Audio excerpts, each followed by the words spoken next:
Well, hello there, little bunny poo-poo. Hope you're having a nice day.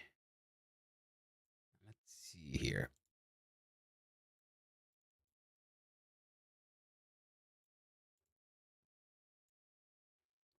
There we go. All right. Everything should be in order. Fantastic. Now this should be running, right? Yes, yes, good. And muted. And that whole nonsense is something I'll have a look at later. Now, as I make my way over here, yeah.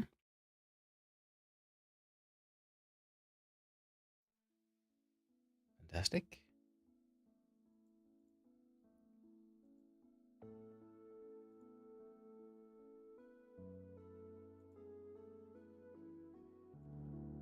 Okay.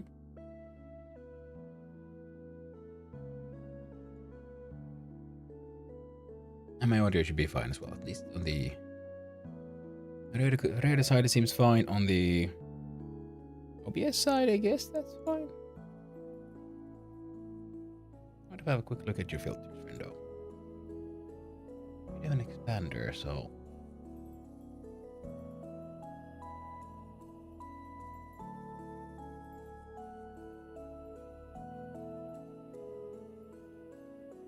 I don't know whose gain I should be touching here. So let's look at advanced properties. Increase that by one more dB. Okay, hopefully this should be fine. Just be like it, just touching the red, but not too far. And this time I'm not having I can't hear myself, so I don't have the feedback. And hopefully I can use these to figure out a... Good morning there, Glab. Hope you're having a lovely day, my friend. Now, I'll be joining in on the server and we'll see how far we get, because last time I got all the way to the south and then, sadly, I made bad choices and died, and then I tried to off stream get back. I got almost halfway. And we'll see, can we make it the rest of the way now and get ourselves slightly better situated. Worst case scenario, I might have to just hang out in the north with the rest of the people on the multiplayer server. And farm some temporal gears or something.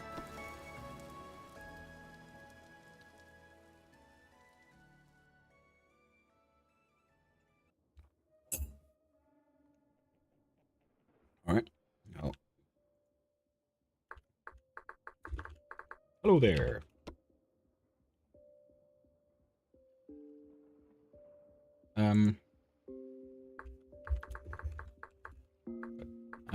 Halfway back to my camp. Yeah, on my inventory. Okay, on the way down south, I've already found some more seeds, more crap to take with me. I'm apparently carrying rot. Okay. So even though I'm not in here, I guess my food has rotted. I didn't know that would be a thing, but it makes sense, I guess. No? Okay. What time is it? Is it night? Looks dark. It's late. It's not fully night yet, but it's late. Yeah, I played a few hours and dying quite easily. Hard and exciting to run 100% as fresh. Oh, absolutely. Absolutely. But I do like the wiki built in.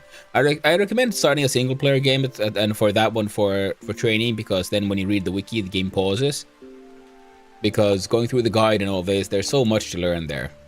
So having a chance to actually read it before you accidentally get killed by something is quite nice.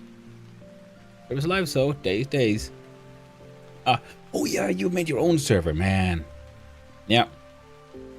You gotta check that one out too. Oh, hey, what is this?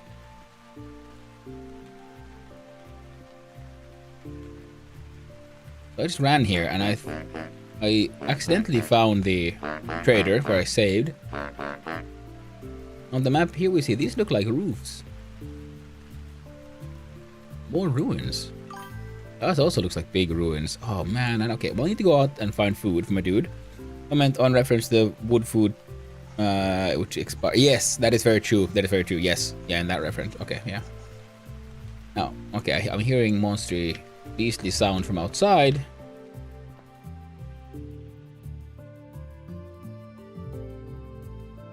So, man, there's a lot of ruins around here. There we see as well some ruins. I like the fact that the map is actually the map. We are running Mo server now. It's very fun though. Happy works. Awesome, Ugla. I really need to go check that one out. I don't know why I'm not getting sound notifications from chat right now.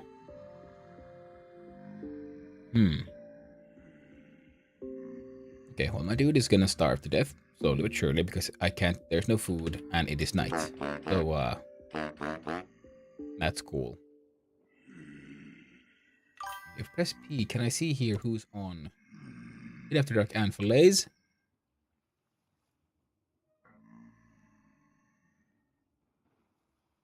Oh! You're right, Douglas. I did. I just heard it myself. That's why I need to check. Yeah, but it seems like there's not a little unreliable. So that's something I need to check out at some point. I'm getting those via the Streamlabs add-on. So I'm not entirely certain why it feels like not all of them come through. Evil monkeys outside. So many evil monkeys. Now I need to make my way back on track from here. And then run all the way south pretty far. Ooh, that's a long trip. That'll take more than a day. Make it to this translocator, which is inside a hole that was full of monsters, but hopefully I should be able to make it, and then teleport over to here. And from there, I should within a day be able to make it all the way down here.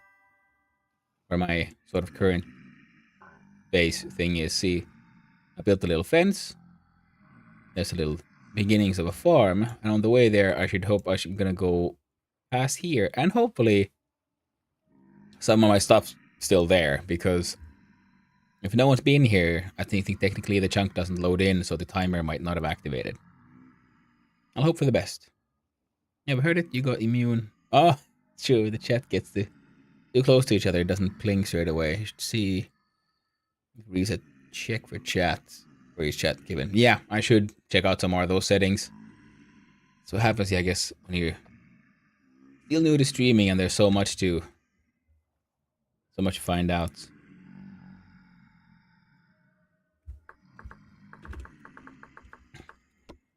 Want to sleep? I shall ask the others. Alright. I am in bed.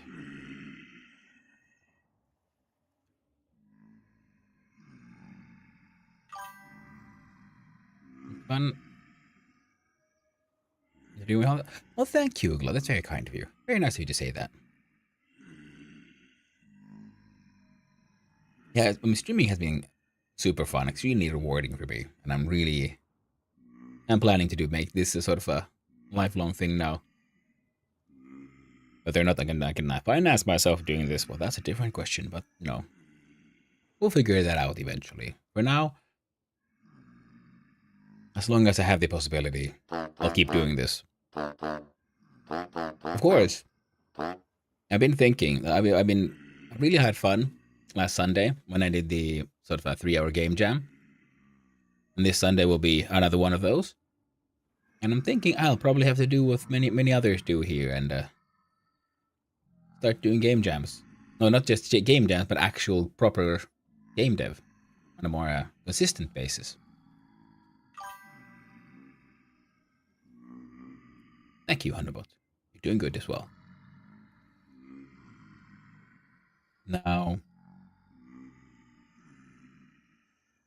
yeah, because I have a few ideas I'd be liking to work on. Oh, ads are on us. Honk honk? Indeed, Adachi. It is honk-a-tonk honk-a-clock.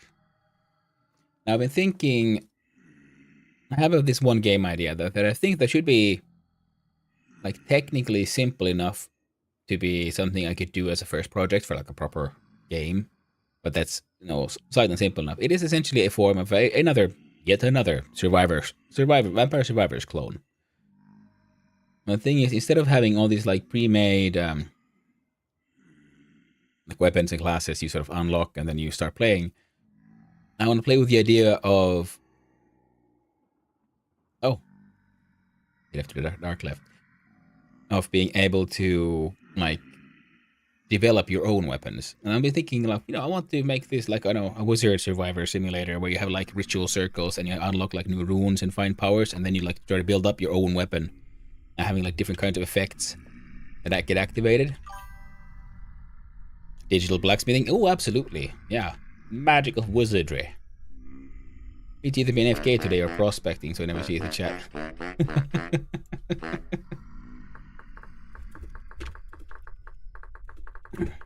It's a little blind to it at times. So AFK can be fatal. XD. It was for me at least.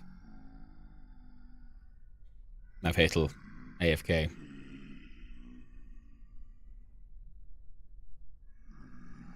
Oh, and also just mentioning running my stream in case. Bye / and eat it. Copy.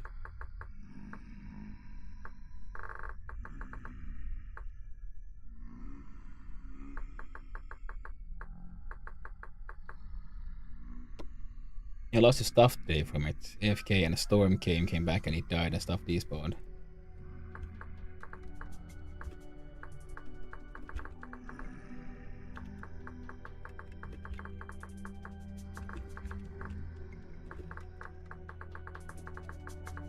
Yeah, so I'm like, oh ouch, I still have stuff left on account of, and I'm hoping I still have stuff left on account of chunk. Not loading. No. People there.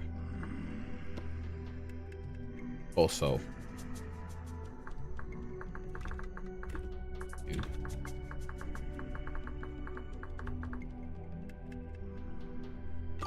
reload to spawn some baddies. Have you encountered a purple/black cloud in this game? Oh, the portals, I'll do the quick disconnect and log back in. 100% lurk and spy. Well, thank you, Blockdress. I appreciate the lurk. Yeah, and I found a new trader by getting lost slightly on the way back south. It is Adachi. He sells things. But trade a artisan trader. Cornflower. He's got all this kind of stuff and a bunch of tapestry paint pieces. Flower cooking crock. Yeah, because we ran down here. So from the shelter that we had, it just goes straight south instead. And also, it looks like there's like a bunch of like ruins with roofs around here. That looks like it could be a ruin. Ruins with roofs. More ruins there. And ruins here. I'm gonna check these out quickly. One of them, and the green wheel in the middle started spinning and world started to get weird on it. Oh yeah, yeah. Alright, let's hope it's got some good stuff. Hopefully something I can eat. Oh no, winter is coming. Think. Yes. Yeah, if the spinny thing in the middle runs out, Ogla, you enter the rust dimension. Which is where the baddies kind of come from, I guess. So yeah, you want to be careful about that one. You phoned Dave. Yeah, I've tried to phone Dave, but I haven't found him yet. The giant walking giraffe thing. I've seen others see him in the horizon. Now where was I? Oh, I was going this way. I'm gonna go check out those ruins. So now some spelt. I can munch on just raw grains, I guess. Amaranth. Oh. Growing. None of it's ready though. I need food. Well, my food had rotted while I was gone for days. Love that I know nothing about this game. It does look quite nice. That is very true. Look, I mean, Blocky. Look at us. Fair enough. I shall smash the flowers. Ooh, I got some grain. Now I have amaranth grain and spelt grain. Alright, so I have a little bit of food. I just will eat it. Oh, there looks like something's growing. Minor flint situation. Acceptable. I'm gonna smack them all. I need all the flax seeds I can get because I'm the Taylor dude. Taylor dude.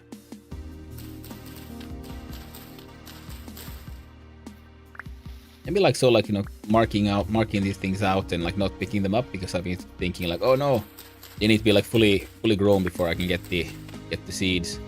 It's good to know that that's not. Oh, that's a dangerous hole. Good thing I didn't fall in there. Had a bad time.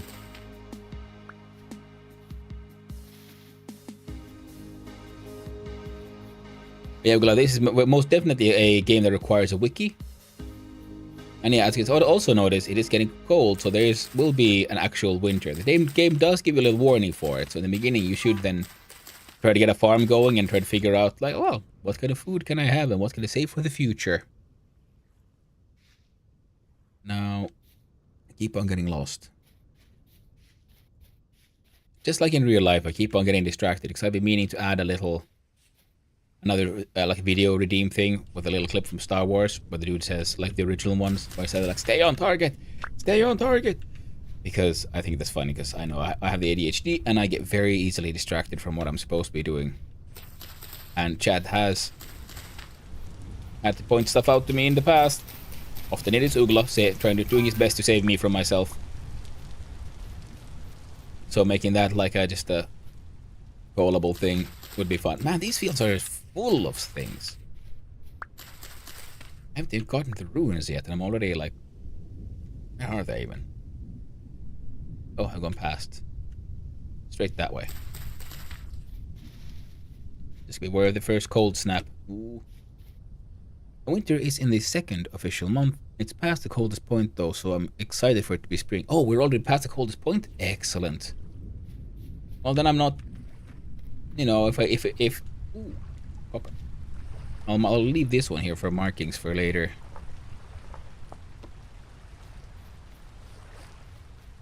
Pets are on the roadmap for the game. Oh, cool. Dog sleds and tameable dogs and wolves. Yep. That would be cool. What the heck happened? Ugla! Oh, thank you, Ugla. Oh, gift sub. Fantastic. Oh, man, thank you. You are so kind. Ooh, big ruin. So they'd be like roofs and things. But it's just big floors. Right, how much can I see, like, directly? What the? Ugla, thank you so much, man. You are like keeping me financed and keeping me streaming with this. It reminds me to my earlier point, what I said about the game dev, because I want to start making games also so that I can have a way of maybe financing my streaming habit by making a game and selling it. I think that could be fun.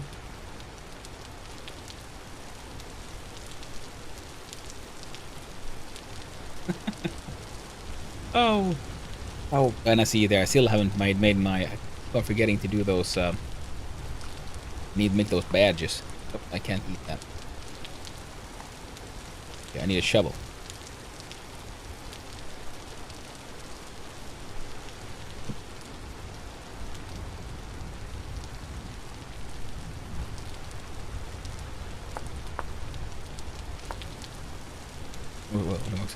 Land, yeah, so I'll get ahead and get the elk.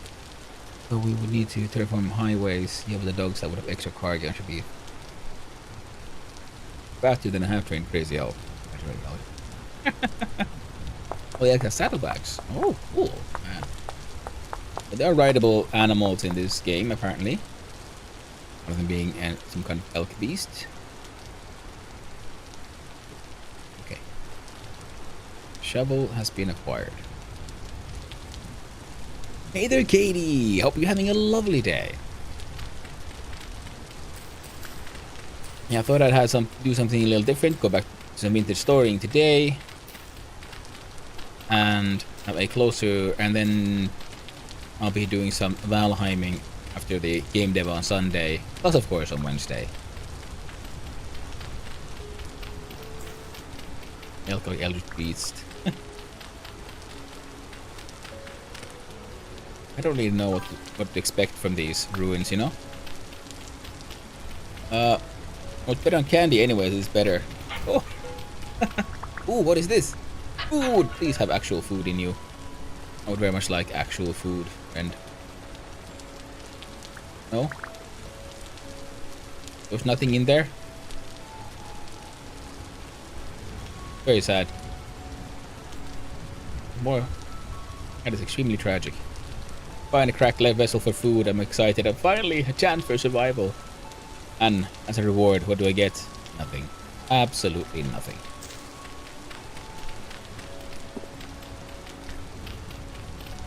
A whole bunch of bony soil. Maybe for below.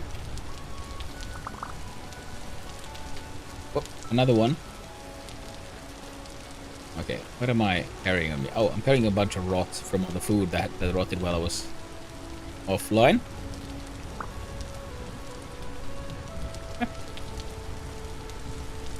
Hey, baby. Yeah, no worries, no worries. Alright, throw that away. Now throw the rot away. Dinner's here? Ooh, nice. Yes, speaking of food. In-game and outside. What did I get? Rice grain, excellent. Getting very dark. Well, it's only 11. So, okay, it's just the stormy weather. That's good, I guess. I got the server. Seemed to be some issues after you were done streaming. There was a little bit. My last stream, I got all the way to the south, and then I had to go, and I was very dumb. And you know what I did? I forgot to log off the game, so stuff was still going live, and my character promptly ended up starving to death. Then off stream, I tried to get back, and ended up needing help from Reaper, who very generously teleported me back here. And then, in my own hubris, I got myself killed by a ram. I thought, oh well, that looks like a, I don't know, feisty goat. I've got spears and shit. I can take him. I could not take the ram. So now I'm on my walk of shame to then properly make it all the way back. And I found some ruins, and I'm just trying to see what was to find here. Even though what I should be doing, of course, is just keep running. Yeah, I found some bony soil. I'm guessing there's probably a whole lot more to be found here. I don't have as much time as I would like, so we'll have another go at this one.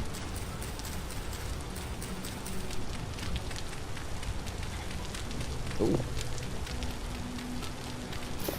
But otherwise, server is going well. I'm having a blast. Game is and continues to be a super fun experience. And the multiplayer server is also very fun. And if I die again, I'll just have to abandon my dreams of being a strong, independent Snufkin and join everyone else up in the north. At least until I get myself a little bit more situated and get my hands on a temporal gear or two. Because having to run down every time makes life crap. And if I could reset my spawn point down to the south, then yeah, then I could focus more on setting up a nice base there.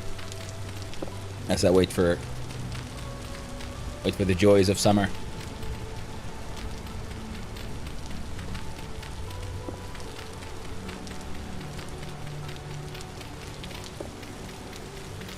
And I'm happy I did some of my adventuring with Blockdress when I came down here the first time. And thanks to her, I now know a little bit more about what to do here with these ruins. Because so far, when I found ruins, I just thought, oh, neat. Now I know there's treasure. And I know there's treasures involved with the bony soil, so I'm collecting it, and I know I need to sift it. But, oh, just look at that. Oh, please have good food. Oh, cool, more grain. What can I sacrifice for the grain? Red currant bushes.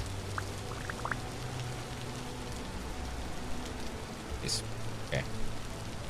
And jump. Yes. There we go.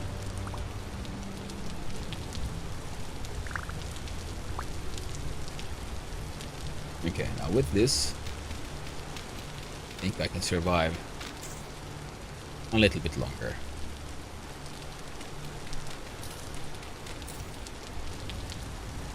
Should be able to jump up and up.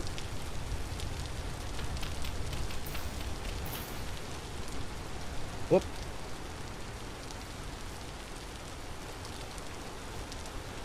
There's that space there. Okay, this one's also like clearly in between these two spaces.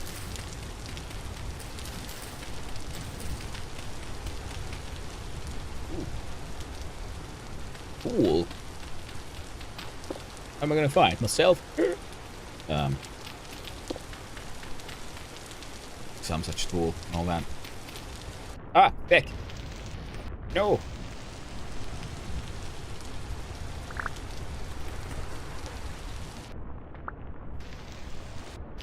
Come on. In Minecraft, well, I mean, I actually don't know if this works in modern Minecraft, but it used to be a way to, like, you could, like, straight up just delete terrain. What is it? That's a stone axe. Screw that, man.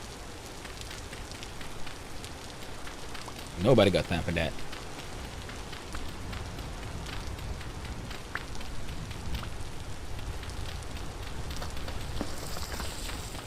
Alright, glad I put that soil up top. Keep that water out. Oh yeah! But yeah, also still need to get my shit together. Like streamer wise, because I have ideas for more redeemables or like some like voice commands, because I like what Casual has with his farts. I like what Hazaza has with his gnomes.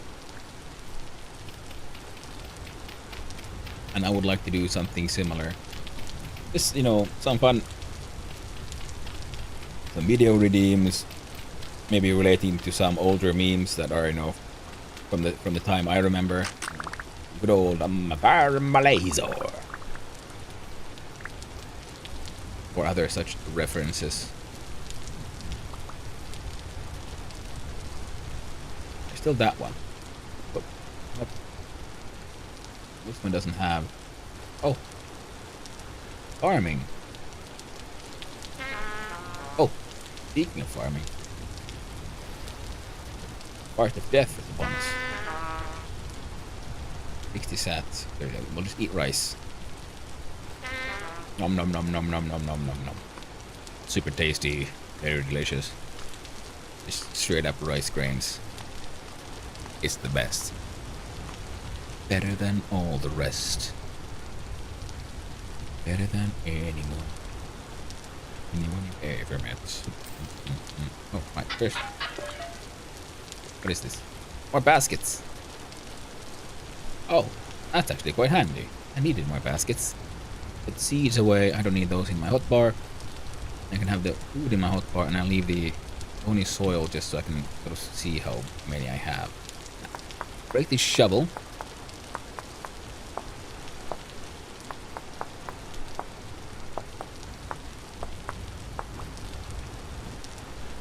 Break this. We'll make this shovel, man.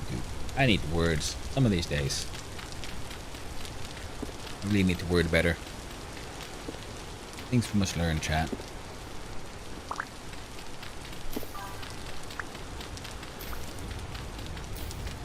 Another thing I really also need to do is just also, like in game, mark out these ruins and come here to like just farm for, I don't know, free cobblestone.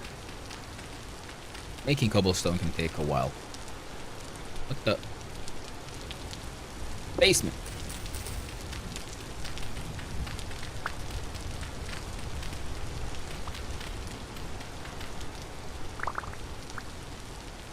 Heck yeah.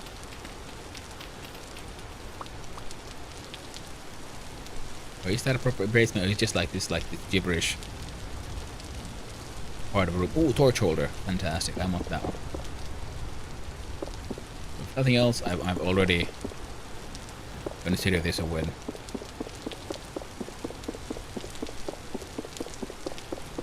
Is this faster by hand or by a shovel? I cannot say. We don't have the experience to.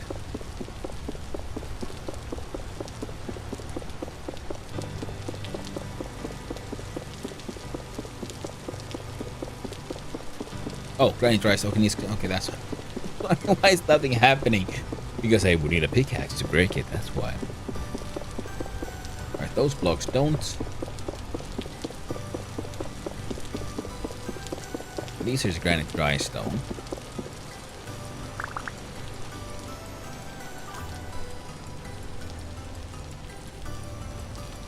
Why do I blow fertility soil? Stony rubble. That's a very tragic little basement this is. Word better. Absolutely libana foo-foo. Word sometimes word hard, you know. And sometimes you just gotta ask yourself, you know, why many word when few word do trick, you know? Basic questions. No, the world has demands. Oh no, you should know grammar and shit, you know.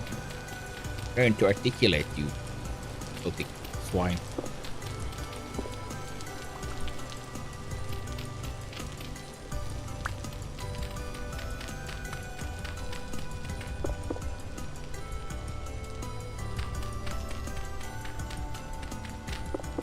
Sometimes I would, sometimes I don't. What you gonna do about it?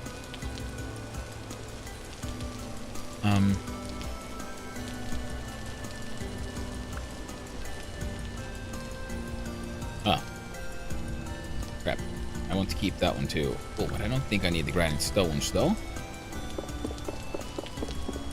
Okay, now that one I'm pretty sure doesn't lead out anywhere. This one lead to another room. I can shovel my way through this rock and no. A very sad and useless little kind of basement.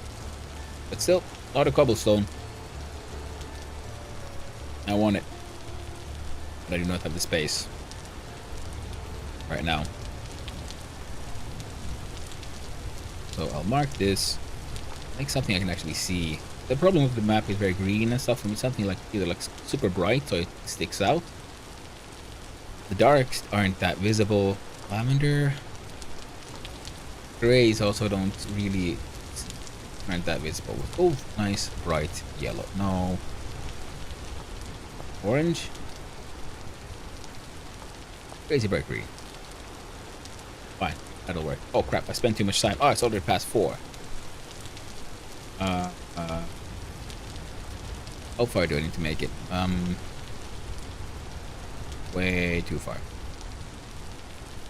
Okay, but if I go straight east, there's mushrooms on the way. Mushrooms. Good Jesus feckin', what is the... Oh, no, it's one of those boys. Thank you. No, thank you. I'd rather not. Oh, and it's in the way I'm supposed to go. Oh, look, farm.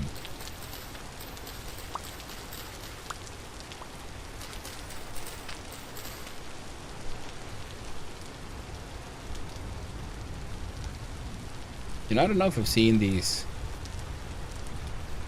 sunflowers drop anything except sunflower seeds, so I'm starting to suspect they might be more decorative than anything. Oh, this is... And also amaranth. I think I've seen a lot of amaranth, but I've been mistaking it for like lupines. One resin. Ah, there we go.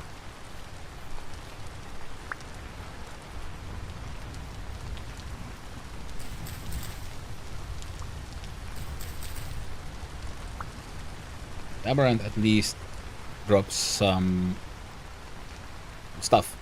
Things. Like, what are they called? Grains. Do I have onion seeds? I do.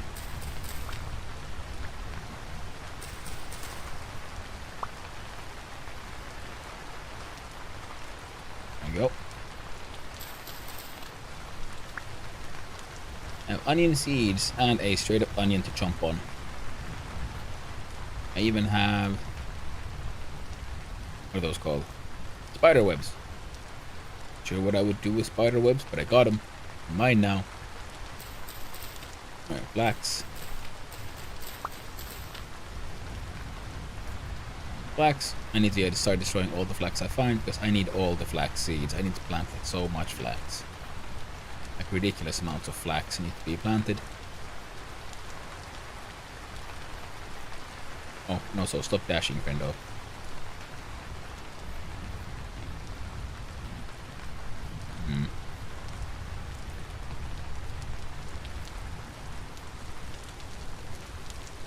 I mean, if I made a place and would like slow down someone, I guess I could stick down those spider webs.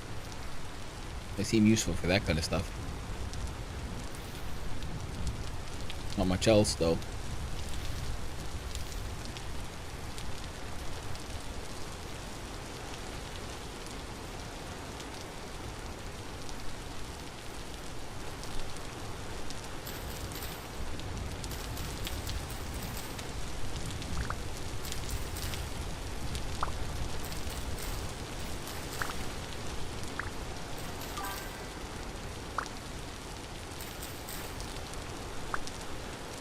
Hey there, mister. Right back, first up. Hey man, no worries. Thank you for taking your time in your busy work schedule to find the time to just hang out with little old me as well. And you know what? I can see the trader, so we'll go back to him. Hang out in the comfort of his home. Just forget me nots. Already did, friendo. Already did. Yeah, flax on his. Oh, I can't. Yeah, good this one.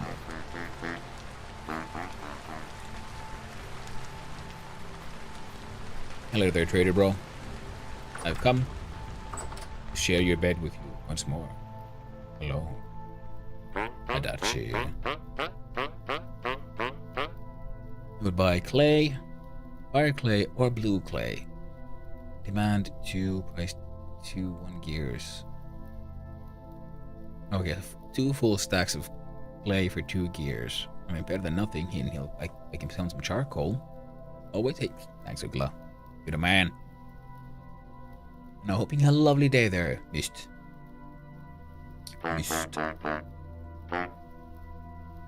Perido, lapis lazuli.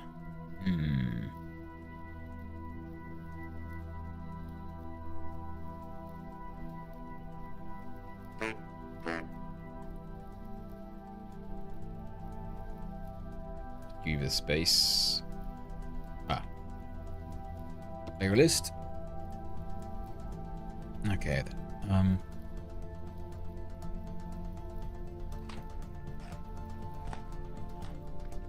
Underneath my amaranth grain. More space, I think. I think these can be placed on the ground to be like really crappy storage items. So there's that. I could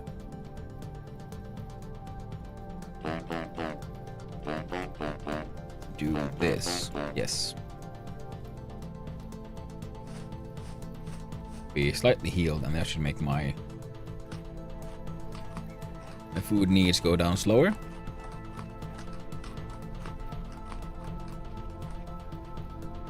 It is almost 8 in the evening, and it's getting way too dark. I don't like being this far north. Long way to go still. 10,000 blocks at least, I think. I'll go. Oh, and no.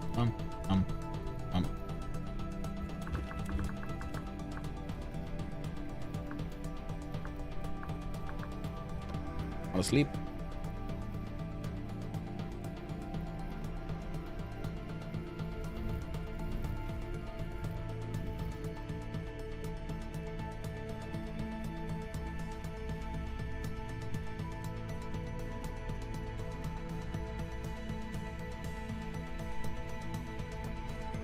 For information about from mid.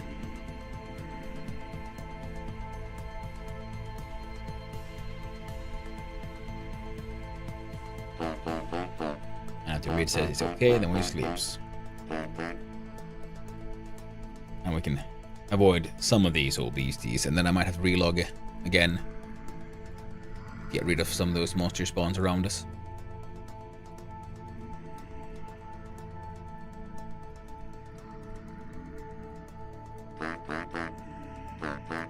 This one lets me sleep up to 8.5 hours. Pretty okay bed, this one.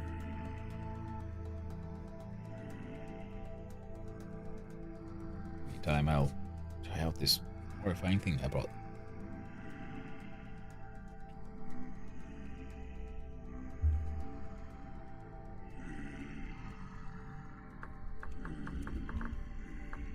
Keep it time. Keep it time, friendos. Keep it time indeed. Haha. Delightful.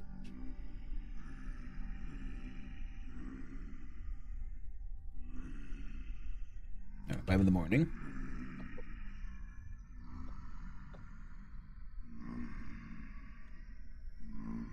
Nope, nope. First tab, then E, then here, then.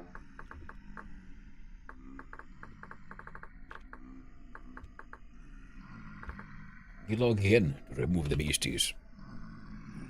And disco Nectone. No. Do not.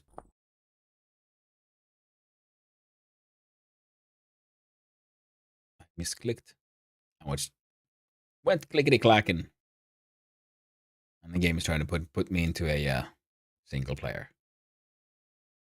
Force quit evidently does not force the quit. There we go. Multiplayer. Now we're entering the correct game. None of those single player things.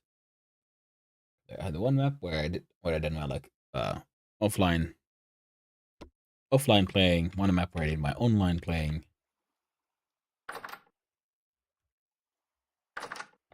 And there's this multiplayer coolness. Alright, we're heading down, so I believe straight south might be maybe some more ruins. Let's go find out. While at the same time, keeping our eyes open for some more cool things that are growing.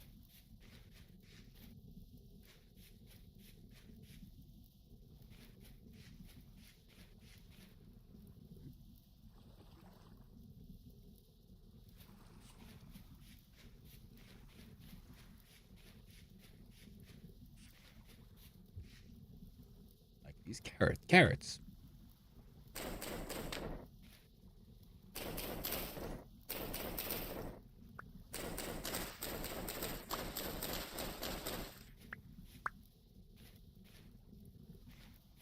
Okay, I believe they all turn into just seeds, and there we go, all the seeds. Fantastic. Our adventure continues. So I do my best to not get too distracted. Some distraction will happen. Such as here. Cannot be avoided. Oh, amaranth. Well.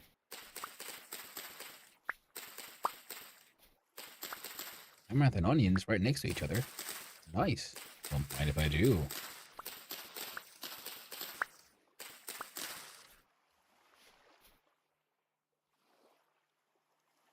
I need like 2 empty spots.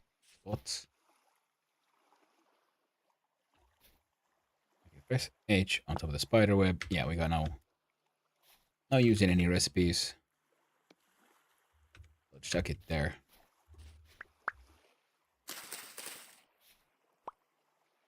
We have a large amount of seed.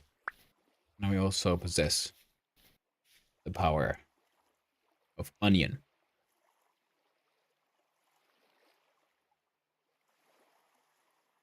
Okay, I gotta try something. Now if I have this hand basket, which is empty, I place it on the ground. I can only choose to pick it up. Okay, I can't do anything. Can I just set it on fire? I cannot set it on fire. I want to burn it.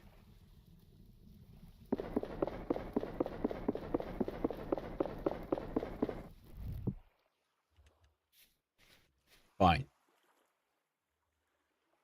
It has a burn temperature and burn duration, but I have no idea how to set it on fire.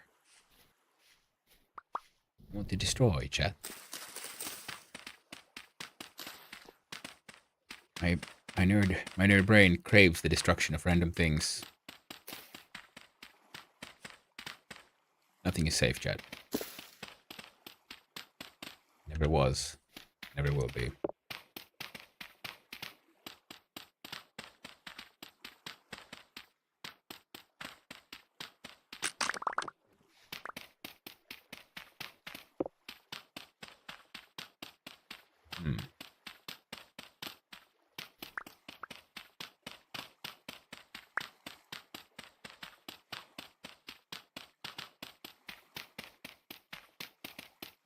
Oh, that's interesting.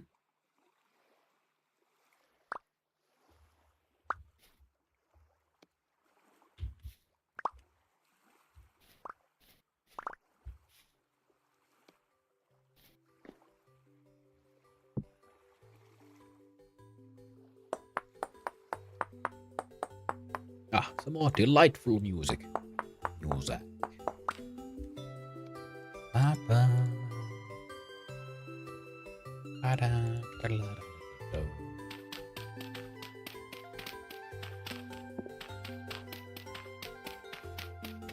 Said it before and I'll say it again, this game has wonderful music.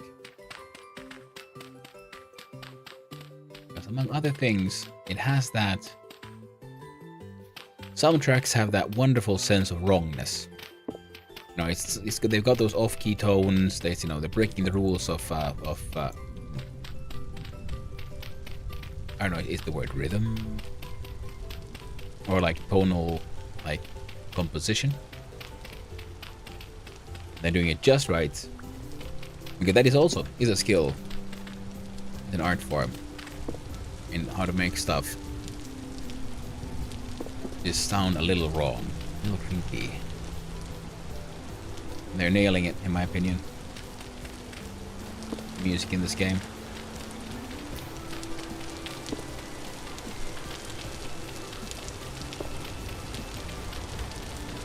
I was hoping for like a dirt-based path in here. Doesn't look like I'm gonna find one.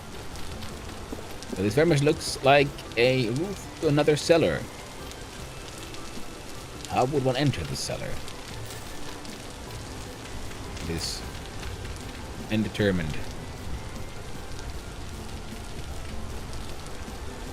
Unless, of course,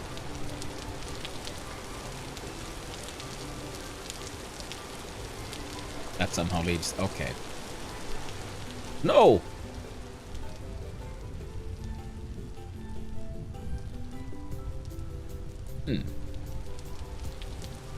Alright, what are we chucking? Oh, I know, we're eating this. Chucking nothing, eating all the amaranth. Now I'm gonna need these soil blocks in order to build myself a nice, safe-ish path into the hole.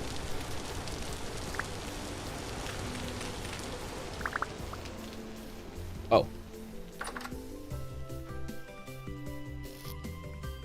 Okay, metal scrap, cool. Cracked vessel with seeds of some... Is that a tomato? Ooh, wolf attack. It's got a door and everything. I could live here, chat.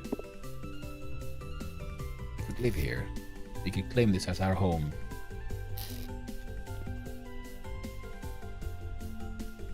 I think...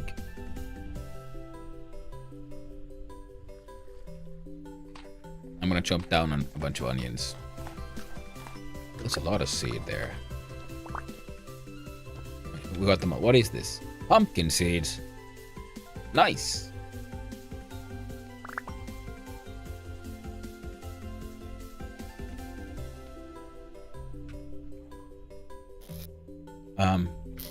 Metal scraps, possibly useful.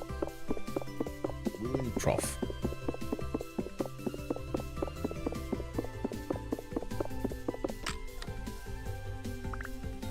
Rune bookshelf, empty. Aged hay with mold layer. Granite dry stone. I'm guessing that's just like a very rare decorative piece or something. Well, probably not that rare considering where we've like it's just almost having a Wolfy Wolf adventure. I do not like those Wolfy Wolf adventures. The wolves, they do not play fair. There we go. I got the aged hay with me just because I want it. It looks cool. It looks different. I want my cranberry bushes. Do you have anything left I can actually... Oh, no fertilities. Oh. No, I don't.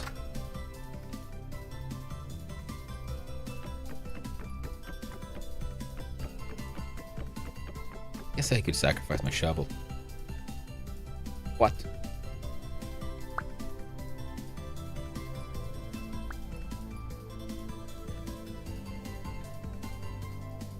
How does it look like the...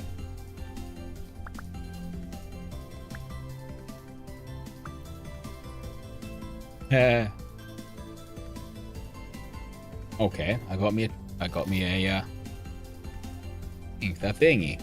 Oh, metal scrap. Metal scraps does seem to be something that is relatively easy to find.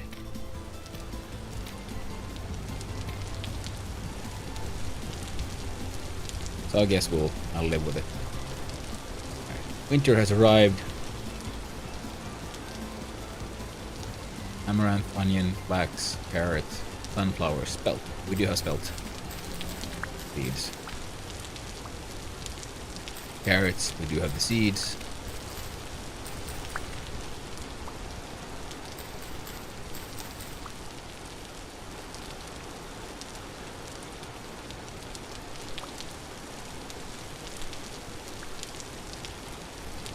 Go with the low fertility soil. I mean, having some blocks you can place is really always a good idea.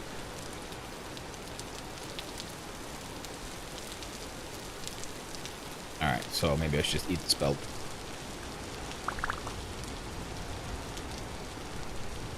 Continue like this.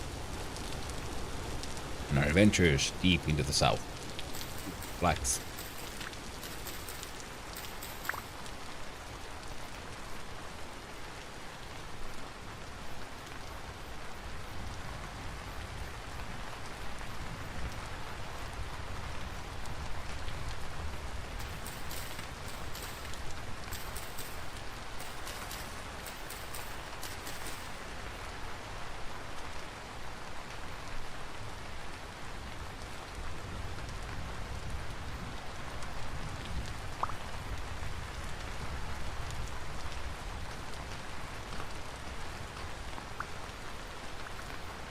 I see. I didn't have turnip seeds on me.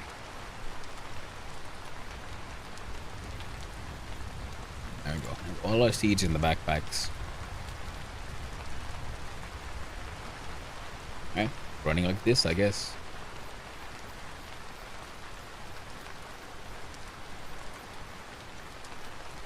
Sworn I just saw something move there. I'm hoping it was just a rabbit or some such.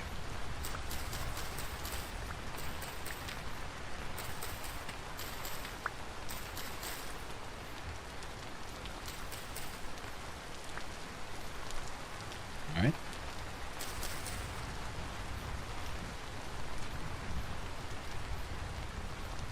Okay.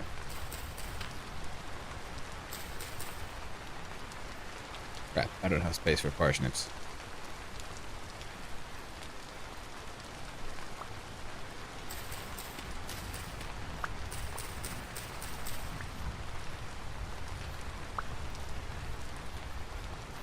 Tragically, I had to give up on my resin. Not that I know what I would do with resin.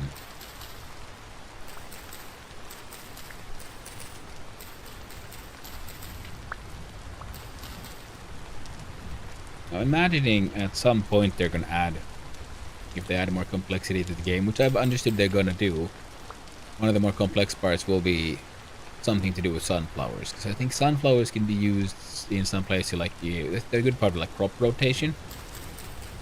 But they do produce, seed, like a decent amount of like seeds. And so, we'll need an oil press for sunflower seed oil.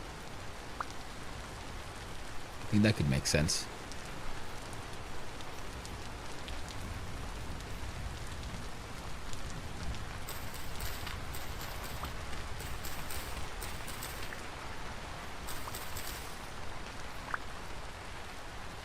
Sunflower seed oil could be used in both cooking and industrial uses.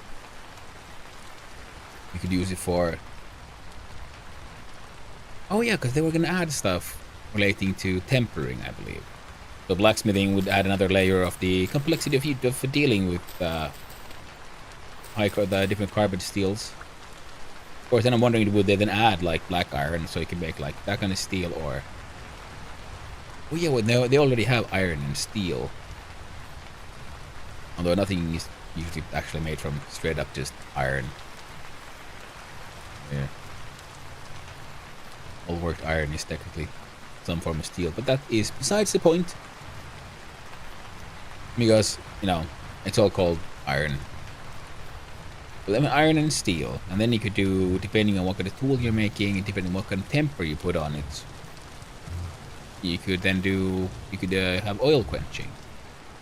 Now, what's the difference between an oil quench and a water quench? Well, because they evaporate at different speeds. So they affect the speed at which the metal then cools down when quenching, and that way it affects essentially the nature of the quench of the final product. The whole springiness versus hardness,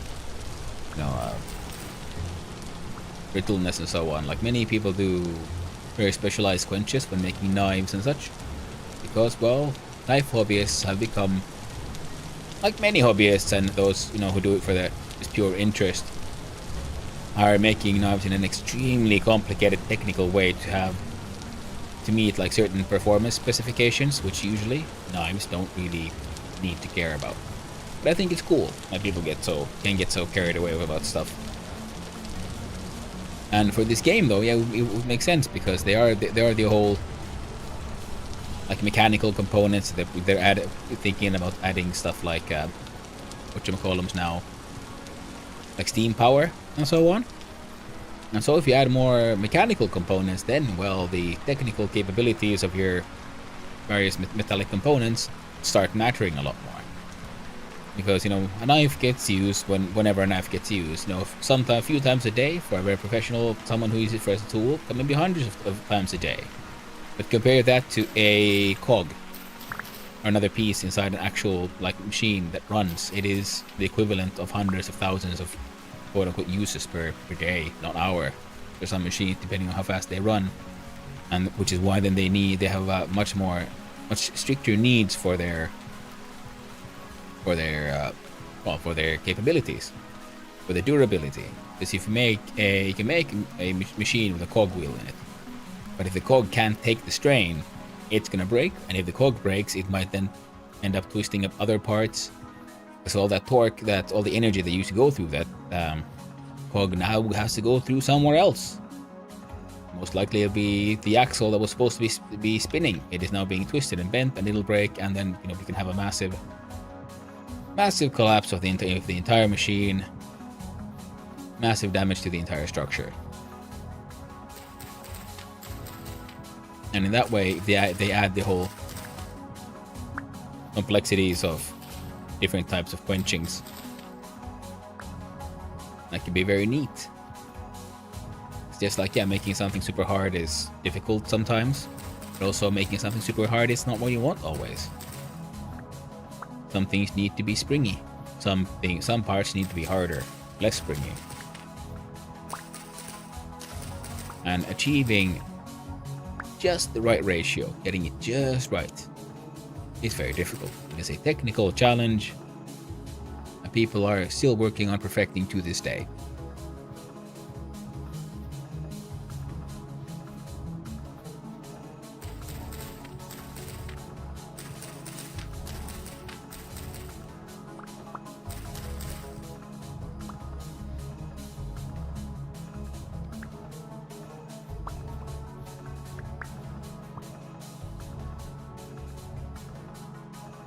Let's eat some raw onions.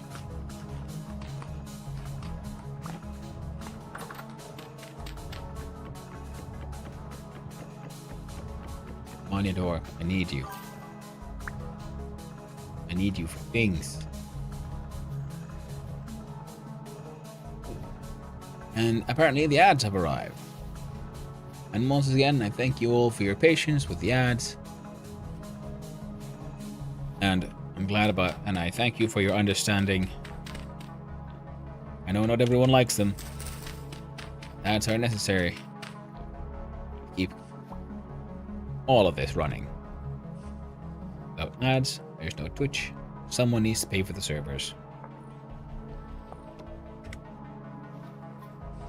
And without ads, you know, all of Twitch would pretty much be sub only.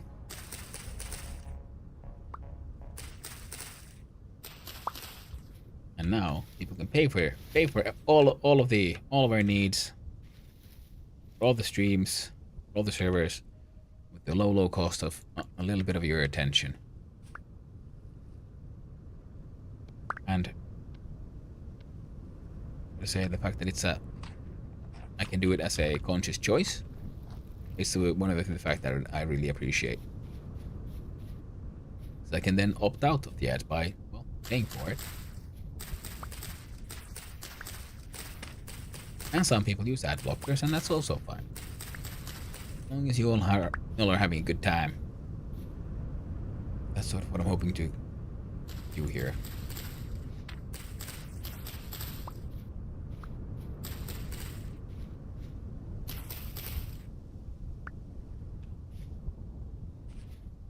Create a place and a space where it's comfortable and like fun for people to come here and hang out, talk shit, and join me on these grand adventures through the land of gaming, game dev, and the occasional art. And hopefully some people will find also, you know, some value in getting to follow me in my journey to slowly get better at these things, because I'm not the best. I'm not very, like, I know I'm not a complete crap artist, for example, but I'm far from very good in my opinion. There's still so much to learn.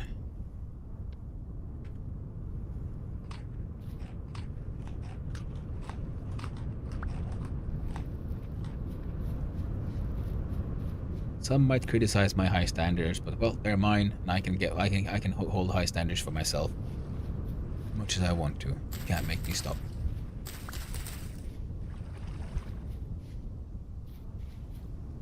Just by always demanding slightly more. I'm hoping to never go complacent. Welcome back from the ads, everyone. I hope they weren't too annoying. Now, more ruins. This one's like underwater. Cool. Well, again, just mark it on the map.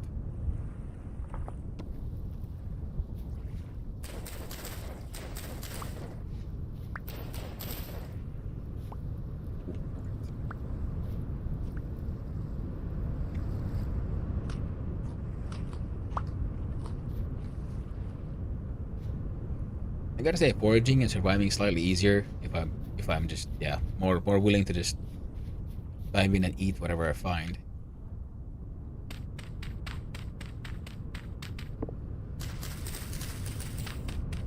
Come on then. There we go.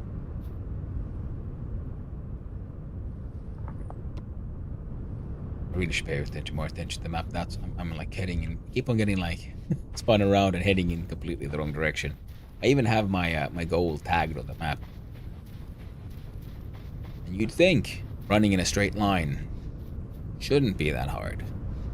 And yet here we are. But also I keep on getting distracted. It's like, ooh, shiny. It's all shiny. Is it a valuable shiny? Do I care about the value of the shiny? Is it shiny enough? Either way, I must go look at it. I must go poke at it. And quite possibly, I must have it. That is my shiny now.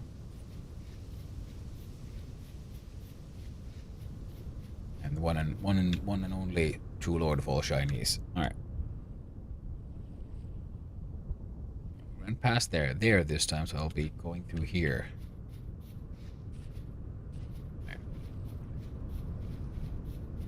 Ooh, that's a cool looking mountain.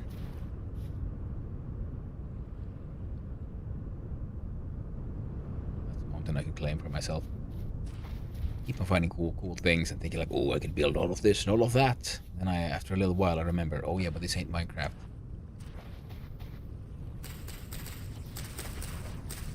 My dreams are irrelevant.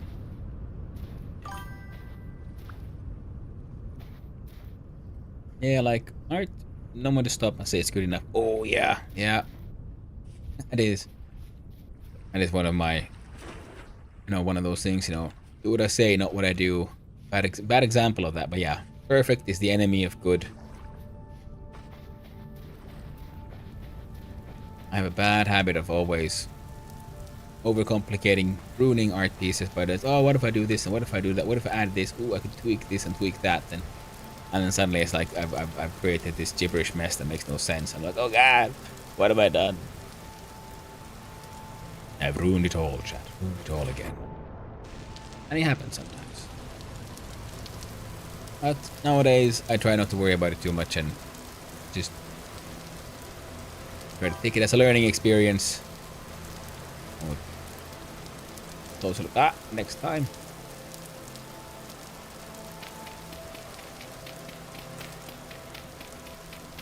One thing I love about digital canvas layers. So often end up hiding entire layer masks. Oh, yeah, absolutely. That is very nice with digital art. I will admit, yeah. It's much easier to hide stuff. But then again, that also is something I've enjoyed, like painting with acrylic and stuff. Is because I paint something, I'm not sure if I like it. I don't. Yeah, it's not really working, or it is kind of working. I'm not sure. And then I can just leave it, and then I come back next week and I look at it again, and I'm like, okay, I like the idea, but it didn't work out the way I was trying to like make it work. So I can just paint over the entire thing as well. So I can have a painting that has multiple layers painted on the old layers, and that's somehow also like, I don't know, like creatively fun to sort of realize, I'm sculpting this entire thing out of paint. There's layers beneath the layers that are that are very different from each other. I guess that is, yeah. I guess that's also where the digital layers get their names, isn't it? Because isn't that also how people have created art for a long time, technically? I mean, even the Mona Lisa has multiple layers.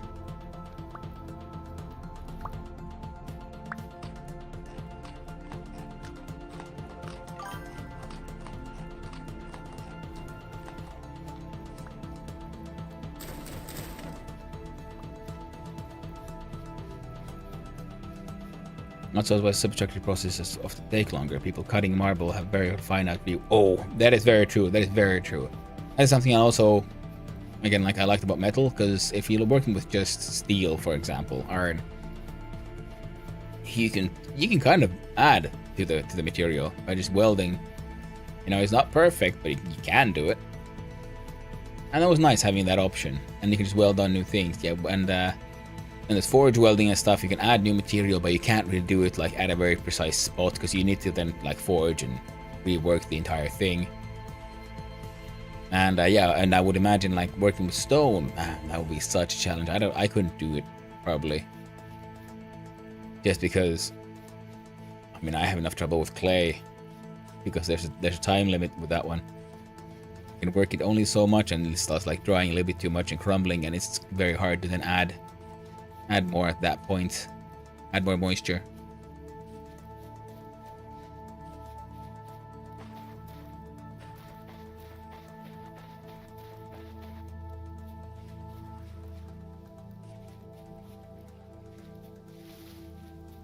Alright, see if I can run away fast enough.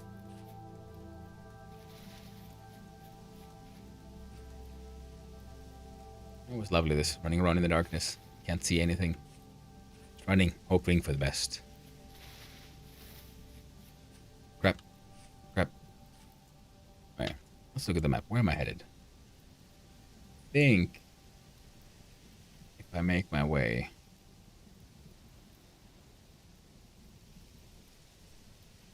east.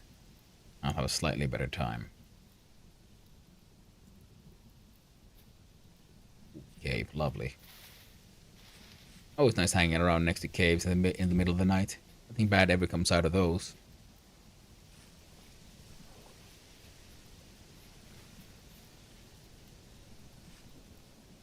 Caves are only full of friends you haven't made yet.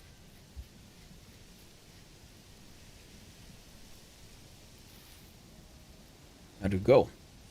What else do you find in the ruins? I found some seeds. I found pumpkin seeds, which is nice. Yep. Grabbed a ruined door because it came off and I decided to claim it. Like, it's mine now. And a piece of aged hay. Which is also just looks kind of funny. So I'm keeping it. Now I'm running in the darkness. Mildly lost. Trying to make my way south-ish. Pumpkins are cute when they grow. Ooh. That's nice.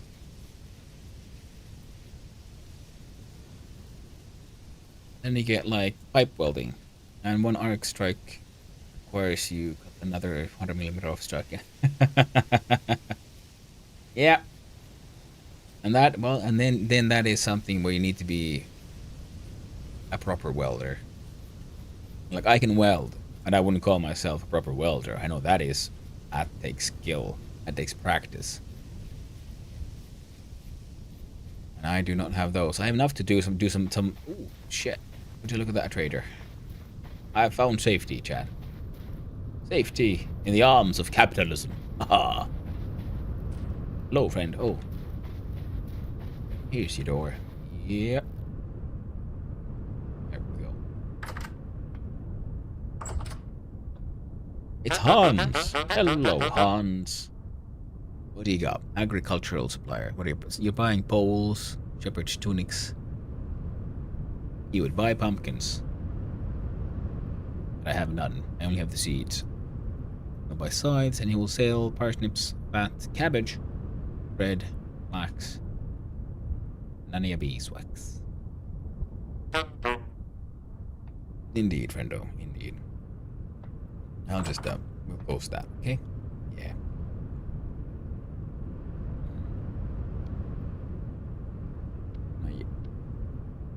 Ooh, and I found another aged torch holder, which is fun. And I have a total of 30 bony soil. Maybe I'll get stuff. Oh, sleepy times. Just freezing to death one sec. Oh, Vids. You're having a rough time. Hey, torch holders are great. Yeah, well, now I've got 2 of them. So that's good. And poor Vid. Sleeping to death. Having a rough time. You better close, yeah. Oh, the chopping trees.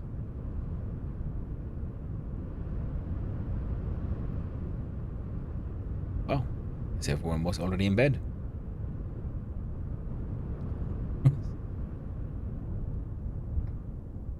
5 a.m. and I'm not hearing any BCs, so I'm guessing we are relatively safe. And right click, trader. That's a good color for like the agri dude. I know.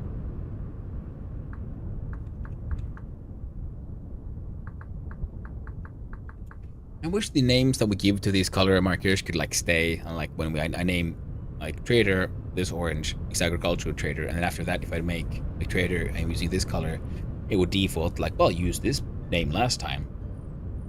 I would like that. That would make life easier. Yeah, like an AI in there. I think no, not even like an AI. Just like what was this like nice array that just remember what was the last like name color combination you had for this one? No, last time you used these because you're using them again. Oh, you see, I just ran up here and got in and right, Christ, monkeys. Echoed into, yeah. I mean, just have a remember what it used to be. Just a tiny bit of memory. Or just like make like 6 preset stamps. Yeah. Oh, the weather. It is not very friendly here. I go south. Because yeah, it wouldn't need to be very complex, like I said, yeah. Because I mean, it obviously has one. Because if I to put the mining pick and I choose orange, it changes to copper.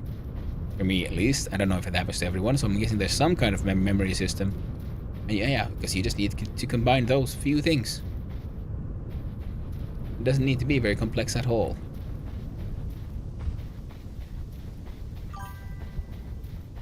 Okay, there's a hole there. Let's not go straight at the hole.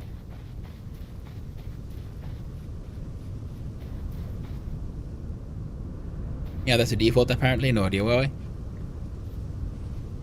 Yeah, because the first time I did it, I was also naturally gonna go with, oh, I'll just rename this copper, and then I didn't have to, because it was already defaulted to copper, which was neat. And I'm just thinking, it feels almost like that was like the intention, and then you know that was like one dude's project. He wrote that in the code, and then they never finished it. So that one's there. Because they could add more defaults. Ask you, hey, do you want to use the standard defaults? And then just like, should the game try to remember the names you gave them? Because it's annoying, because I have all these grains marked in various types of orange, but every time I play, I can't remember exactly which orange-brown combination is for spelt. Whereas which one is for flax. Or, you know, enter your grain here. Bees.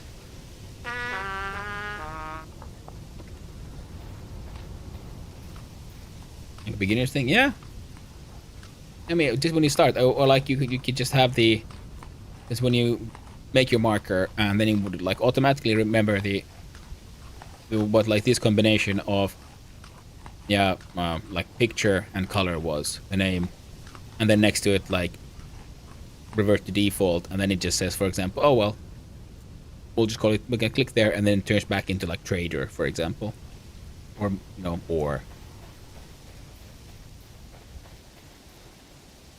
because it's just a few strings, and yeah, because it only needs as many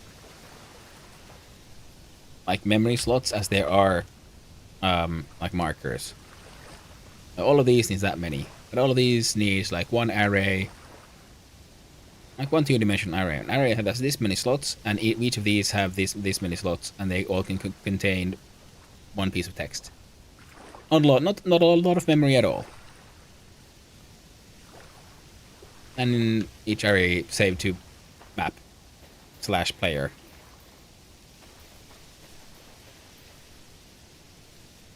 Like that's the kind of like memory usage that would be measured in, I don't know, kilobytes at most.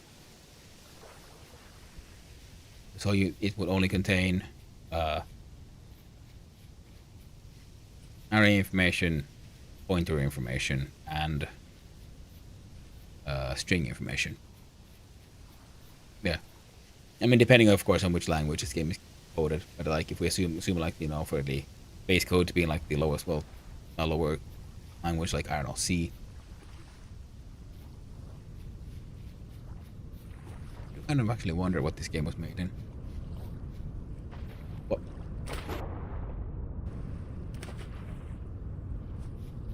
Guessing I probably went with something object-oriented.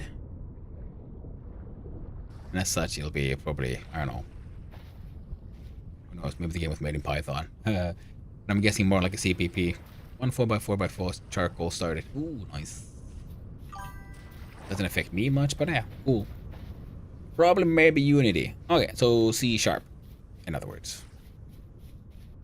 I was thinking, yeah, because most game engines are ultimately built on some C or C derivative. Like we have, like Godot uses Pythonic, like GD script, and Python is based on C, just basic C. And then we have Unreal, which uses C++, and we have Unity, which uses C#. Which makes sense, yeah. Hello there, Ugla. But yeah, I'm guessing, yeah, either Unity or Unreal, for the core of it, for the engine. Not that I've seen actually, because I've started the game and it doesn't actually. they don't give us there's no advert, made in Unity, made in Godot. So there is a real chance that they're actually, I think, what do I have actually? It is a cranberry bush. I'm gonna steal all these cranberry bushes. Like I was saying, there's a chance that it, like they made their own engine or something. But yeah, last time I like swam across all of that. Now I ran here. Okay, I'm off the beaten track once more. Doesn't look like there's anything. That's a hole. Obviously weird. So straight south we go towards our goal. There we go. That way.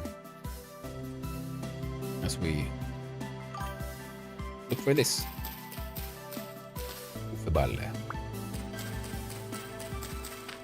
You don't have to use C# for Unity. You can use any .NET language with any compatible compiler, Rust and CPP are common. Okay, that's cool. I didn't know that. Then yeah, I never used Unity. I just know that its base language is C#. I mean, similar to Godot, you don't have to use GDScript. They also works with C++ or just straight Python, and I'm pretty sure there's, because it's open source, so it has like a ton of plugins, and I'm pretty sure you can also use C# with Godot if you want to. But the thing is also, if you're making a game like this and you know exactly what it's going to do, at its core, I don't think a block game engine needs to be that complex. So making your own engine, if you're using this kind of like world, I don't think it would be too hard. But of course, it would be very hard. I mean, yeah. I mean, making an engine is always is a lot more work than most people realize.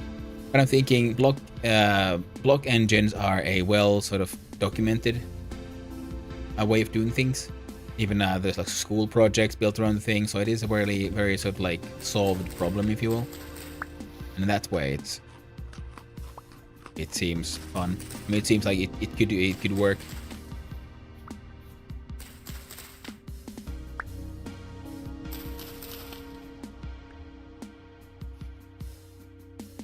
I don't see anything extra.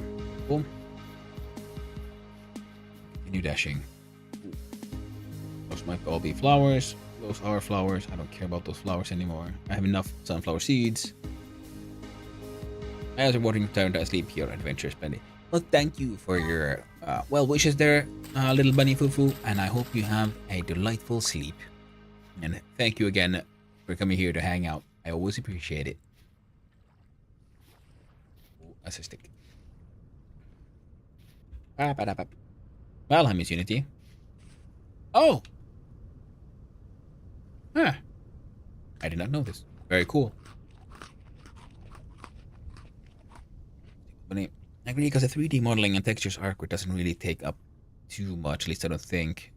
10% of Steam games 2024 use a custom engine. Yes, I mean, yes, most people don't do a custom engine. That just makes sense.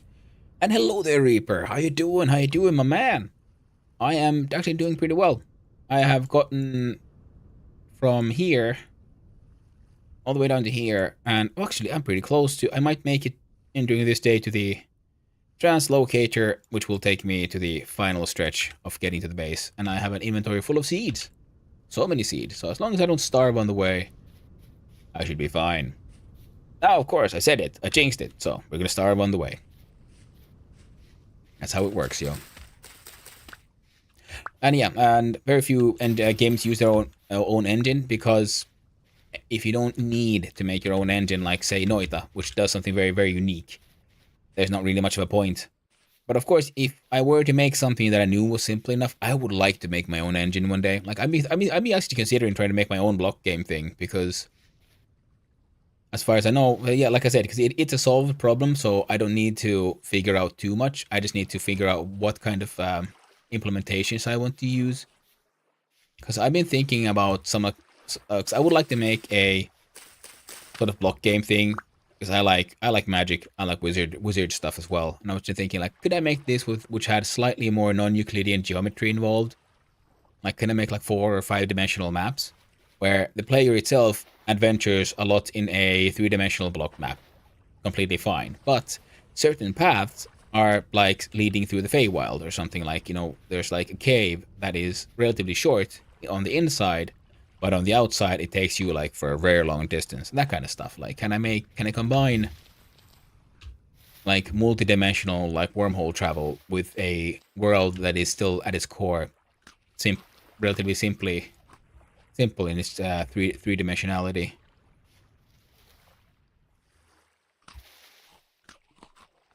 I'm gonna see these berries.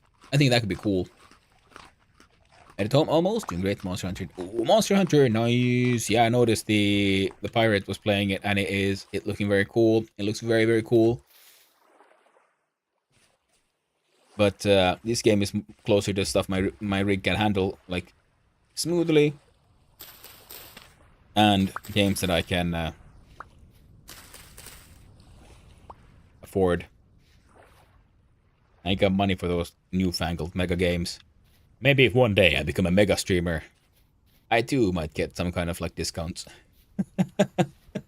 Today is not that day. I doubt this year is gonna be that year, or the next one, or the next one after that. But it would be funny, wouldn't it? Would it be nice? Someone comes in like, "Hey, yo, I notice you have an audience. Would you like to play our game?" Sponsored streams. Oh, that'll be the day.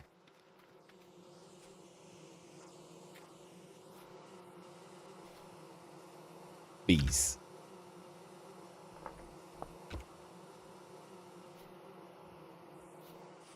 20th of Jan, so not much longer. Yes. Winter. I'm trying to get Monster Hunter out today. Oh, sweet. Also, feels like half of Twitch is doing Monster Hunter this week. Well, of course, because it's the launch day for the new big thing, and everyone's really excited about it. And so far, unlike some other games that have been launched recently, there's no real controversy. There's nothing weird about that game, and it's quality, and it is exactly what's been advertised. Oh, dang, Ugla, thanks. Thank you for the gift, sub, Ugla. You're on a roll, and I really gotta work on those badges. What do I have? Do I have cranberries? I got red currants. Nom nom nom nom. Monster Hunter is my favorite game series. Nice ever. That sounds pretty cool. How should I say for it? Okay. Wait, my bushies were cranberries. Okay, we're gonna have so much cranberry juice. I don't even know what Monster Hunter is, but everyone keeps talking about it. Sponsored streams can be pretty awkward because so often a game that's fine just doesn't do well and just stuck with low viewers or something you're just not feeling like playing. I don't really want to review negatively. I mean, I will happily do reviews like a sponsored stream, but you know it will come with the caveat of like, I'm not gonna lie. If I'm having a bad time, I'm gonna say it. But at the same time, I will also then just be open about like, hey, maybe I'm not the target audience because there are fantastic games out there that I do not enjoy. You know, a lot of people like play freaking Overwatch and that kind of stuff. I'm like, yeah, that's just not my jam, you know. I can play it and be like, oh, I can try to have fun. And of course, if I'm reviewing a game, I will always try to focus on the positives and, you know, try to give more constructive criticism. And when you go like, man, this game is shit. Fuck this shit. Oh man, look at all these blocks. What the frick? What is this? 1885? Can't they do smooth corners anymore? You know, I try to be constructive and sensible. And in general, if I get low viewers, then I get low viewers. I don't really try not to care about it too much. That's why I don't have my viewers visible anywhere, because that might affect me. So I'd rather just not. That's a lot of rope material here. Hot dog. Do I have time? A little bit. Okay. Eat your berries, dude. Eat your berries. Game sucks. Saying it sucks is easy, but nobody wants to watch me play isn't really valid criticism. Exactly. I mean, I'm thinking, yeah. I mean, like, if I like agree to do a sponsored stream, then I would just, well, I'd own it, and then I'd play it, and I'd try to do my best to enjoy it, or try to find something nice to say. Or then just say like, I don't think I'm the target audience for this, but let's do our best, Because of course, no, I still want to be professional about it. I don't want to be rude about it. Even if I'm not really enjoying myself.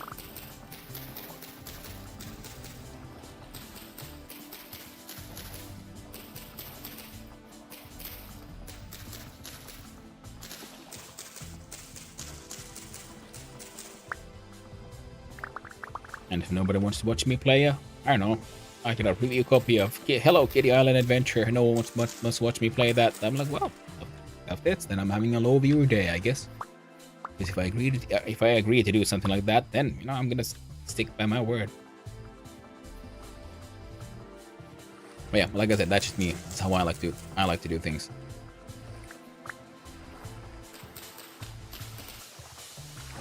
Better viewers who enjoy the same games as you, very true. Looked at it.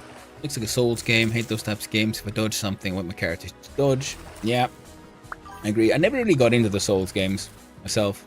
I wouldn't say I hate them, but it's more like I just have no real experience. Because I never really had a chance to play them that much. Assuming a stack will be 64, and I think I'm getting pretty close to it. I did Raid Shadow Legends sponsored stream back in the day. It paid for like a 550. Oh, hey, well, damn. Okay, I must admit, if I got like for some reason I could do like a sponsored like Raid or Shadow Legends, I would absolutely do it for the memes. I would call it my sellout stream. I would be so hilarious. I'd get my hands on like all kinds of energy drinks or whatever, and be like, yeah, boy, it's Raid Shadow Legends time. Yeah, get a cap and have it on backwards or something. Shades. Be like some kind of like super bro from the 2000s, early 2K.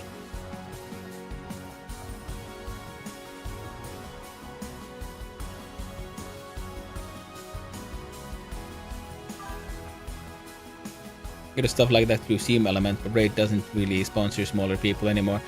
Oh, yeah.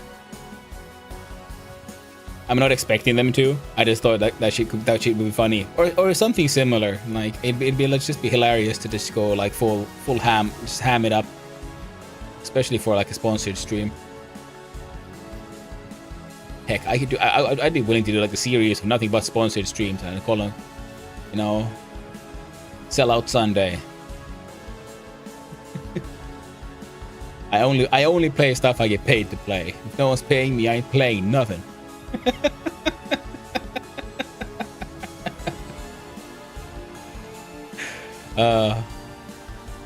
Oh man, that'd be so stupid. It'd be hilarious.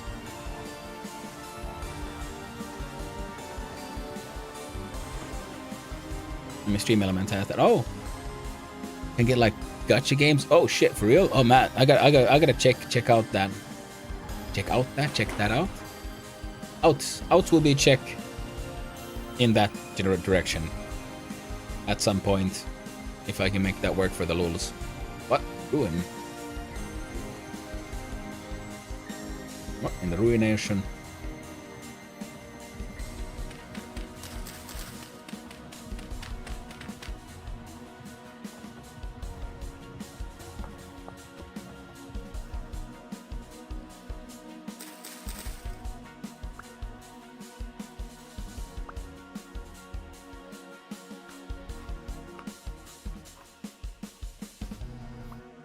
Alright, I gotta...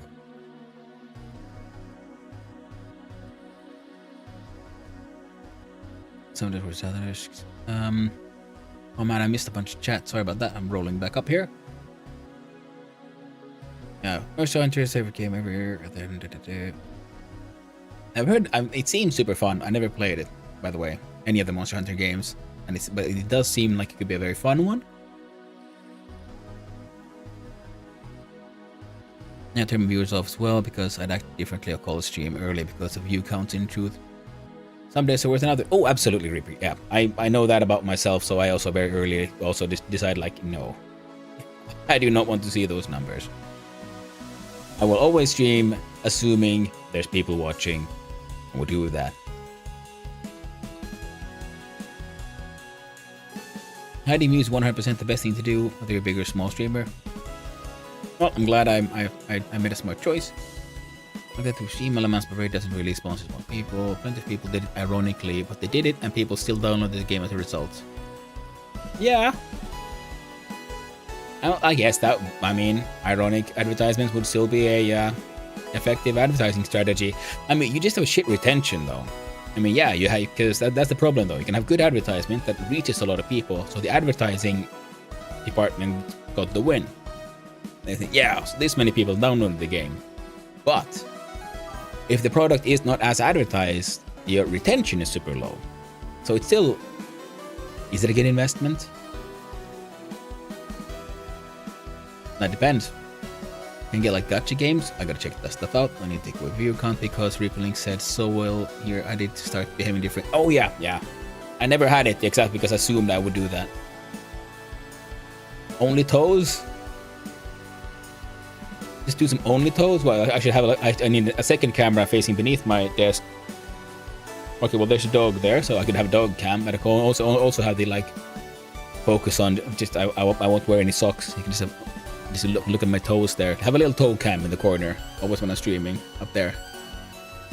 I know some people might like that. I like your chat, and you have a completely goals get payout. Yeah. Adding view accounts is it's almost streamer 101. Yeah, because absolutely. And hey there, because hope you're having a nice day. It's on as default. It's okay with chatting lots. I'm making a currently trying to convince you to play Sea of Thieves. That is very true. The crew must go. Hey, Reaper, you got me into your into story server, and now you're trying to convince me to get out. I'm a pirate. Well done, Ugla. I'm in a stream that has no or one people in there, and the streamer isn't talking because it is really hard to stick around. Very true. Yeah, the lurk will stick around if there's continued sound level, kind of like a narrator almost. That's kind of what I was hoping for, and it seems to be working for me. ADHD helps there because a lot of the times people have been asking like, oh, how do you like keep talking for so long? Like, how do you come up with stuff to say? I'm like, I don't. I'm just narrating in my head my thoughts. And these are literally just the thoughts in my head. I'm just vocalizing them out. We'll get in some pirate time with us sometimes, and then these are the boost review 7%. Yeah, the unsinkable. I like the Defoe face. Defoe is a cool actor with a very cool face. Too many games. There are way too many games. Tobacco companies pay for non-functional quit smoking ads to get more people to smoke. Ironic advertising work. It does, but that is tobacco. It is addictive. So tobacco addictive. Crap. I forgot. I can't actually pause this game. Shit. My bad. In my hay bale. Out on an adventure. Maybe we'll find safety. Oh, we found safety. Thank Jesus. But Jeebus. Hey there, trader boy. Got goods for me. I think we've been here before. No, I haven't. Hello there, trader friend. What you got for me? I got this hay bale. Hey. I see you are laughing at me. Ah, a new customer. How can I help you? What's your name? Kind of you to ask, traveler. It's Kino. Got in the train, Kino. Ooh, a clothing merchant. An elk medallion. Someone's complaining in Clay's chat about how I rant a lot. What? Screw those guys. Ranting is the only way to go. It's the only way to live. People try to... Hey, that's why I like streaming, because I can rant and ramble, and you can't make me stop. Like in real life, people they just tell me to shut up. And they're like, can I speak now? I'm like, sorry. You know, here, I can just ramble on as much as I want. And hopefully remember to check out chat. A friend emote, nice. It is a nice one. Stream's great so far. Yeah, Reaper, you're cool. That's a read's not for everyone. Well, I mean, I guess that's true for most things, and it's good to like just acknowledge that. Just as I know, like, yeah, not everyone likes my stuff, and hey, that's a-okay. That's the good thing about Twitch. There's so much different kind of content. I'm sure there's some content here for absolutely everyone.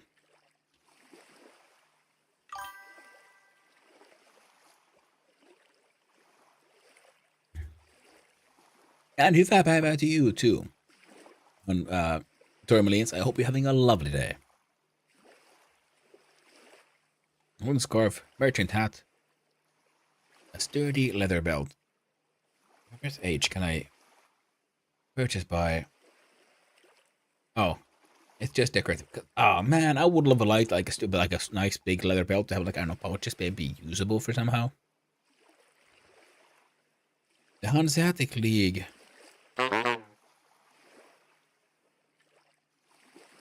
I gotta ask. I gotta go check out some. Who exactly is making this game? Because there's a lot of Northern European stuff, like the Same stuff, which really surprised me. Okay, we don't have any here, but there was like the elk, like the rain. They like in the far north. There's the reindeer, and then the people who are herding the reindeer, which is just very directly quoting like, oh, it's based on the Sami, who are the reindeer herding people who live in Northern Europe, in Fennoscandia. They have their own like unofficial nation that has its borders across Norway, Sweden, and Finland. That's pretty neat. And the Hansa League, the Hanseatic League, that's I think that's a Finnish thing. I'm not entirely certain, but there's a Hansa something in Finnish history. And Eagle Studio is based in Austria. Cool. Tyrol is one of the Baltic countries. Okay. Very cool. Well, it is very nice to have also these kind of games who have this so much like well, they take from the less mainstream English, German history, French history. They're like, oh, you know what? There's the rest of the world around here. We could also like grab some cool historical facts and minorities from here and there and make something interesting, fascinating. And they're very cool. Employees may be scattered all over the place. That is very cool. And lurk time. Sink my teeth in that monster booty. Well, Reaper, I hope you hunt many a monster and enjoy that booty to its fullest. Have fun, my dude. I'll see about coming to lurk on your channel later then as well. For now, I'm gonna check out what the heck. And the employees may be scattered all over the place. Yeah, because it is super cool. Because I like the games like this one. And then, yeah, you were mentioning, Percus, on your stream, the other, like a Finnish, like a old survival game that's like a top-down turn-based one. So it's also like based in like Copper Age Finland. I forget the name of it, but that's something I should also check out at some point. I like that kind of stuff as a Finnish person. I think it's super cool. Okay. Let me sleep a bit. Alright.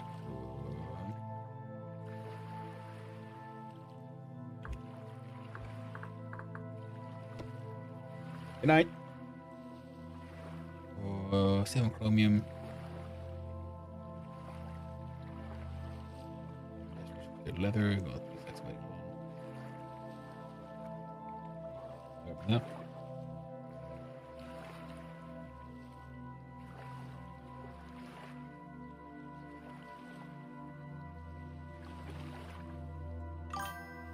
Alright, cool. Cool. Speaking of sleep on a sleeping game, yes, I do. Oh, my dude's in bed. The Unreal World, yeah, because I remember I checked it out at some point, like the website, and I think, oh, this one looks actually interesting, but I never got it because, well, I didn't have money at that time. First game I ever streamed, nice. Came out 33 years, I still active. 33 years old, hot dog. Well, I guess I should play it at some point. 3 a.m? Perfect. Couldn't be better. First game I streamed was Dungeon Keeper 2. Nice! But it was my test stream. First official game was Dragon Quest. Alright. That sounds cool. My very first stream was Factorio, which I should return to at some point and finish that run. I was streaming Factorio, and then Casual Elephant invited me to like join in on their like Valheim building competition server, and well, that got me a lot more in front of people. And that was fun, and I had a blast. It was fun because I hadn't played Valheim in like over a year, and then I got invited to like the build competition. It was super cool, super fun.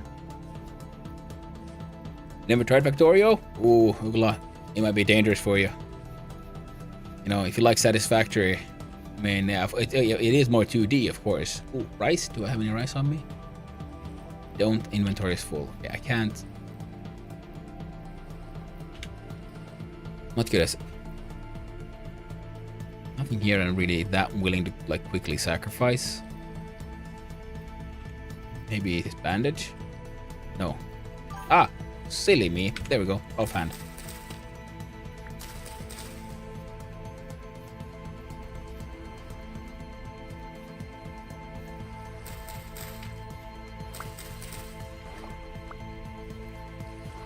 Got me some rice. Yeah, Factorio is super fun though. What? Monster Hunter has to wait because shaders. Okay, yeah. You have to wait for it to install. Well, you can always be a more active, I don't know, quasi lurker than here for a while. Alright. If I check out a map, can I do it? Can I run directly? Oh yeah, here's that bauxite space. So this is an area that might have like natural fire clay. So I gotta keep my eyes open for that one as well, because that would just save time if I could just like find it and mine it.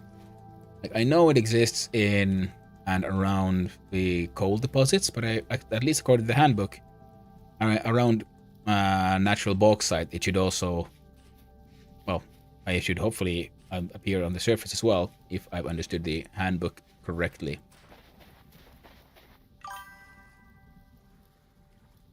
Loved getting invited to something like that, but I don't stream anymore. I'm not really around the community enough for people to see the builds I do. Yeah, I mean, you can just join it for fun. I mean, not everyone there was a streamer. There's plenty of people who joined in on the building competition and just had, just for the heck of it, and had a good time. Like another Finnish person who was part of the casuals community, just Nereen. She was there, and now she's also playing in on the Caveman Official. He has a Valheim server running, which is super fun, but it's a little challenging for us Europeans because it has over 150 mods active.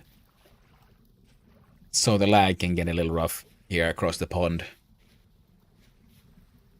at times.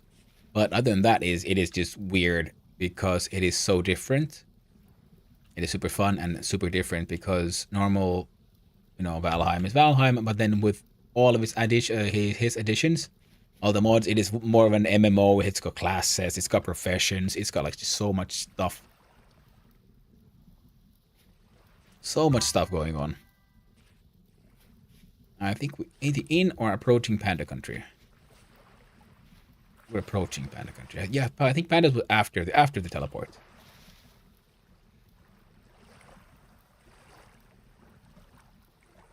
New modern gaming industry. Yeah, let's give Temporal Gears where the start is so they can choose their own base location. That would be handy. When the SF server is done, I will open up space for a new game, Victoria's welcome. Oh no. The Valheim community is cool. I really need to get into. Yeah, the community is super fun, I gotta admit, yeah. It's very chill, very relaxed, and like so many different kinds of people as well. And it's nice because everyone has this shared interest in a game that is about, adventuring, being cool Vikings, and just building and creating.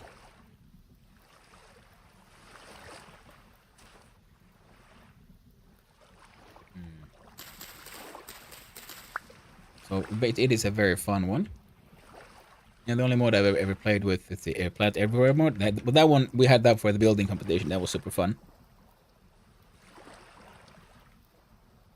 Couple of thousand hours is there when you do. Oh, nice block. And huge dungeon casual in Black Forest last night at Caveheim with loads of Black Forest entities. Oh man, that's cool. Yeah, Caveheim is nuts. So if you want, someone wants a Valheim experience that is very, very, very, very different from actual Valheim. Still Valheim. No, same, but different. Then I recommend checking out the Caveman Official's Caveheim server. He has I think it's still, yeah, it should be pretty much just open to anyone who kind of wants to get in there, and with the rule of, just don't be an asshole. We can all get along. Wouldn't run it to join one of those people's service, but I would to dedicate a lot of time. And that's hard for me because I burn out on games. Yeah, I mean, that's why I need to have a schedule of multiple games because I played the, oh, I'm going the wrong direction, Kazheim. And that one pretty much almost totally burned me out on just, oh, running around too much. There we go. Can I eat those? Oh, those are rocks. Can't eat rocks. What kind of bullshit is this? Why can't I eat rocks? Paddy straw. Are you useful to me? Can I eat you, Paddy straw? I can. Good. Nom nom.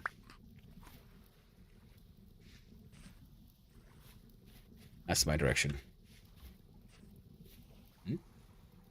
Iris. Ooh.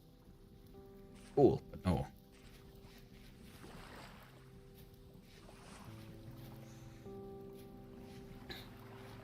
Oh.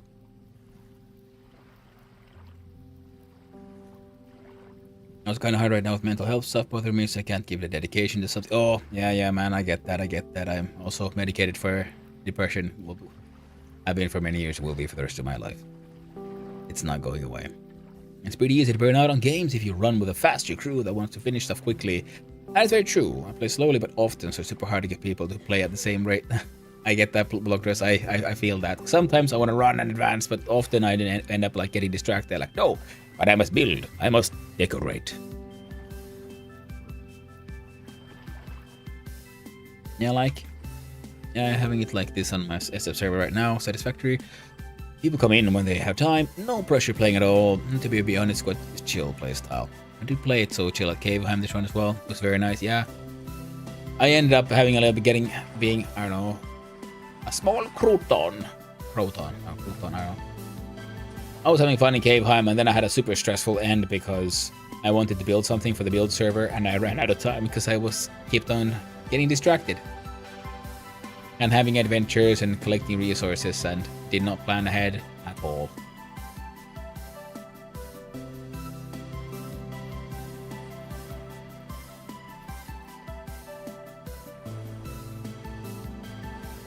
I don't know, there's flowers and mushrooms. Go check it out.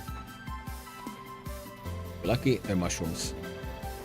If we're not, it's all flowers, but next to them are mushrooms. Heck, yes.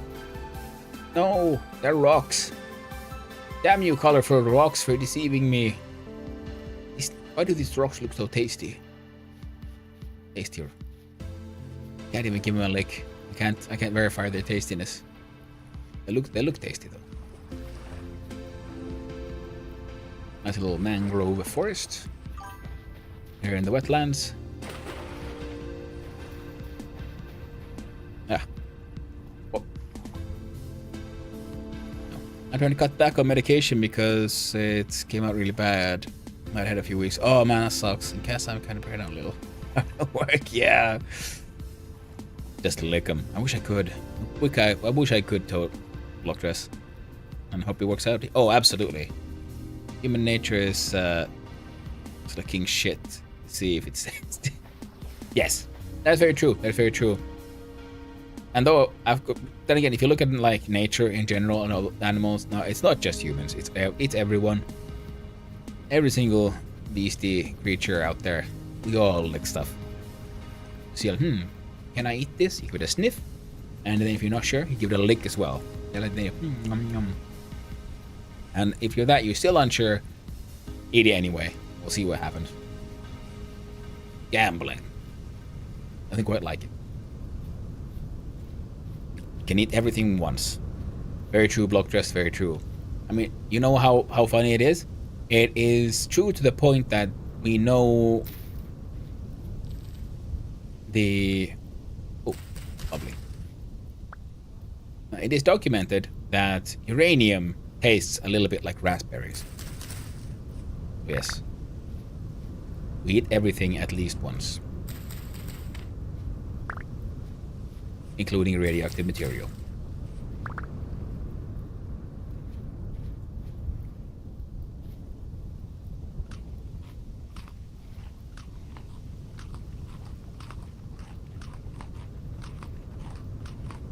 And here, I tried to play eco slow, but in every server, though, those fast-paced players that went only for ego-driven fast-paced progression. Game was fun, but public community was destroyed by this click of... Yeah. Find the Ender Dragon the first week of a server. Can't tell it, yeah. Yeah, you get hungry for that uranium, yeah? Yeah, Reaper. And also with mental health, yeah, I mean, like, I don't know if you need to cut back on your medication or have you considered, like, different kinds of medication. Like, for me, when I was a kid, when I was younger, I ate, I think, SSRIs for a little while. Then for many, many years, I was without any medication. And then I was advised to, like, try to start up again, and then I'm now on a non-SSRI, and this one has fit me pretty well, though. Only thing was there was a long, like, testing sequence because it might mess up your liver, so they had to make sure that my liver could take it. And after they were happy about that one, then I've been allowed to stay on this medication, and it has worked pretty well. I think it's called Aldoxan or something.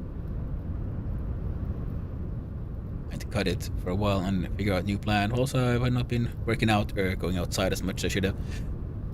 I have dogs and they help with that so much. I mean, it is... I can't really emphasize the subtle yet powerful effect of heading out, or like, I think, yeah, the Japanese have coined the term forest bathing. There we go.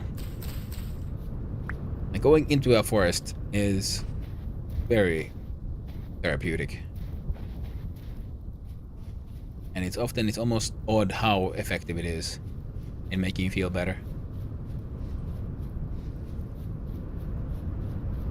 And gym is good for it. Yes, that is also true, but it's so hard because, especially when the depression hits and because one of the things, at least for me, is I just get so passive.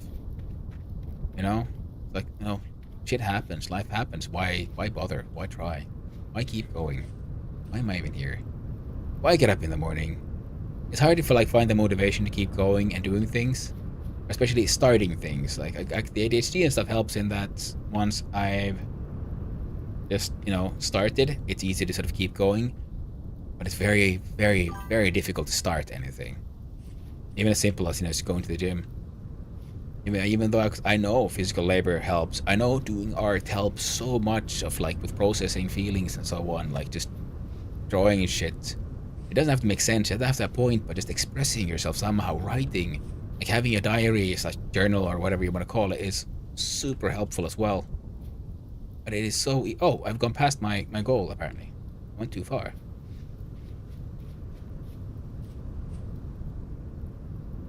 And that can be super, super hard. And that is why I would very much like to go start working out. I used to work out at one point in life. But now that I haven't done it for a long time, it's like insanely difficult to try to get back into it. Because it's just, why bother? Things gonna change anyway. That kind of vibes, you know? Even though I know for a fact things absolutely will change. For the better.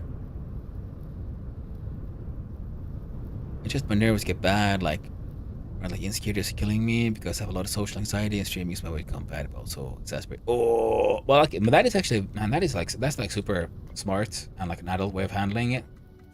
Like, I know it can get bad.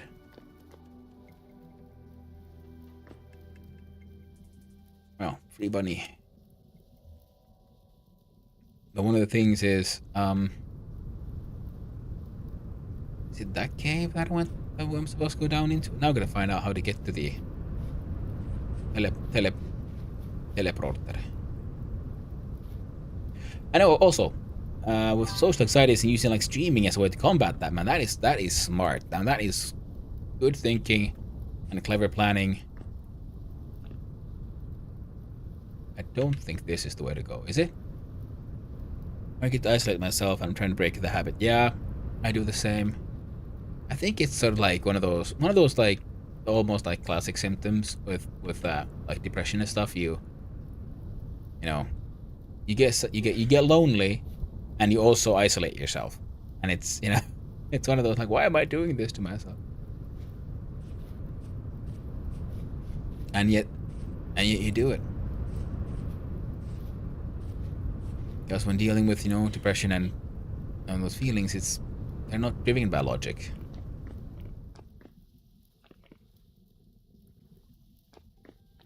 Emotional responses. Oh yeah, and I keep on like interrupting myself. Yeah, but like inoculating yourself against like social anxiety with something as simultaneously like exposing yourself, like streaming, but also that is so relatively safe because no one's actually there. Yeah, you have an easy way to get out. So that is a very good way to like try to get the whole inoculation system. What's the word? Like, we'll train up your resistance for something. No, that's yeah. It's a defense mechanism, and a lot of toxic people in my life saying my mental illness wasn't ill, so I just hit it. I know the feeling, dude. Yeah, yeah. I've had a lot of that one of, hey, just shape up, just get your shit together. I'm like, but and it took me, I was an adult by the time I finally had someone help me admit and recognize the fact that I am not well. Because until I got to that point, yeah, there were a lot of voices telling me to just get my shit together. A lot of people who had a lot of opinions that were not very helpful at all. Okay, I'm thinking this should be the way to go, yeah? I have no tools. I got these vines,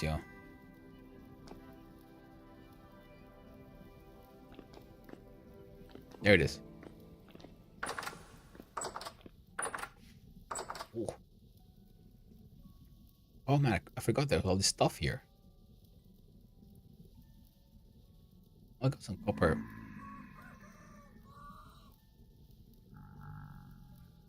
I'll just liberate these.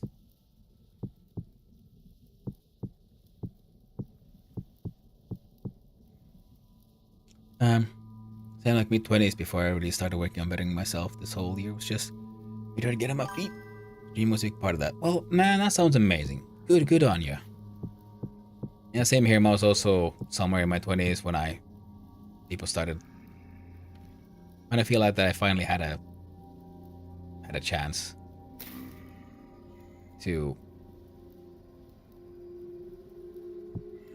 start getting myself together, There's the crushed iron. Galena. Lead.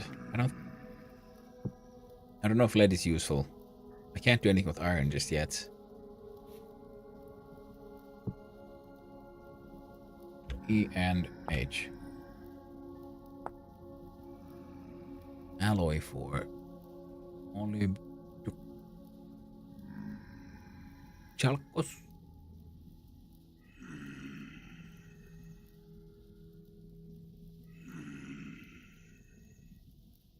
I'm sorry, I kind of rant about this for a minute. I'm allergic to gas monster. Oh, wait, a Reaper. Never say sorry for that one. I will happily talk about mental health issues any day. It's one of those things I would like to normalize is because one of my main driving forces is shame, and I want to not feel shame about just being me and being, well, technically sick. And also because at this point I've realized my experiences come from so deep in my childhood and whatnot. So I will never get better, as they say. It is like that some artist whose name I keep on forgetting.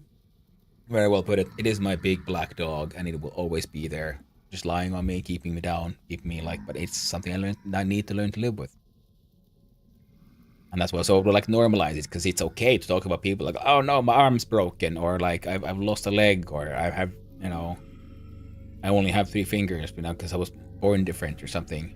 But it's still, there's so much stigma about mental health and talking about it, and I think it would be way better for most people if we all would just more normalize talking about it. I think hey, yo, it's okay to be depressed, and and for many of us, there's no going back, if you will.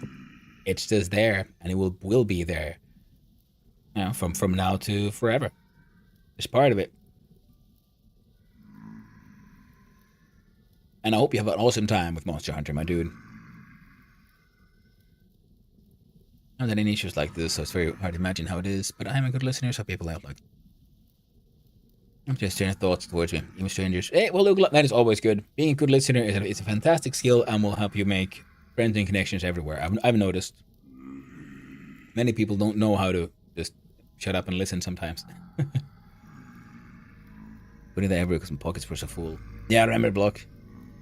Just game up, don't be.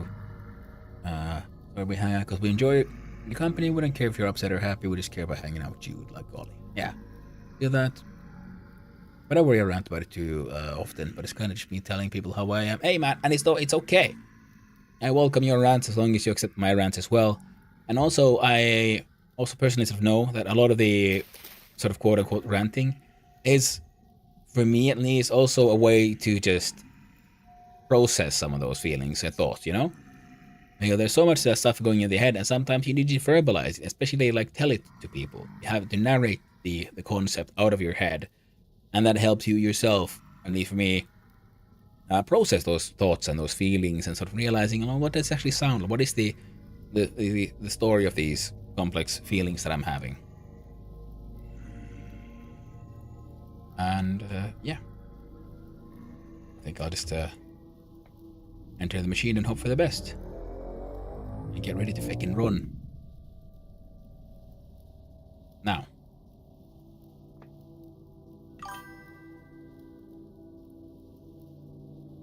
Yeah, I'm working on just not having have a great stream, homie. Hey man, you have a fun time too, my dude, and I will make sure to come lurk in your stream as well eventually.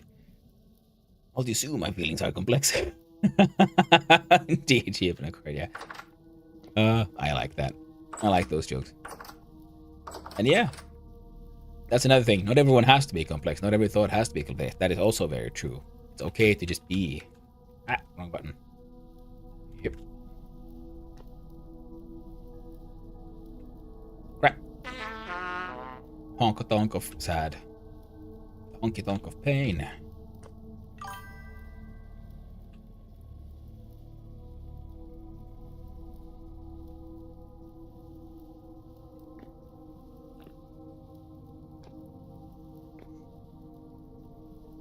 Ready to run? Yeah, you gotta be when you teleport into another space of random darkness.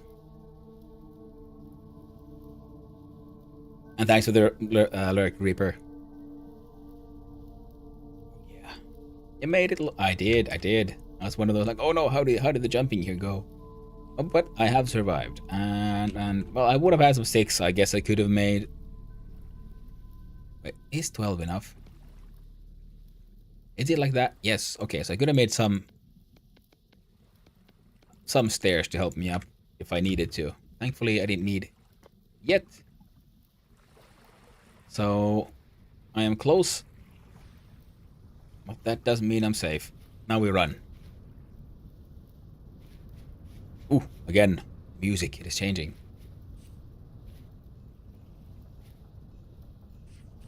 Yeah, you've already raided through those.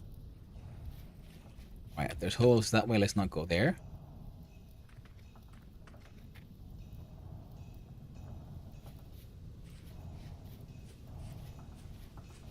Alright, now the question, can I make it to... Okay, gotta now go here. How far do I need? Okay, that's actually pretty far still. Now, I need to make it here first. Ore hole. So that I can dump stuff that I brought. Then run here and see if I can get the stuff that I had. Yeah, because I did have some neat tools and all those linen sacks I would like back. Ooh, more of those floating mountains. I need to exchange controls for shift control in this game, otherwise it would F up my... Oh yeah, I'm already like suffering from it when I was playing Valheim the other day. And because, this game, otherwise cool, but why is control run? Control is never run in any game ever. If nothing else, because I have to twist my fingers far less to press shift and W at the same time. Whereas to press control and shift and hold control down as I run it's just more awkward. But then that made like crafting stuff awkward because you needed to like crouch to do stuff, but then shift was no longer crouch, and then, you know, some things were just behaving weird. I think I want to go back north and east. Yeah. Go around this, whatever the heck this is. This space. Doesn't look easy to navigate. Looks, in fact, very difficult to navigate. Oh.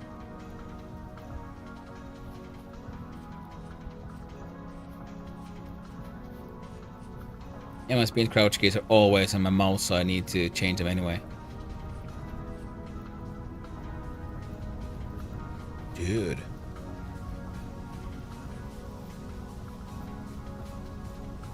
I feel dumb as all heck. My mouse has extra buttons on the side that never do nothing. I really should consider that change myself. Alright, dude. What's up, mouse? What's good to trade there, mouse? Can't remember. I could buy Fireclay from him, I guess. It's nice, I guess.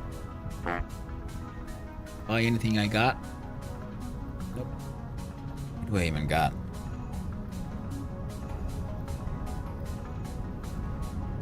Not much. I got my tailor trousers, which are just terrible apparently. Like Thumb gets his chance to work low. Exactly. I mean, because yeah, it's always there anyway, and just using that. Okay. So how would that work? Is what can I?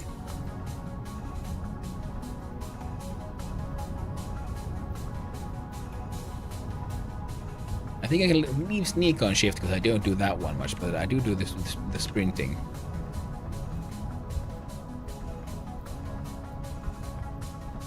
You know what? This feels pretty good. I think I can work with this. Now, in-game time, we are 17. Anyway, some in-game time, and if I sleep here, then the next day, I'm pretty sure I can run all the way here. It's good, yeah. You have converted me away from my heathen ways.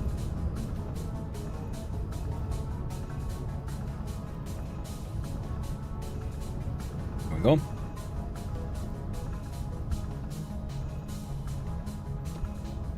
Oh, you're here. By the way, in game, you want to sleep?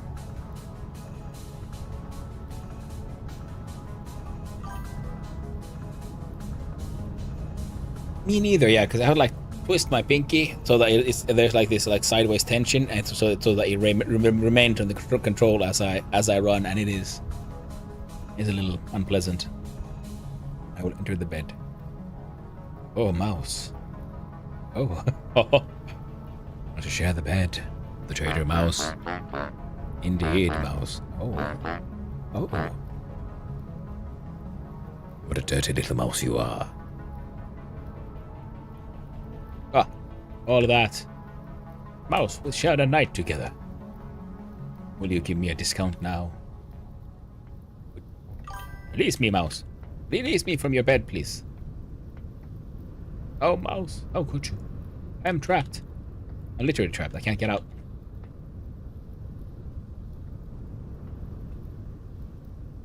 I've merged with the block.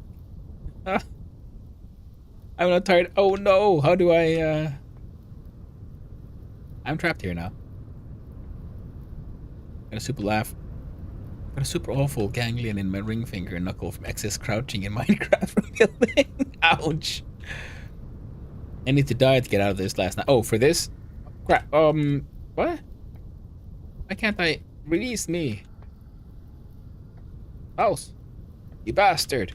You trapped me. Oh no. I am his slave now. I'm his bed slave. There's no way out, chat. Now he laughs at me. And all the pain and pleasure we shall have together. Ah. Well, cool. But I'm not a teleporter. I'm not an admin. I cannot. And I can't break anything because it's his wagon. I'm not tired enough, so I can't enter the bed even as because I was thinking, oh, I can enter it and then press shift to get out, but no. And I don't have.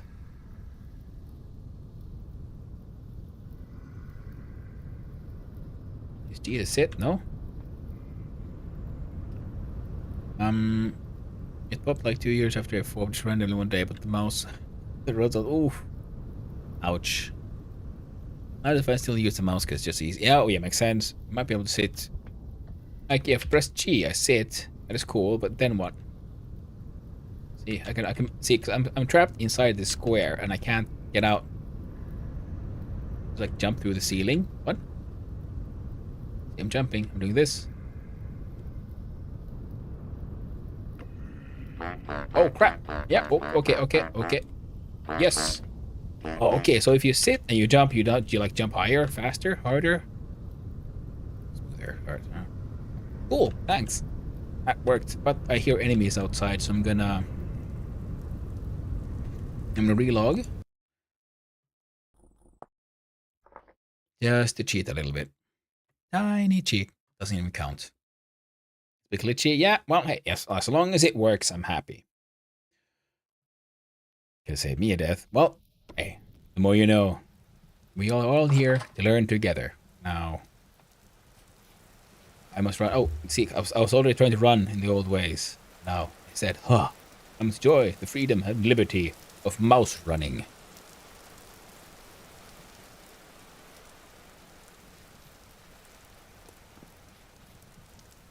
Ah, damn. Can't eat those. Those are poisonous mushrooms.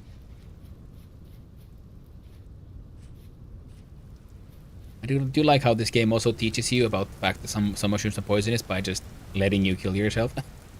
You get a mushroom to get some health, and you're like, oh, why did I suddenly die? And then you learn to like actually read through the tooltip more closely and notice like, okay, gives 60 satiety, but minus 40 health. And they're like, oh, that's why. Makes sense. Plus, of course, you know, if you end up eating a mushroom called the Death Cap, I think that's, you know, that's on you. You know, there was a hint in the name. Why did you go out and back? Oh, remove the baddies. The same world as him, but super far away, so all the mobs despawned. Yeah, spawned back on 2 bears. Ooh, yeah.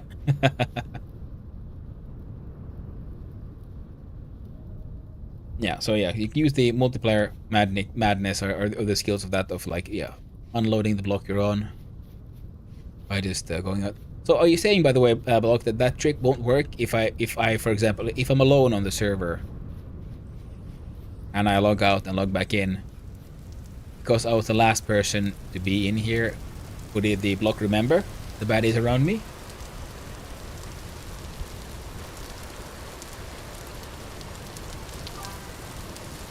Yeah, this will be there. Okay, good to know.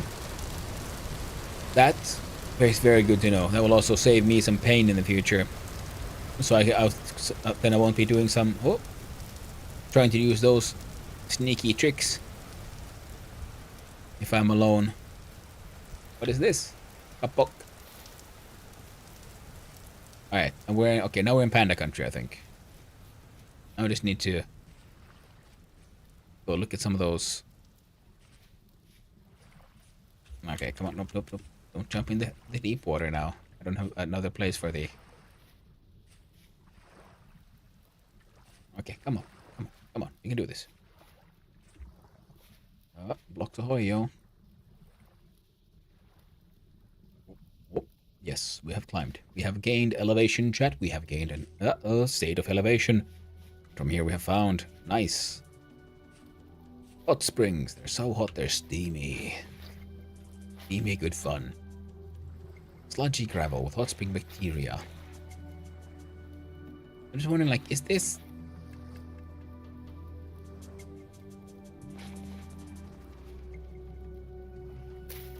Like, could I, like, pick up the bacteria somehow?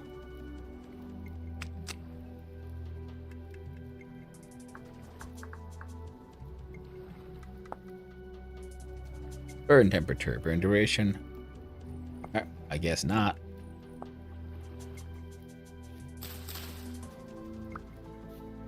Looks cool though. And I guess if you have a hot springs near you, you could build a. Could you like make use of this to keep your, say, greenhouse warm?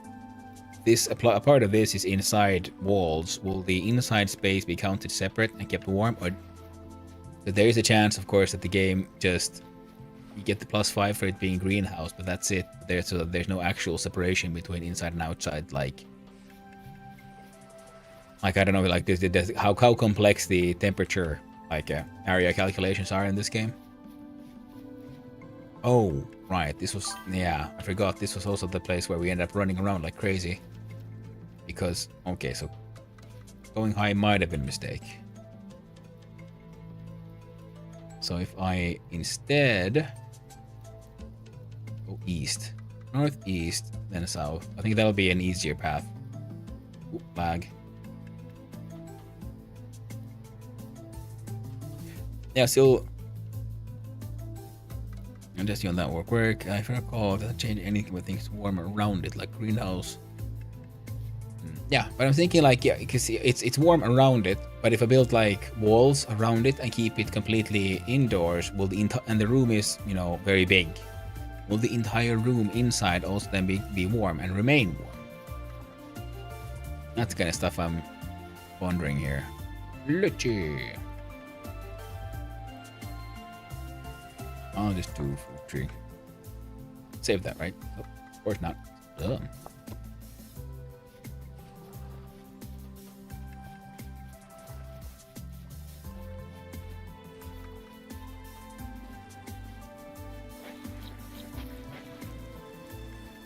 I was thinking like, so could you in theory make an even better greenhouse if you build it close to one of those hot springs or above a hot spring or something?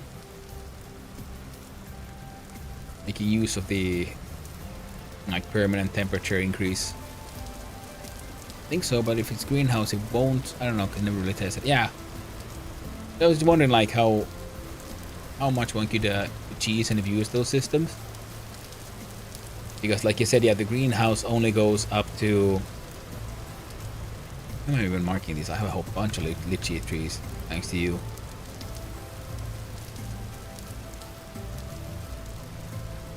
Ooh. Ooh. I don't do those crazy jumps, man. Ooh. Maybe I shouldn't run around quite that eagerly. Okay, now that is. I can do this. There we go. Jesus feckin'. I chose his voice because it sounded funny and farty. But, you know, every now and then, you know, when it suddenly starts making that noise, I just get like so jump scared. I'm like, ah! Big twitch. What's this then? Granite sand. Granite gravel. Downside farty. Yeah! You know, he's in pain, and he can't control his toots. He's a I don't even know what my dude is. Some kind of like not person. Am I undead? And am I something? But he only communicates through the power of fart. That is all I know. Oh, I had berries. Here I'm suffering in vain. I was thinking, oh man, and I have no. Here I am running around with zero food. And I had food all along. I'm just blinded. My own greed and dumbassery. You know what?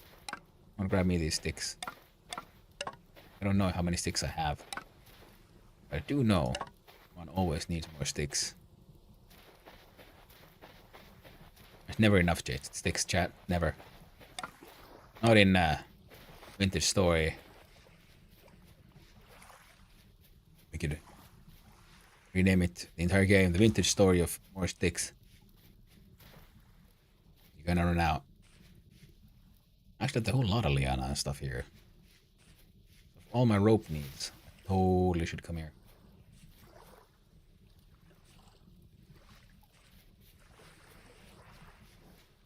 Another lychee tree, looks like it. Oh, it's kapok.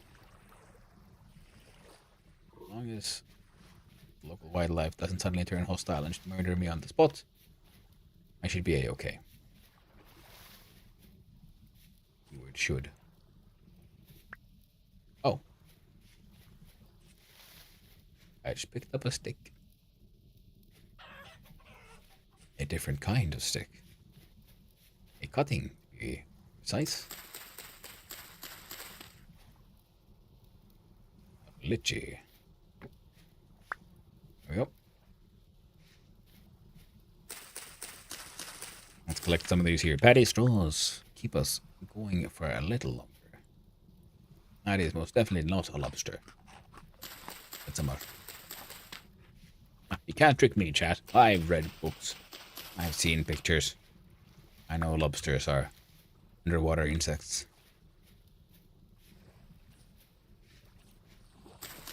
And in case you're confused, yes, I do know lobster mushrooms are a thing.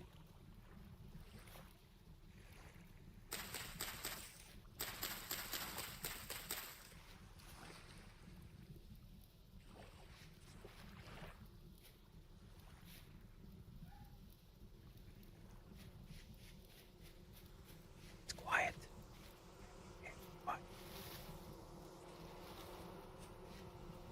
Oh, heck. Oh, heck and oh, yes.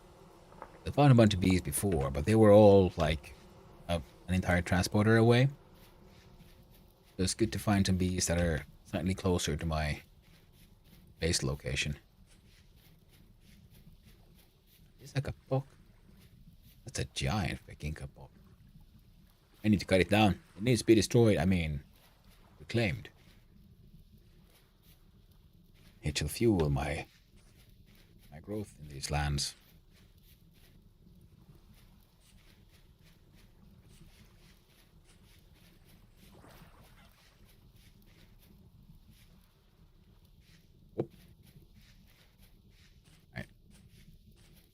I think we've entered the savannah, if judging by the, what are these, the acacia trees? Yeah. Ah, hyena. That is a pretty cool looking cave entrance, to be honest. Cool enough that I'll mark it. There might be treasure in there, Trent. There might be treasure underneath the lands. No one cares about you, soybeans. Ah, someone has been here harvesting these. What the heck is this? It's annoying how things that are on the ground, I can't check them what they are unless they're like properly placed. Like there, I found bismuth. I think someone might have chucked them when we were out adventuring. Oh, that's good. That's good. That means things haven't unloaded here. That means, yeah, I have a chance. There's still a chance. Yep. Oh no. Oh no. Get into water. It's not too deep. Yeah, it's good news. It is very good news. Because I had a copper spear and a copper axe, and it would just be annoying for me to make all that again.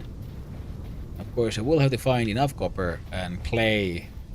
Actually, a clay is something I need, so that looks like, is that bee or resin? It's like resin.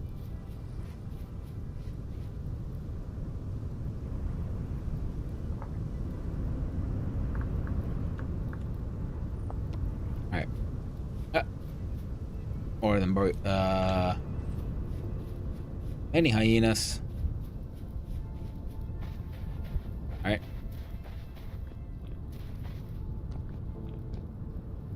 Bunch of peridotite. Another one of these. Ooh, now this one's a proper ruin. I found a ruin here that was made of like solid rock instead of these like cobblestones. And I'm not sure how to feel about that place. I don't know.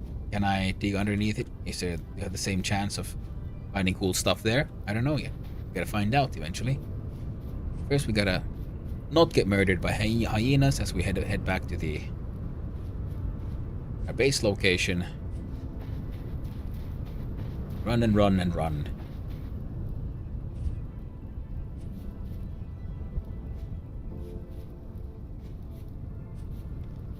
With all the extra copper we have, at least we're slightly closer to then getting into the magical age of metallurgy. Yeah, right now we just gotta run.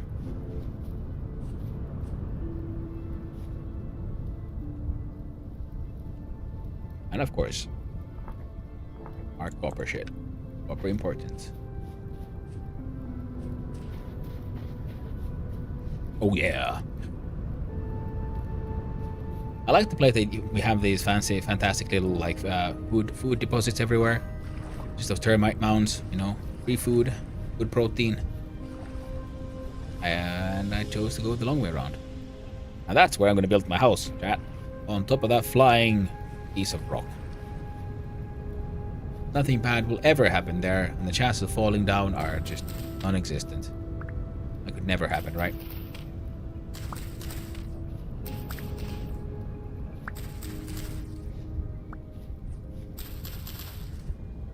Excellent. Even more flax stuff. Grain would be nice, but we'll just munch on it. It's rough grains. There we go, and we'll continue running. And this mouse running is super awesome, and I feel like such a dumbass for never even like realizing this. Oh, oh, oh. Ah, so many hyenas. What is this? Thought I saw something weird. I'm supposed to head this way anyway. I think I can maybe able to get through here. Nope, can't be done. Can't be done. Crap! Don't get too close to the hyena. Them Blaffy boys. Blaffy girls. Yes, dear. Run into that cave. It is totally safe. You will never regret this choice. Ever. Ruins.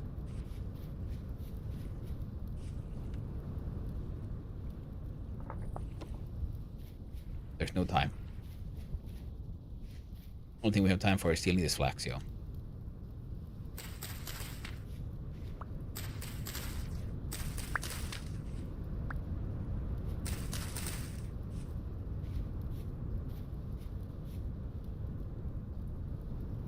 That way. I need all the flax because my dude is a tailor.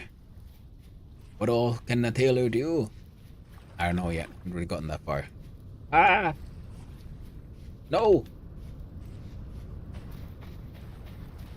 That man, crazy hyenas, you made me like abandoned. Oh, flax and stuff. Man, I do not like your face. You aren't. Got a scary face there, hyena. I'm not a fan. Ooh. Okay, we're exiting the drier part of the savannah into some slightly more lusher territory.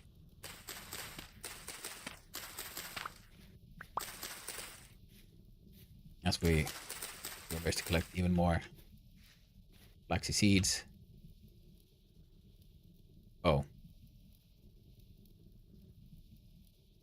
Well,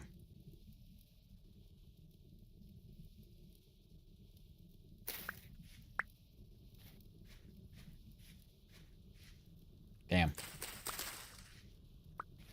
There we go. Got more than a full stack of flax now. That's good.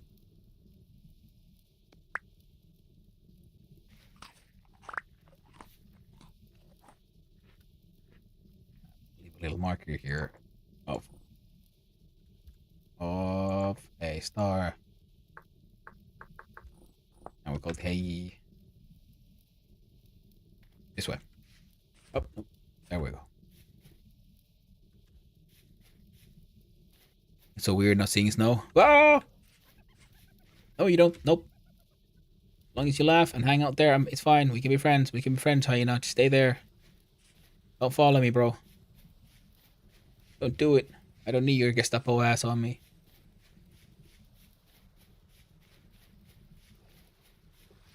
That's right. We've all seen Lion King. We all know what political faction hyenas belong to.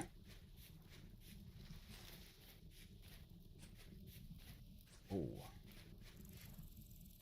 that's a big mountain. Ooh.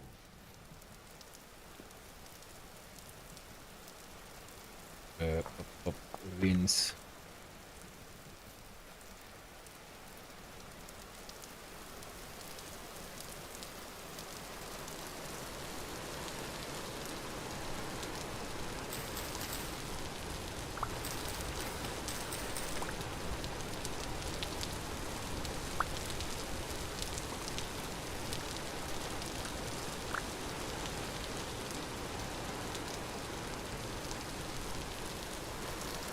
Okay, I'm close enough for my... Oh,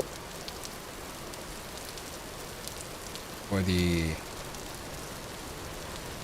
death position spot and my base to be getting separated, so I guess I'm rather close to my destination.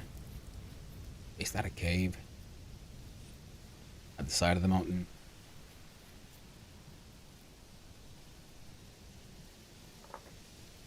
Oh. And there's a big old hole here.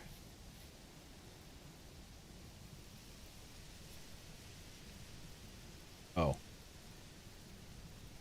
Chicken and there's Bowthorn. If we're really fast, Bowthorn can get us, right? With Zig and with Zag. Don't lag on me now. Going so far. Oh shit, we're here, chat, we're here. You see, that's our trader friend. Our trader bro. That's an olive tree or something. Interesting stone.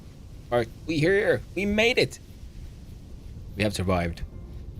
And one of those lichis is actually doing something already. So in this part of the desert, we have some bamboo growing. And we have a small chesty situation. Now. Including soybeans and whatnots. Okay. What's inside you? Great. You know what you're getting? Black seeds, that's what you're getting.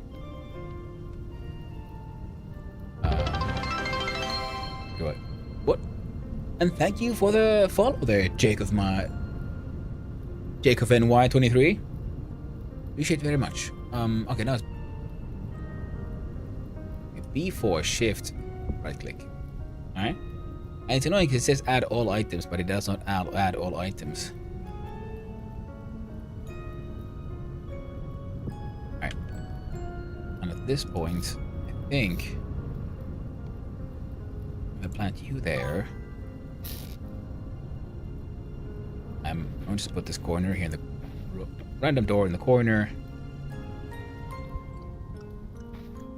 Now, if I've understood this correctly,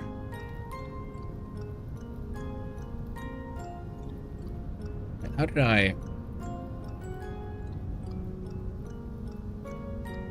There we go. New York? Yeah, Jacob New York 23. Oh, good to know. Thank you for the clarification, and I hope you're having a lovely day, my friend. What's your stuff? Oh, yes. Oh, thank you for reminding me, Lucky. There we go. Put the hand baskets down, and anything here I can like Lofert and Bone can exchange place. Right, need those rice seeds. I'm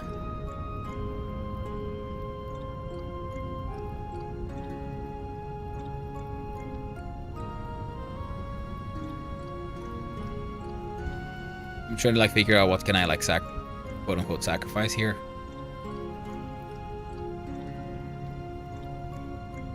I'm gonna save those metals at least, and all the well won't be handy, but hopefully we can survive. Alright. Let's go find my corpse.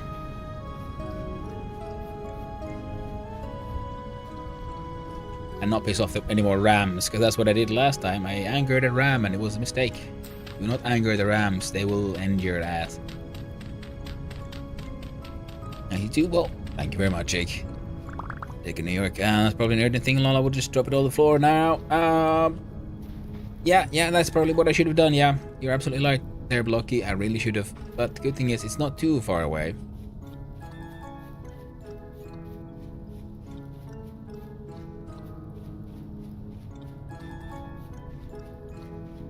And worst case scenario, it'll be an annoyance. Oh, heck yes. I got my linen bags back. At least it's already a great victory. We have a wooden hoe and a hand basket. And ooh, why are these not? A flint arrowhead. We got 2 fire starters. We got now 3 fire starters and 1 liter of rot. Oh, the food, of course, has rotted away. It's a reed chest. Okay. I have many fires. One of them is the one I made when I was here first time. The second one is when I came here the second time. No. The second one is the one I made now, and that I came now. The third one is, I think, was left by Reaper when he was here last. Anything here I can combine with other stuff? Doesn't look like it, but I have a bunch of insects I can eat. Chomp chomp.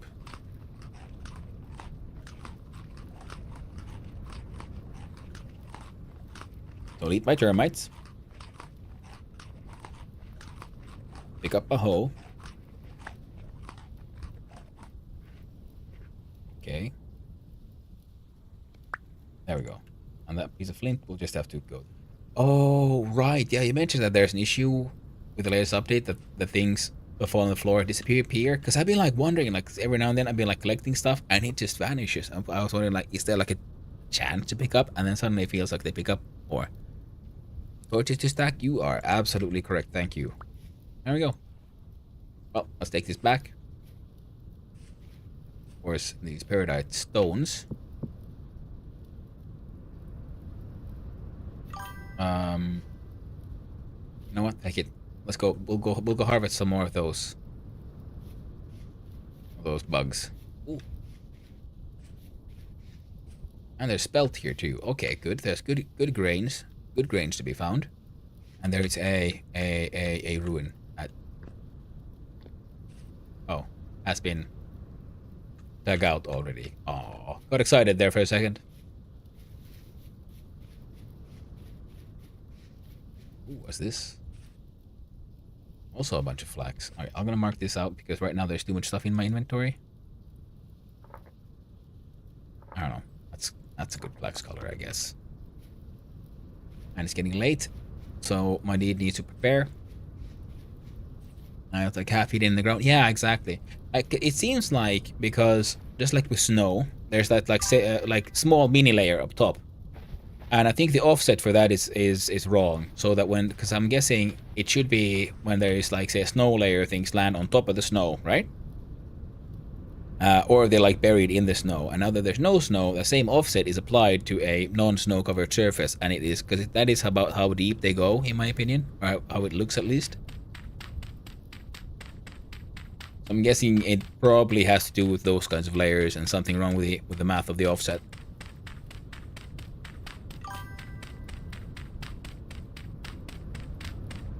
And it's my extremely amateurish guess, at least. I'm gonna survive another night, and then do some more farming. And what else do I need to do? Then I need clay. So I can start working on getting into the whole metalworking age. This will be the last termite now, and it's getting too dark. I must run. Run, for my life is threatened. Thankfully, we have the minimap, so I can navigate using instruments.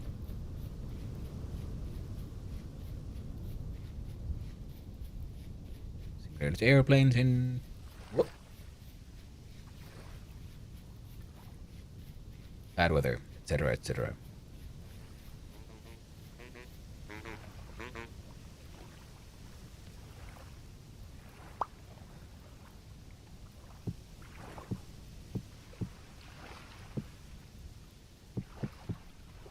Alright. Hello there, friendo. can I put a large amount of... Okay, so that works, but if they go in the ground, it's only 1 liter stacked. I'm gonna start harvesting a bunch of this rot, because if I remember correctly, indeed, they are used to make compost. So, Alphonse, what do you got? You're the luxury merchant. An aristocrat shirt. Oh, the greatest of us aristocrats, of course. Some might recognize that that is, in fact, a blue plaid shirt. The same worn by the most iconic of elephants, who today made partner. But on you, again. Casual elephant. Nice to see that your canonical blue plaid shirt is in the game.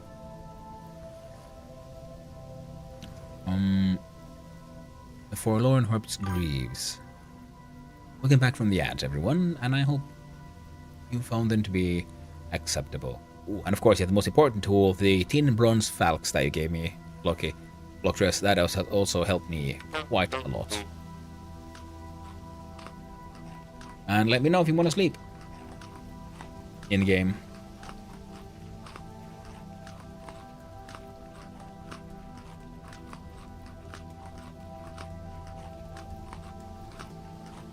Alright. Excellent.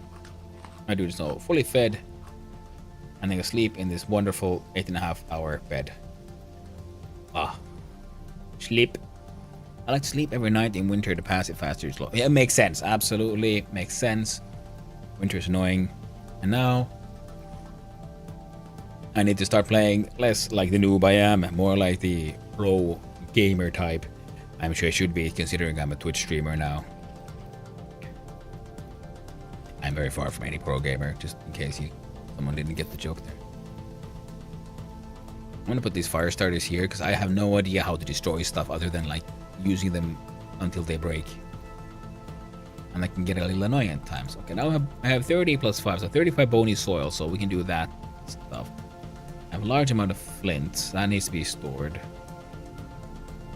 A lot of this needs to be stored. The copper axe could go here. So then I'll have... And the flint hoe does not need to come with me. I can make a mud hut to start with.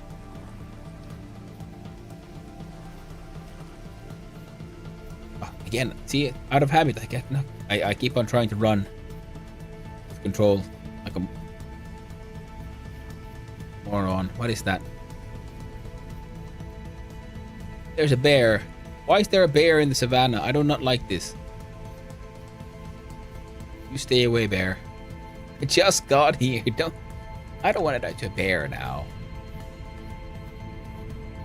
Turning a little piece of this strange peridotite desert into a lush garden. There's no need for bears here, okay? Okay. Oh, I'm afraid. Oh, shit. So all the plants have grown normally, though. That's good to know. That is very good to know. Dead growing rice. Died from too low temperatures.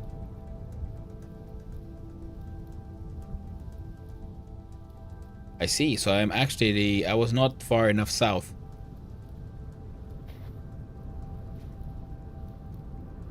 I thought it was far enough south, but I was not... I have not actually escaped winter yet. Well, technically, I would need to go even further south. Ah, right. Actually, no, let's do it like that. There we go. So now I have a permanent torch. Wonderful. Flax seems to be doing okay, and I...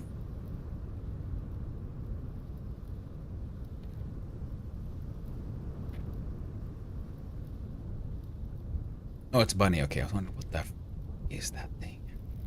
Freaking me out a little bit. I guess I could build my hut here. Medium fertility. No. Low. What did I go? I'm not using my medium fert for this, am I? I need to hunt down some more of that too. But for now, spot for now. 1, 2, 3.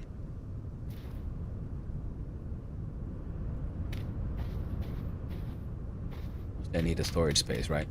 It doesn't need to be that big. Like this.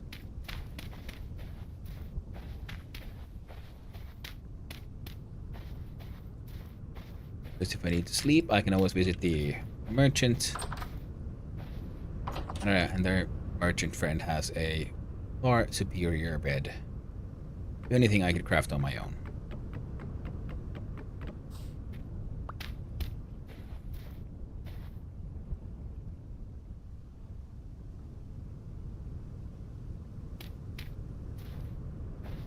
This seems acceptable.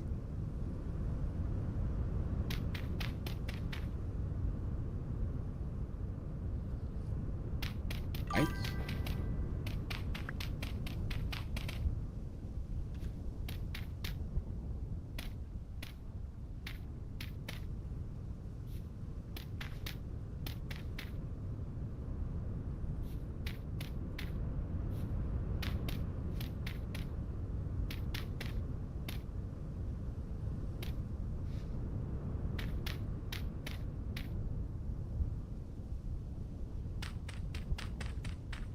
And pop. There we go. Pop. And pop. We need 3 more. One of you has the gate. There we go.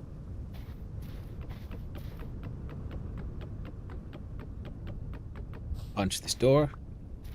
It gives up the ghost. And there. My most fantastic little mud hut. Almost done. Still needs a roof and shit. We'll get there. We'll get there. Only soil. Put that away. This chest. Ah.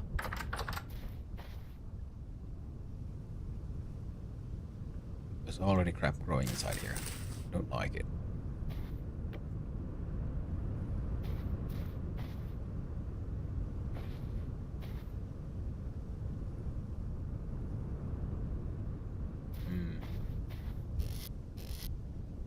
Is there anything that I have like large-ish amounts of that I want to like just separate? So there we go. We can have some chests, right? And then I'll save those here. Maybe pine logs.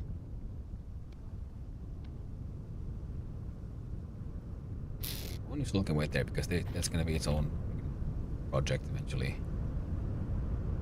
Now, oh, there we go.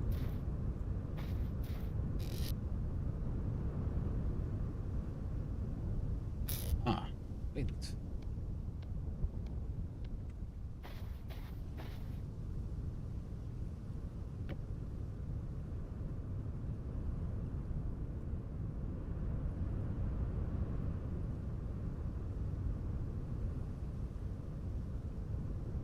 I see, I can't actually put flint in here.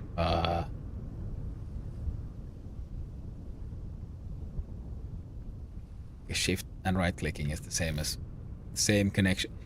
Okay, that's slightly annoying because some of these items have the same like shortcuts for starting at their own like I don't know mini game as it is for putting something inside a crate or other container. That can sometimes get a little annoying.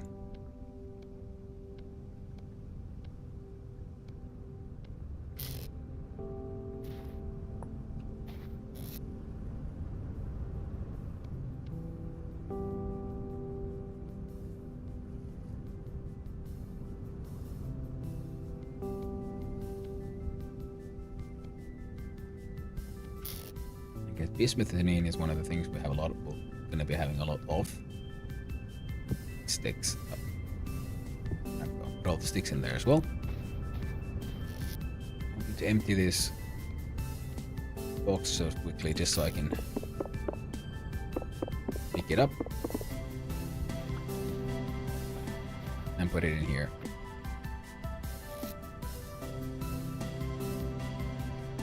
Olivine. It's for making glasses. Glasses.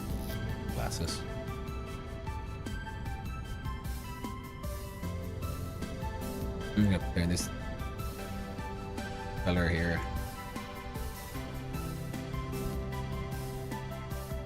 A rope. Oh. Okay, now some rope. I think reeds can hang out with ropes. Bamboo fences can hang out there as well. No, they go here because these are other like built things. Some of these have to come with me in case of emergency.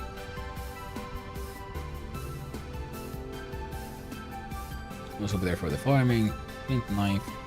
You never know when you need a knife. And now of course, yes, I will need the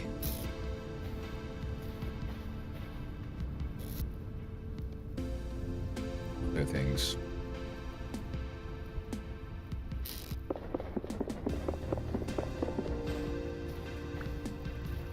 What are those other things? I've already lost my train of thought there. Just life. Periodite sand. I could probably use that to replace some of the walls, I think. I'll go with blocks. Technically, that would have to go with blocks then as well. Rice seeds are for clamping.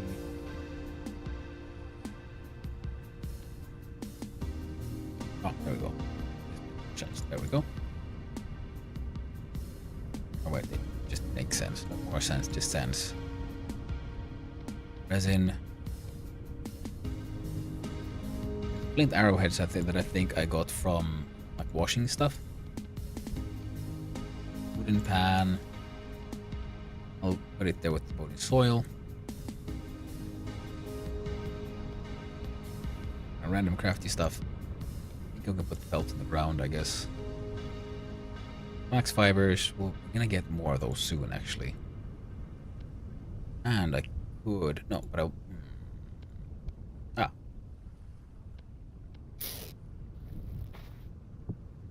There we go.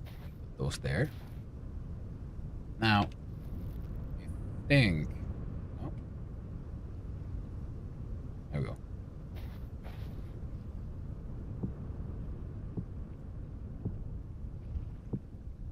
There we go.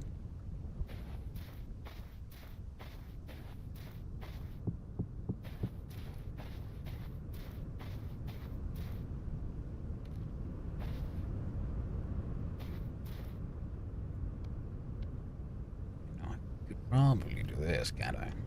To go like. Okay, we now have a like constant porch in here. Kinda works. These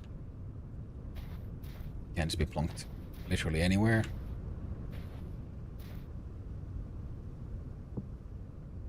In theory, at least. There we go. Sticks, some more flax fibers. Bushes. There. Now I can place down these guys. Like a pawn. I can do it here for now. Wait. First.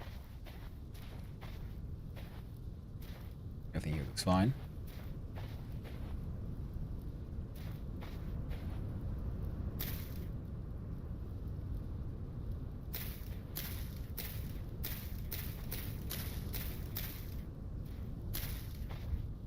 And cranberry bushes, one space, then.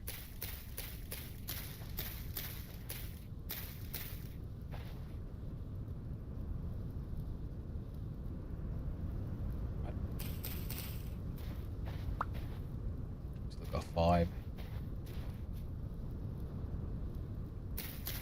Oh no. 2, 5.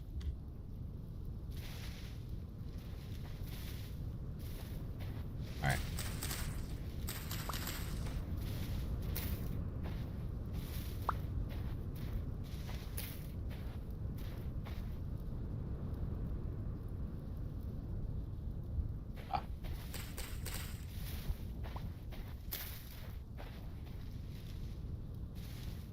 acceptable pretense of symmetry.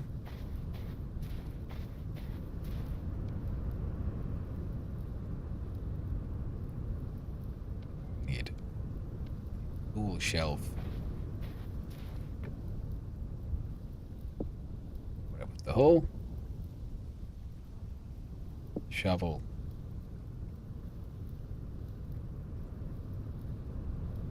Start with.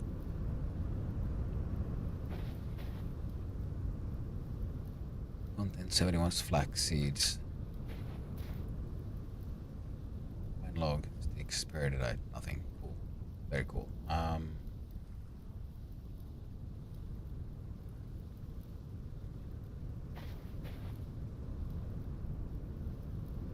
There. More items. There we go.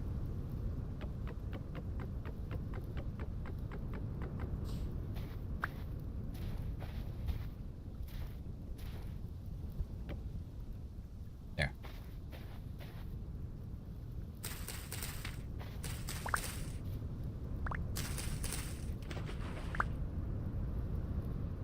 Well, let's go on chat.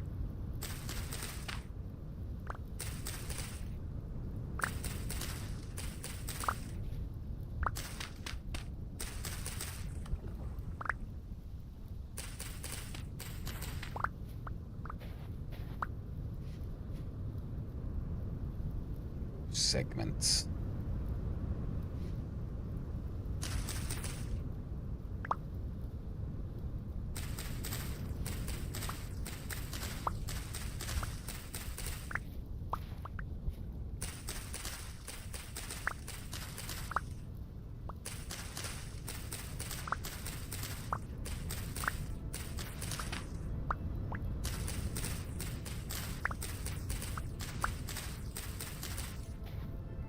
Looking at all the stuff here, like as you can see, a lot of this stuff is getting covered in grass and stuff, and that needs to be dealt with. Rice can't handle the cold temperatures, so at least I know that.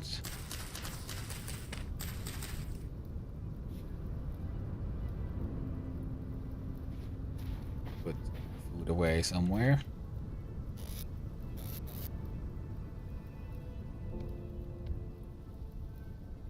Okay, we got a decent amount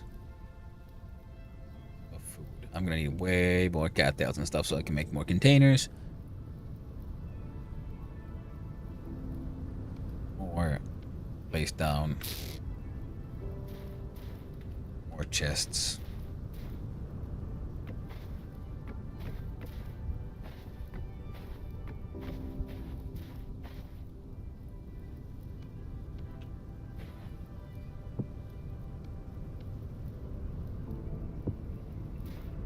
Alright.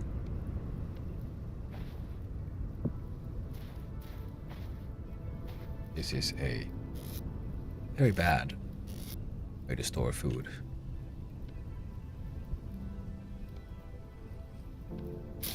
Right now it's the best I got.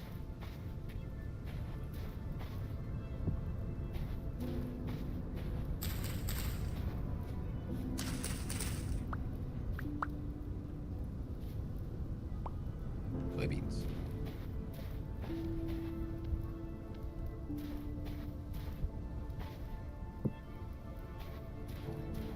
Now, cold resistant until -10, so we can plant those. Not onions, not rice. Spelt could work. Not amaranth. Turnip could work. Parsnip could work. And flax is a necessity. Now I had those medium fertility soil blocks.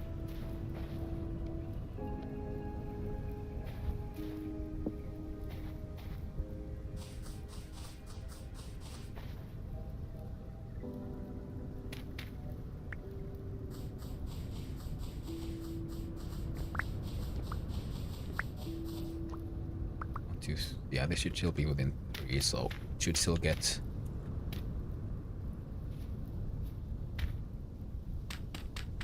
moisture bonus. place one here as well. Yeah.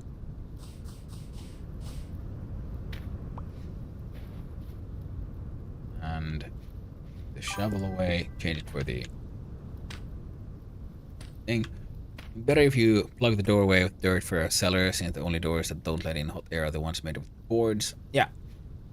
Eventually, yes, that's the plan. Right now, I'm just like trying to get just empty inventory, get this stuff into a state where it's so that I can just leave it and run away. Because I need to go get clay anyway, and I need more dirt to be able to build. It doesn't even have a roof. You know, I ran out of time and space.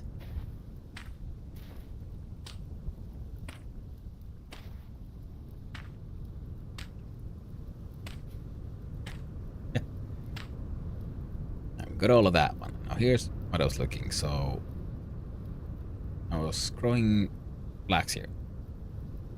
They require K, right? Then we're gonna change that one for.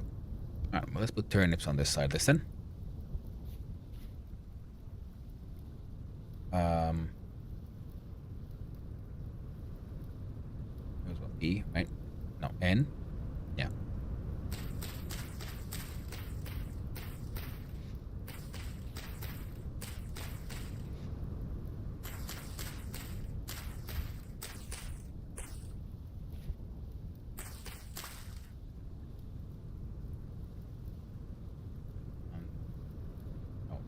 Already approaching something that's already eaten N. Then put some carrots.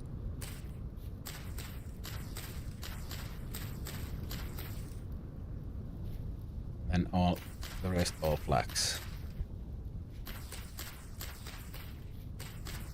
Need to find better soil among other things. There we go.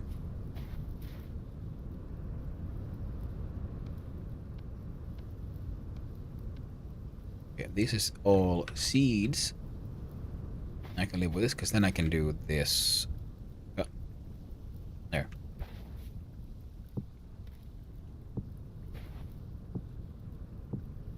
Those are my seed baskets.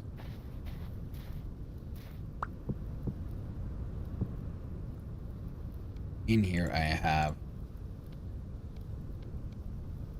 insects for eating, some sand. I guess I could place a bunch of the walls with sand, right? So I feel like I had... There we go, more sand. Okay, cool. Well, at least the lower layers can be replaced with sand.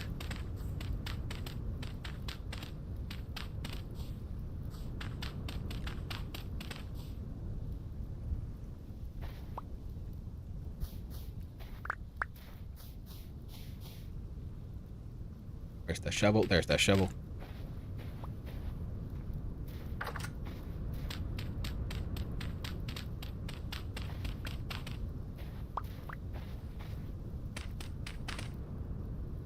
Guess we can make the roof out of dirt.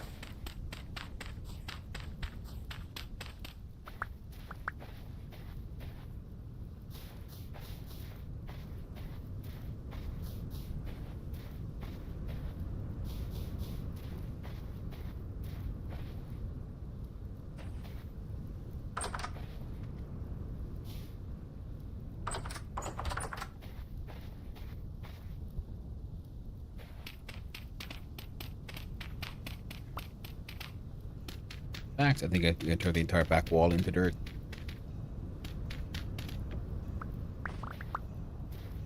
I mean, sand.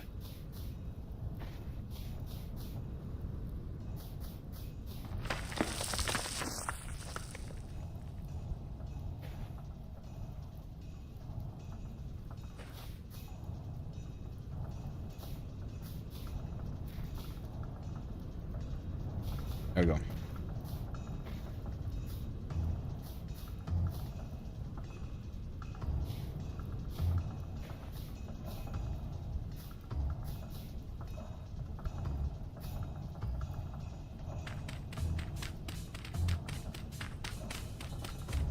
Soon this thing will break. Oh, didn't break yet.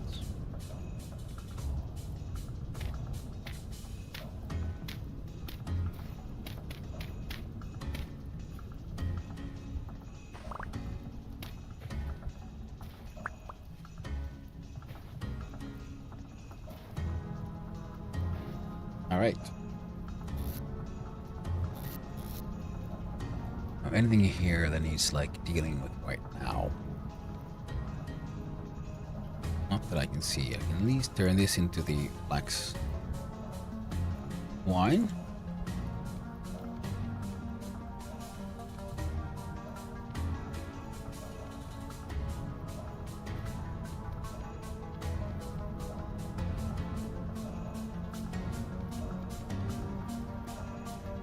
Press H. What can I do with the flax twine? Ingredient for Gamboy's helmet. Leg armor, leather body armor, tailored Gamboy's helmet. I need 2 plain cloths, 2 flax twines, 1 sewing kit.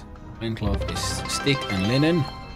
And thank you for the follow there, TTBread79. I appreciate it. I hope you're having a lovely day, my friend. Oh crap, you should look at things like cob and rammed earth. Oh, yes, that is true. I should. Good morning to you, my friend. I'm here trying to figure out what all I can do here. Okay, so if I do 1, 2, 3, 4, and I should have stick. Alright. And was it one of these combined with a stick that makes that bolt of cloth or something? Nope. Crap.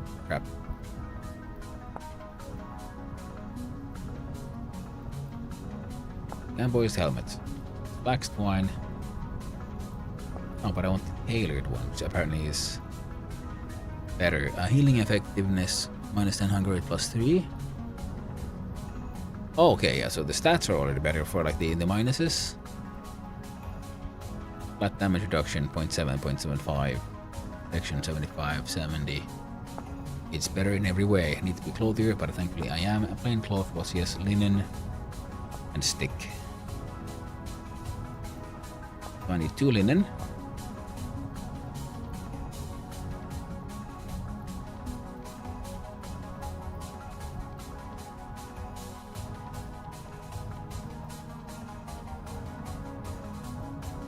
There we go. Now I have a cool helmet. Oh man, finally getting to make use of the like class. Tailored Gamboys. Foaming body armor, I need a large amount of those. Oh, I'm gonna fix one. If I have a ruined one, I can just add more cloth and it'll be fixed. Good to know, good to know. I'm a sewing kit, now I need plain cloth. 1, 2, 3, 4, 5, 6, 1, 2, 3, 4, 5, 6, 7, and 10. 10 of these. Well, that'll still take a while. So I'm gonna leave those there. Might as well bring these. Yeah, we always have steady weather so you can grow flax year round. Exactly, Blockdress. That is a dream. But the thing is just, I'm afraid of just going out the door and just dying. Because it suddenly turned into night. Because I wasn't paying attention.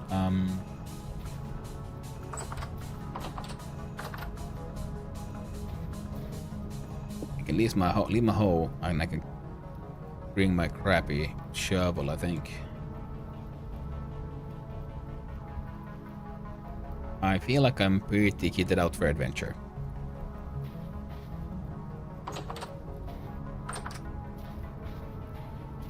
Even if said adventure will be a rather short one, because it'll be mostly...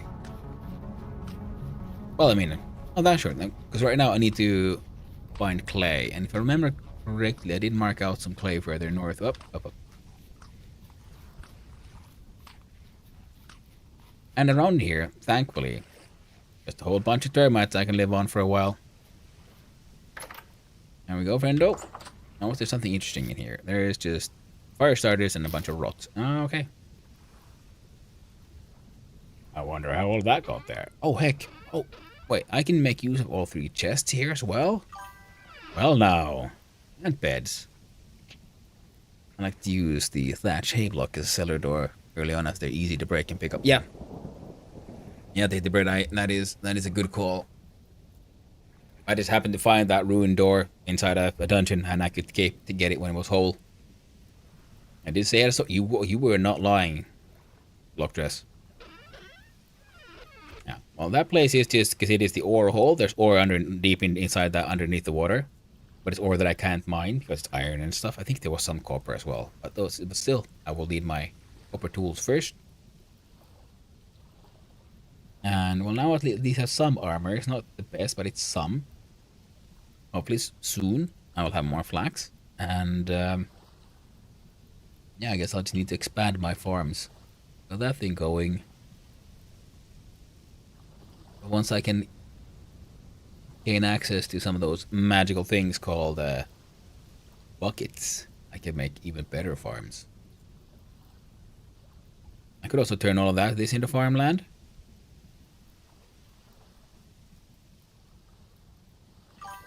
I think I will actually. Watering can. Watering can, but you know, what if watering can't? Plus, most importantly, I'm lazy.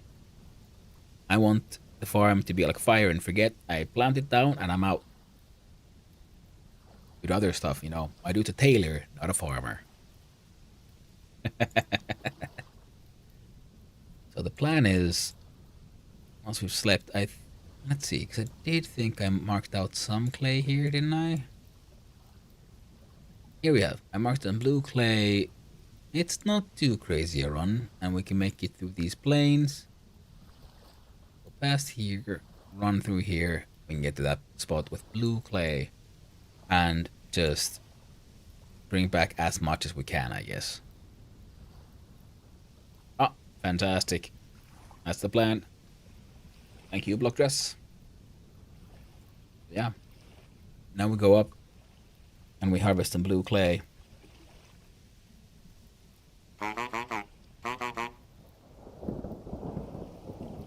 You see it on the map?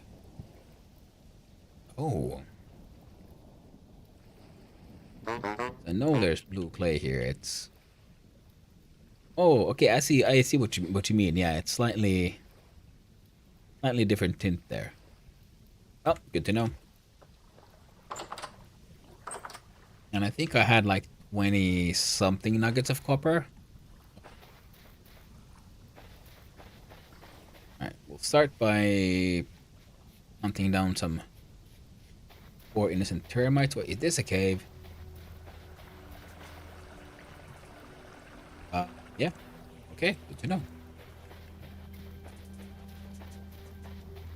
Short access to multiple horrors.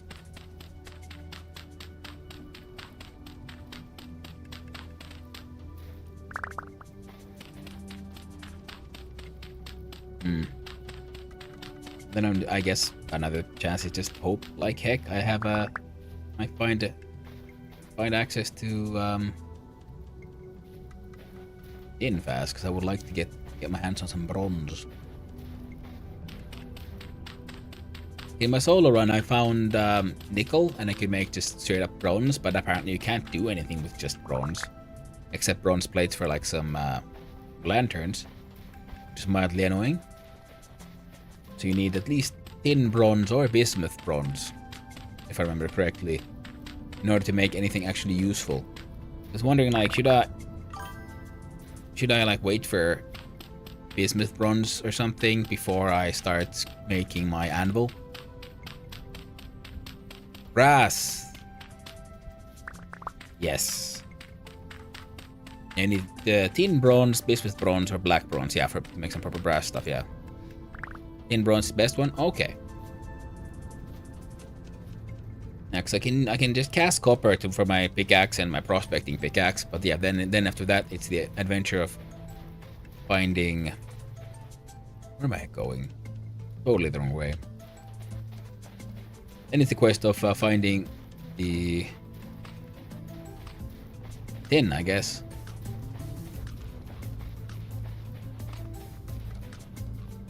And that's with Cassiterite, if I remember correctly.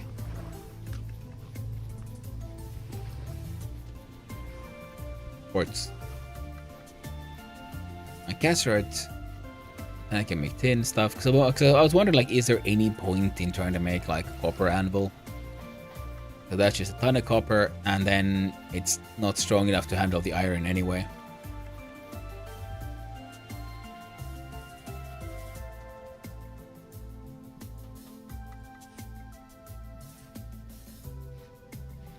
Oh. Well, I can leave these. I have a bunch of carrot seeds. Yeah, you want to go bronze as soon as you can. Yeah, makes sense. Yeah, because you still need the bronze anvil to be able to work iron. So I was wondering, like, yeah. So is there any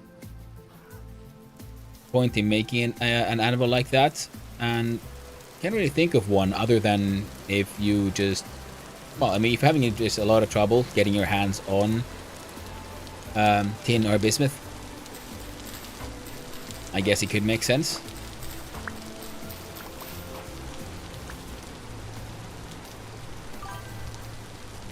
Because at least you can then make yourself a saw and you can start making planks and stuff. So at least the rest of the game can advance. It depends on how long you want to wait till proper chests and wood. Exactly, like for wood and stuff, yeah. And not even like proper chests, but just getting a bucket. Yeah, like enabling you to move liquids around will make just be able to do like, what's the word, like terraforming, farming a lot easier. And you need barrels for a lot of the more advanced like crafting anyway.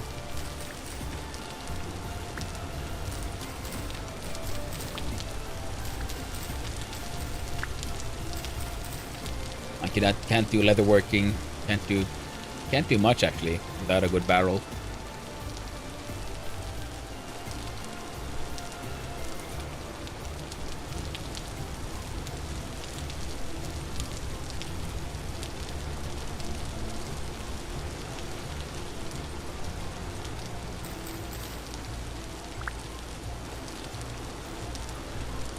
And I really need to stop like just grabbing random stuff.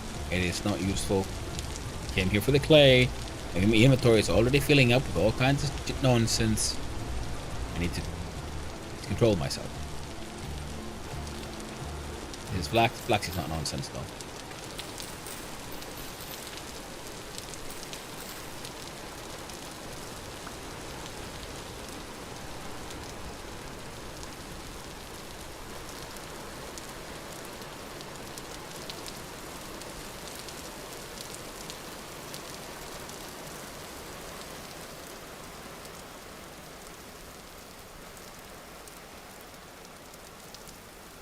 Okay. Looks like we're safe-ish.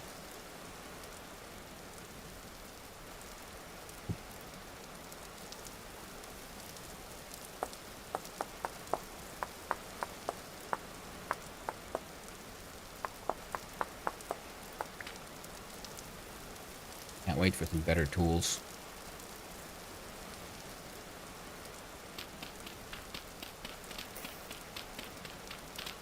It'll make life a lot easier.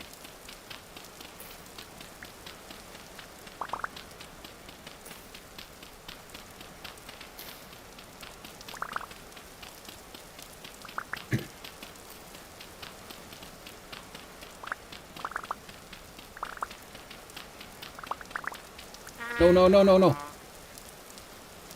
I have no idea who I just angered. It was you. Or someone like you.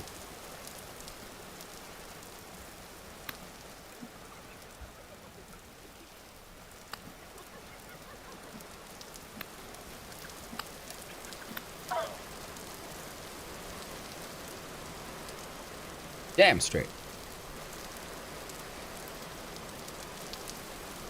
Man, that scared me. Oh, being so far, so like stupidly far from your stuff, your spawn point makes you so goddamn nervous.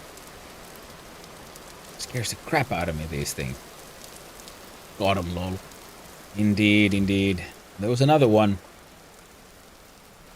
And I'm happy that I even have my helmet on because there was a pretty obvious like damage reduction happening there.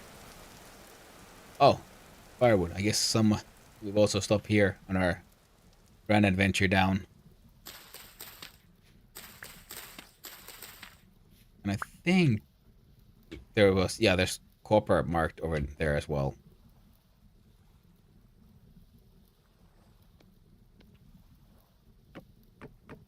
Yoink. I'll take these, thank you.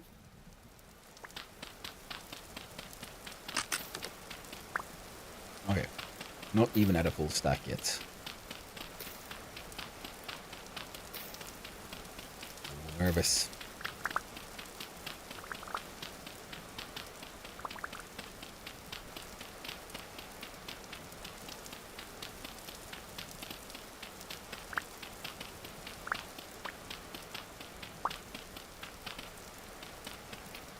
Alright. The current quest, get clay. After that, collect firewood. I'm so happy I have my linen bags. Having so much extra storage space will make life a lot easier. Then I can just go through my, I don't know, flint reserves.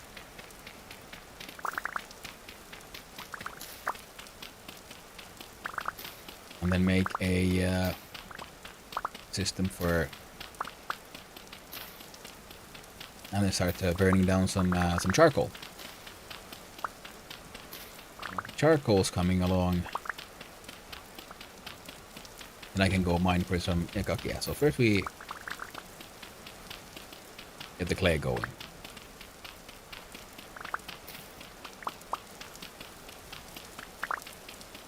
Then we can get charcoal going, right? So we can turn some more of that clay into something useful. I mean, ugh, so that we can smelt that ore. Man, I can't words. My thoughts are in like such weird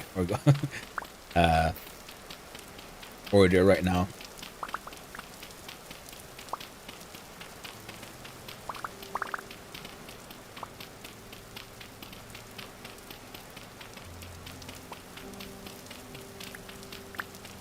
And hopefully I could put clay in a box somehow. I'm guessing I probably won't be able to put clay in a crate in any fashion. Because again, the same button for putting the thing into the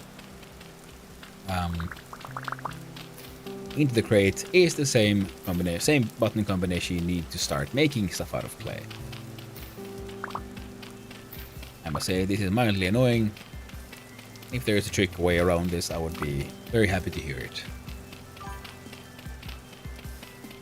And flint too? Okay. How? Because I tried to. And all I got was warnings like, you can't like go napping here. You need to do it on a flat surface.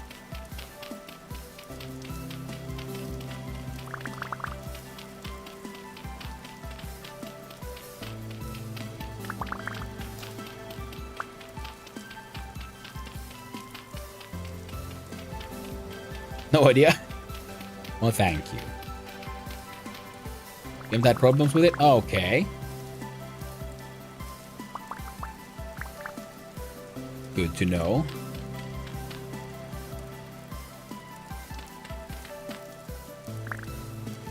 Okay, we're at 38. Almost at full capacity.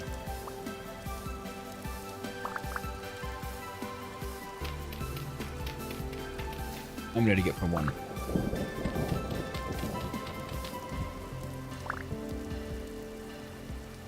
That can't be right. Can't be 5.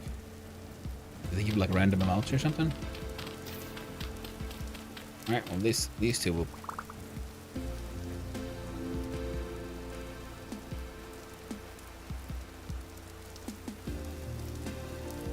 Oh, that should be enough. I'll take this back. Take this stuff back home. And try to figure out how exactly to put stuff like this inside a crate. Jesus. Oh, that scared me. The hole. I was very like, oh no, I'm gonna fall down and die. I'm gonna have such a bad time. Thankfully, I did not fall. Whether or not I will be having good or bad times, though, that remains to be seen.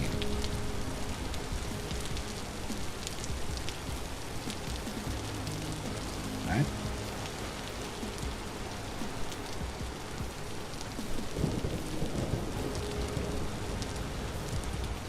Okay, I'm going to come back here to collect some of this medium fertility soil as well.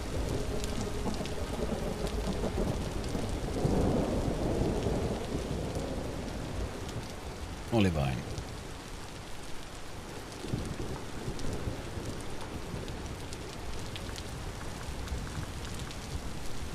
You know what? Take it. Close enough. thought I pressed back, but apparently I pressed slash. It happens. I mean, I thought I pressed home.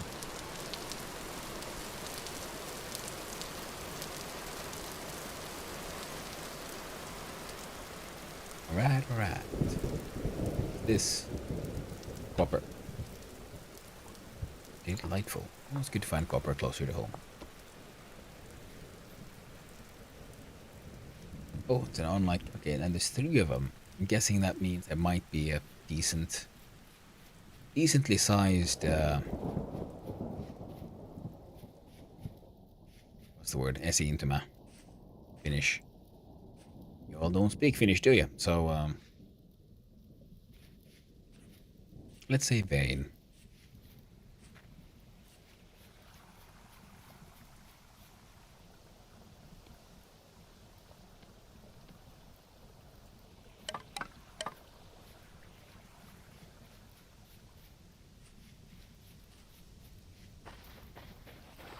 Probably also cut down some more of these reeds for storage vessels, but we got a bunch of clay. So we can do some clay forming.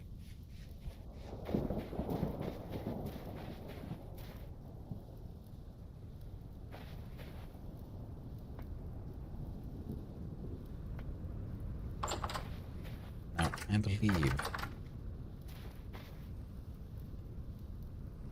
Okay, this one's empty. So I have clay here. So... Shift.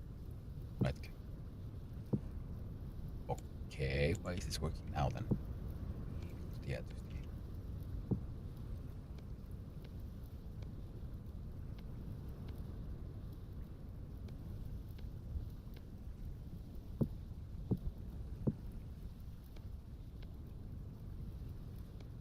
hang on to that one for the clay farming I need to do. Eat me a couple of raw turnips. Get some variety in the diet. And they eat a whole bunch of termites. Because termites are like berries, you know, they don't have that long of a shelf life. These fresh for 2 more days. This stack's gonna keep me going just fine. Stone stick pine log.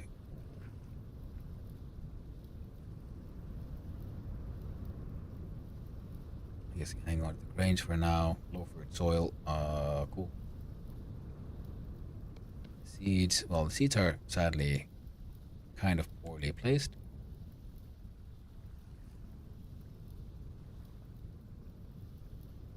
Alright.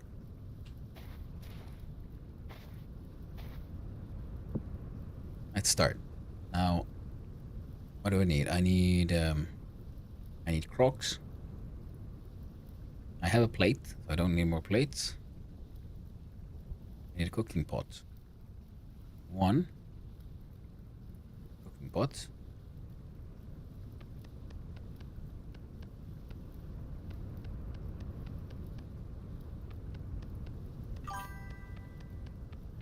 Oh. Change over to this one. Do it a little faster. Oop. That's wrong.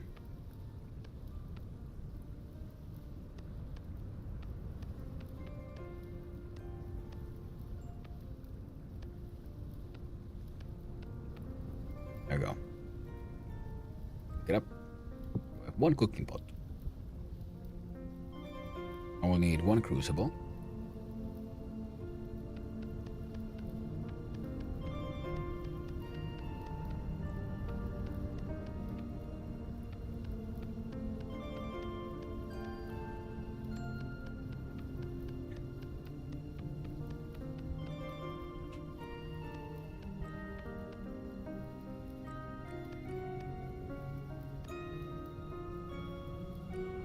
Okay, 1 crucible.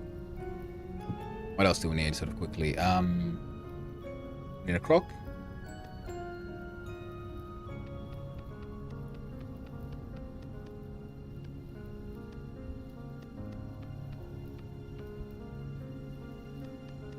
And what else?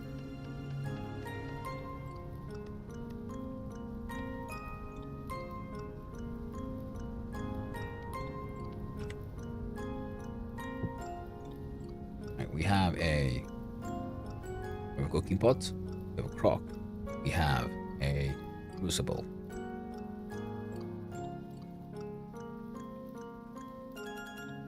Church bell. Oh, okay, no, these are from the mod, okay.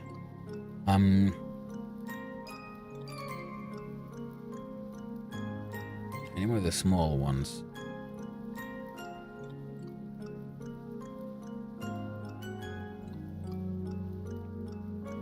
I don't know if I need a jug or something. We can make another crock, I guess.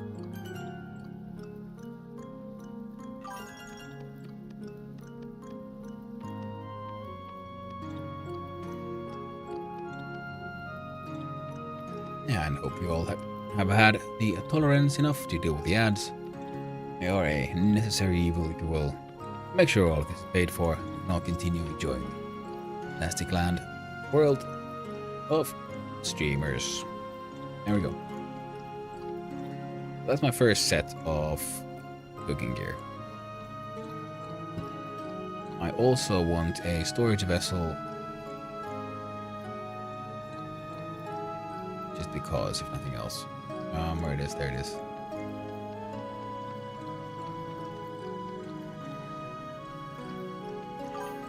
Well, I want a storage vessel because they're excellent for just storage purposes, and it's good to have like at least one sort of like dedicated one. And this one will be dedicated to the magic of food.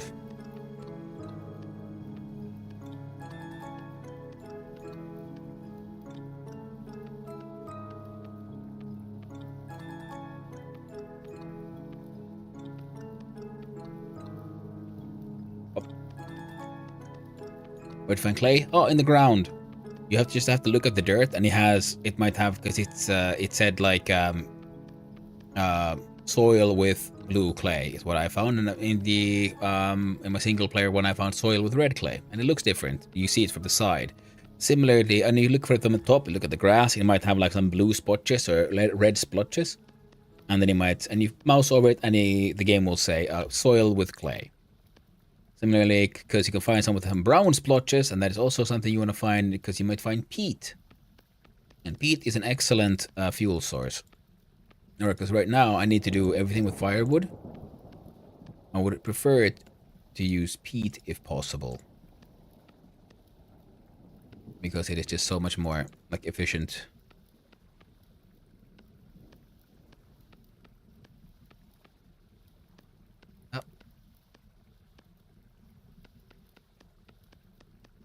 And I like using the 3x3 tool for most things, just because it feels faster. Okay. And of course, the duplicate layer. And with this, I think we're done here. There we go. Now, there we go. Now I have enough for 2 things.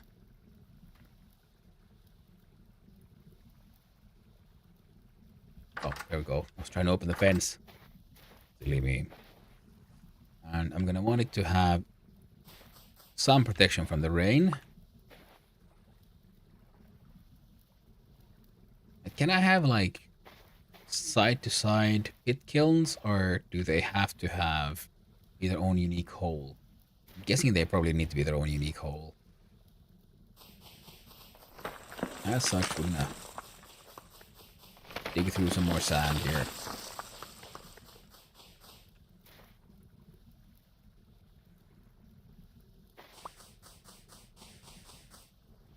Make one there. One there.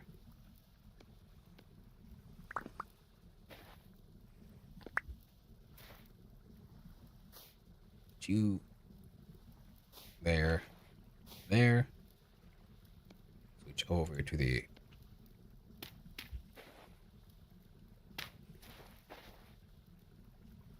and we switch again.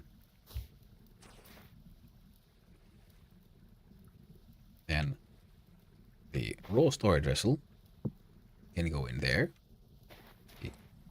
On the smaller pieces, you can put 4 of them.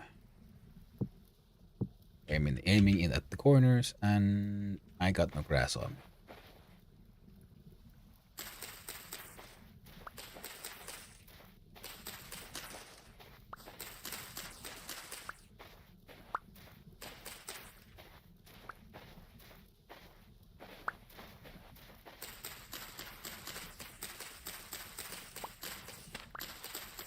bunch of dry grass.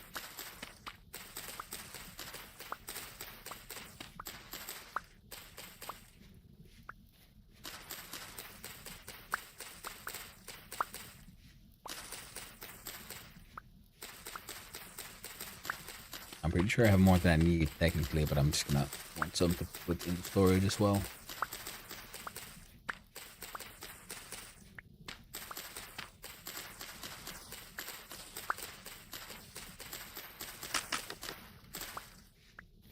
Alright, knife broke. I guess that's all the grass we're cutting. Because you need to cut your grass with a knife in order to turn it into like separate grass. Put in there and fill that one up as well. Just realized.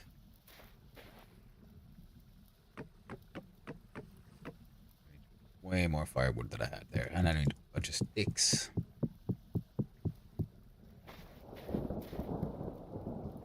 Alright. And I know I have a copper axe, and I want to save that one for actually cutting down trees. Then have like the sacrificial flint axe for making the firewood. There. Wonderful.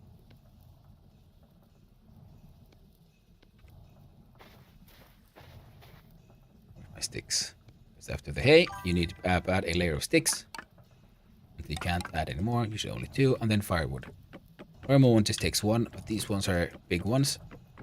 So you need a slightly bigger layer, and then you can use a fire starter or a torch in your active hand to make it lit.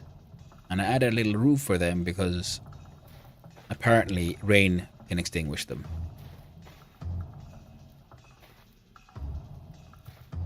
That's what you used to do? Okay, let's see. Oh, okay. And then I'll put the rest of my clay away. There we go. Clay away. One random peridotite stone. I have sticks. Never know when. I'm gonna hang on to these sticks. Because I have already 2 bowls. What is this? Rice seeds.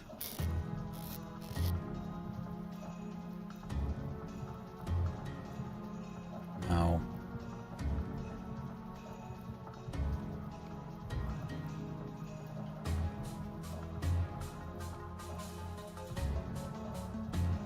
That makes me some more of these here rope ladders. That they're kind of neat, aren't they?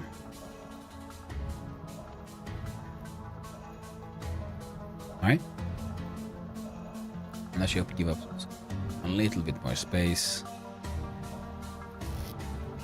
Ah, I remembered, yeah, we had some lumps of fat.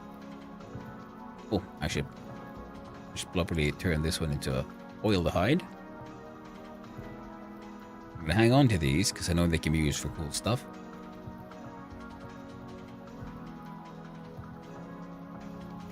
Okay, these will go into long-term storage with our tailor friend.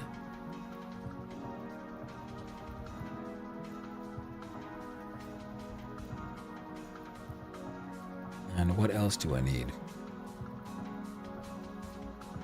Oh, need. I don't need anything. Need is always a strong word. Dry grass. Put that in a box. Put that in a stack.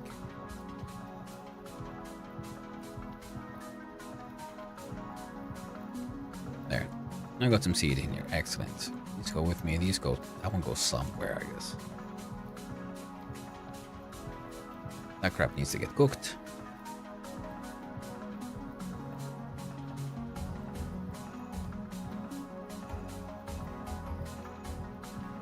Fibers can hang out there. Not.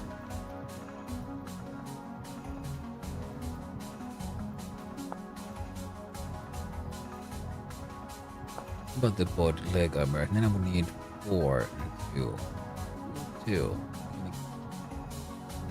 Right, I can save some space by doing that.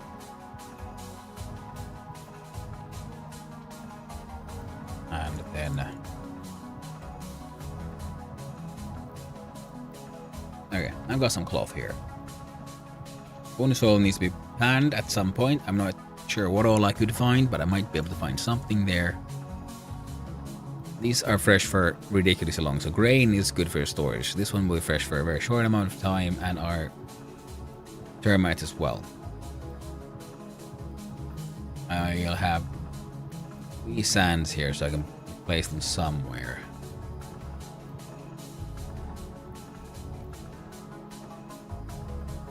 Okay.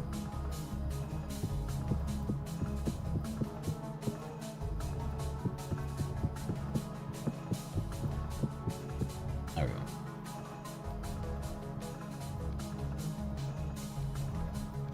There we go.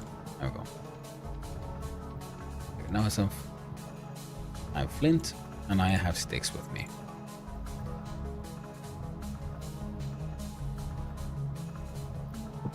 There we go. Put the fire starter away because I don't need it right now.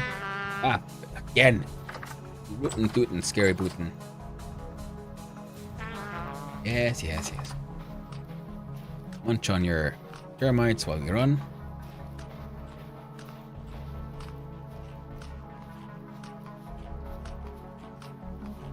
You know, leaving the fire starter was actually a stupid idea, but there is another one there. The trader can run there and do a nice little sleep. So we can avoid the worst of winter. I saw you, creepy crawly, and I say no thank you.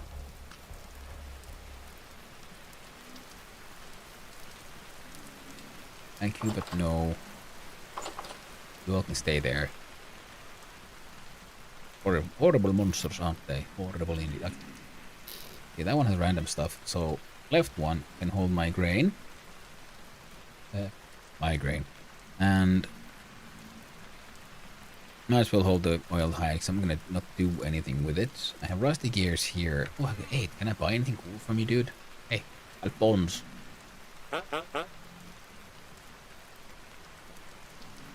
Aristocrat shoes. I could buy them, but I don't want them. Ornate silver arrow, Omok East. Gold spear. A silver falx. Well, you got nothing I can actually buy, so ooh, I would want this one. A golden lantern, 16 gears. That could be useful if I ever get enough gears. What was that again? 16? Nice. Very good. Anyway, slept.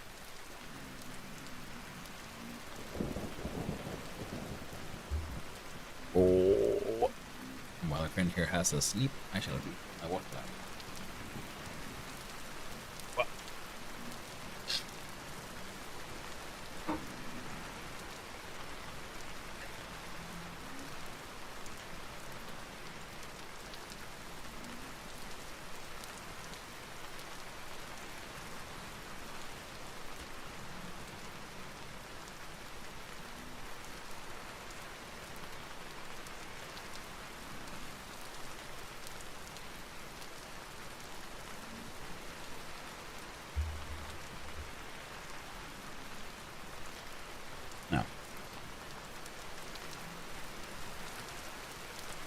Sun is shining, the beasts are leaving, the guy's struggling in the water.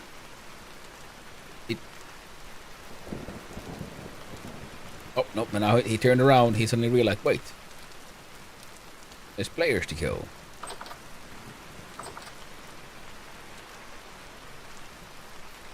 You damn dirty ape.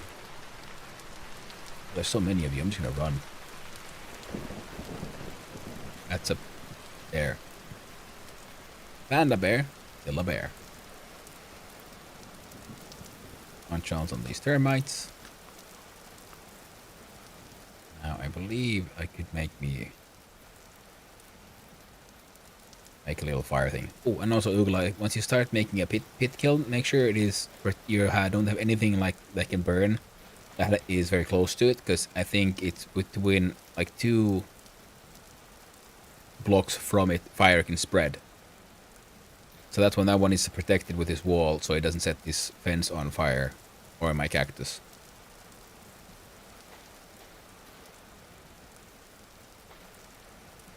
And yeah, I guess I could. Oh right, there was a fireplace here. I can make use of this one. Open. Add bushmeat. Add some firewood.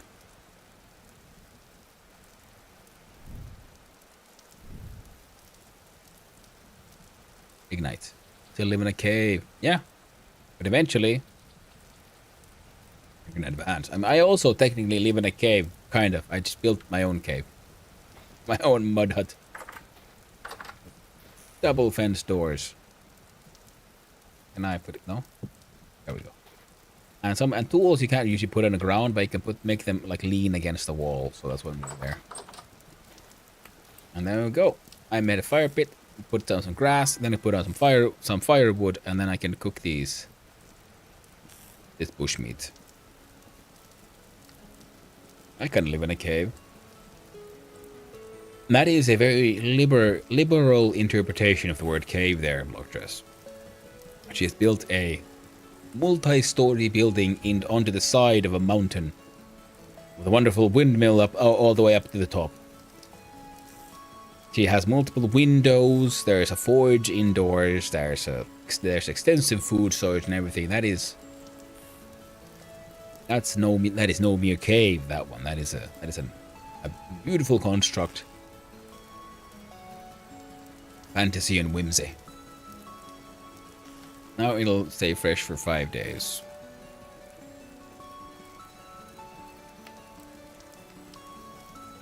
Okay, getting those cooked won't take too long anymore, and I have enough random stuff on me. Ow, I burnt myself a little bit. So sad.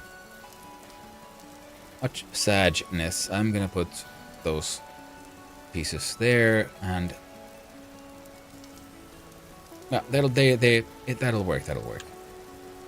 And I have a bunch of turnips, carrots, flax, and all this. And oh, these already have a stored food parish of 0.65 for crates. 0.66. I mean, is it the cold temperature that's causing that? I'm guessing so. But yeah. So crates for grains and like turnips and shit might work actually if they're in a underground. Other than that, my dumb little farm thing is kind of working. And then down deep down under, there's ore to be found. Basically, you can get in the cellar in summer is like 0.35 or something. Oh, nice. That sounds wonderfully, delightfully slow. I'm gonna leave my my stone axe here. Oh, there we go. Also glad because if you make a wood rack, depending if you're looking at upper or lower, you can place there's actually 4 spots for tools here. Yes, it took me a while to notice that one. Like, oh, well, what do you know? Okay, I go. Oh, crap. Grab the food. Grab the firewood. I'll just make a firewood pile here, I guess. And there we go. Okay, there we go. Wonderful. Indeed. Okay. I have food. I know where to get more food. There's a bunch of termites still around. I haven't destroyed all of them. Just many of them. Actually, quite a lot of them, to be honest. So, what is my next task? My next task is... while our pottery is being made, I need to cut down trees. I want to keep these because they look nice. So I'm going to run off over there and cut down some trees. I have decent space in my inventory and I was supposed to put this in with the trader. Unfortunate. Oh well, we'll deal with it. And I have sticks and I have... Alright, yep, I have everything I need. So, we are off. We cut down trees in order to make ourselves some... Oh, right, I marked some resin on the map, didn't I? Where did I find it? I want to say...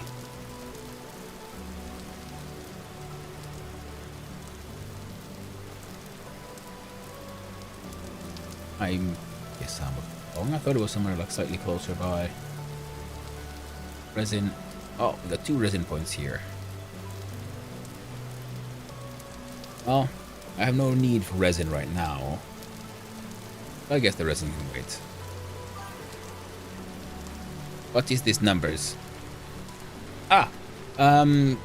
Food storage, if it has a... Like, if we look at here. See, this one is fresh for, like, now 3 days. If you... Hello there, human leather hat. I hope you're having a wonderful day. Is that if once that one goes down... Because if you store your food properly, there is a sort of like a food freshness counter or something, and it goes down. Because if the value is at 1, then it goes at its normal pace. To make food store for a longer time, you want to have the sort of like multiplier be as small as possible. So 0.7, so it's a 0.27 is the modifier. So it takes the age of the food or the freshness timer, and you add a multiplier of 0.27, so it extends it quite a lot. And that's how you can store food for longer times. And that one's it's an oak. Well, okay. I don't know, should I burn oak or save oak for later? I don't know. Oh well, I'm chopped down this maple.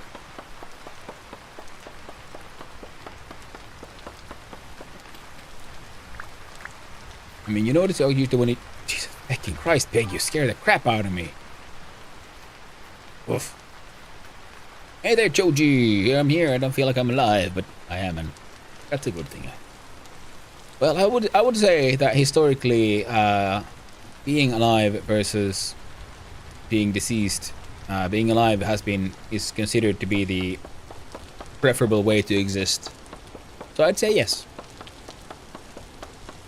And hello there, George. I hope you are having a wonderful day, even though the start sounds like it is being a little rough on you. It happens sometimes. Not every morning can be wonderful. I would almost argue most mornings start out a little quite rough. Especially... No, that's my experience. I'm not in the best physical condition. Flint. Okay.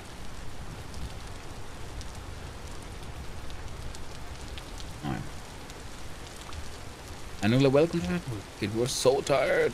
Yeah, to give you a day of my surgery. Oh! You have surgery coming up. I hope it'll be useful for you.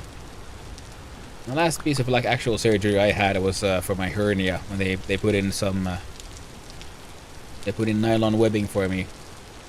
The closest thing that's on the horizon right now is some dental surgery thing. They'll try to rebuild a stub of a tooth.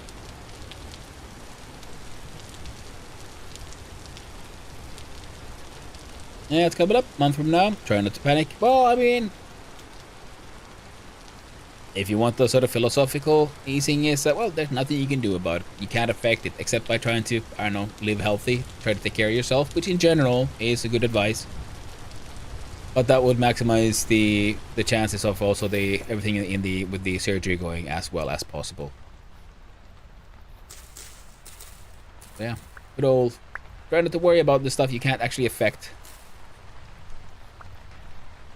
And try to do your best to affect the things you can affect. What you can affect is your general well-being and health. Always very important. And especially with the surgery coming up, because because the healthier your body is, the quicker the recovery from whatever damage and stress the surgery brings to your body.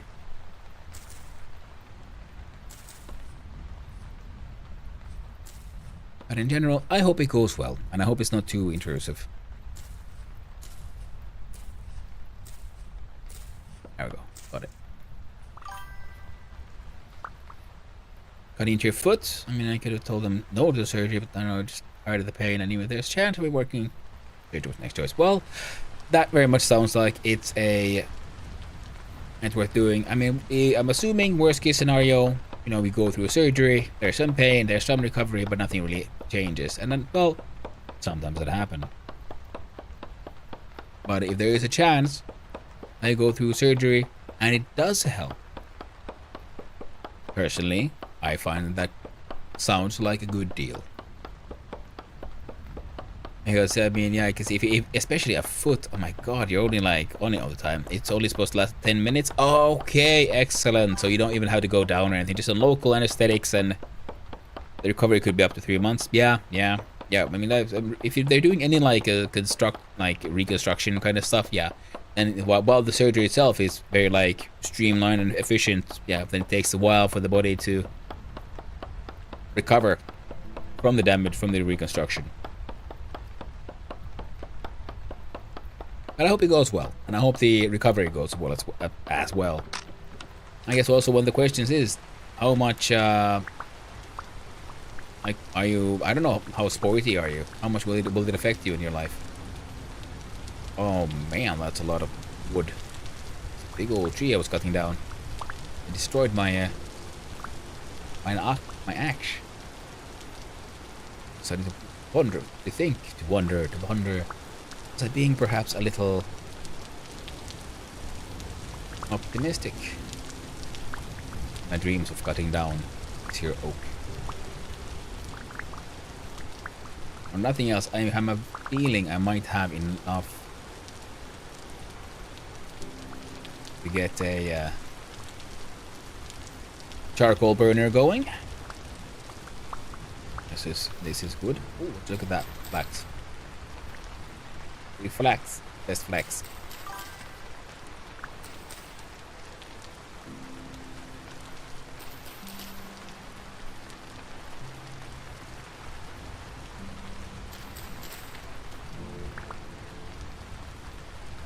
They're cutting into a tendon to loosen it. Oh yeah. Respect the foot. Well, the hope is that it takes care of the first half of the problem, the first foot, and then it works. Then we'll do it on the second. Okay, cool. It's very exaggerated on the norm. Hey, it happens. It's normal. And again, you know what? But I mean, I don't know what I can say other than, you know, try not to worry about it too much, and, you know, trust the doctors. Trust that modern medicine has been going on for a long time, and it is in absolutely everyone's interest that they do the absolute best they can to fix that foot. And I guess that's also the good part. If you still have two working feet, they can experiment on one of them. So they don't have to go full ham and risk it all on the one foot you got. And yes, I'm trying to be a little silly there.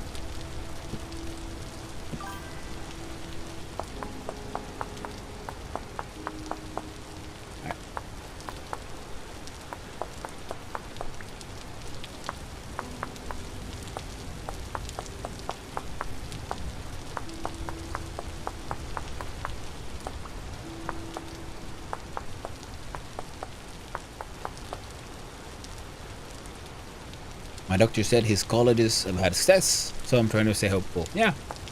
I mean, again, yeah, worst case scenario, at least you tried. It's always worth it, in my opinion.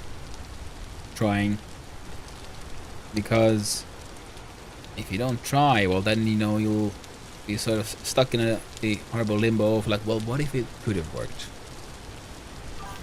What if there was a solution to all this? All the like pain you're going through, and it is just like a tragic choice on your part to then stay there like out of fear and stuff, because, you know, that happens too. Don't get afraid.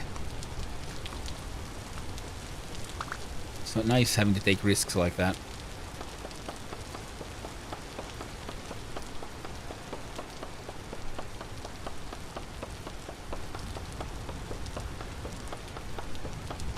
Monetarily heavy, as I'm going to 75% of my income during recovery, and the surgery itself is going to cost quite a lot of money. Ooh.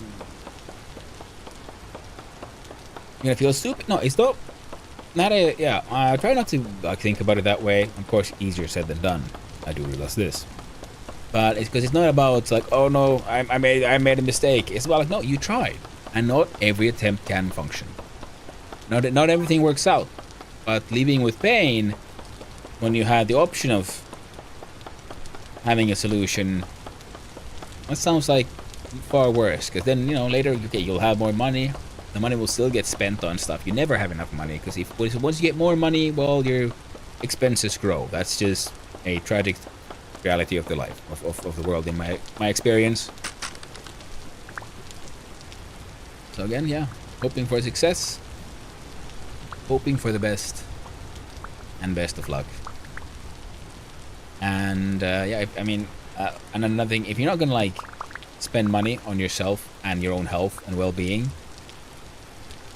what exactly are you gonna spend money on eventually? That's the perfect marker. And we run back, I guess. I found a nice tree, and I need to go back to get rid of some of this wood so that I can back and cut down more of this tree. Because it keeps on surviving. The tree, chat, the tree, it is so powerful. Held up by unholy magics. Forces beyond our ken.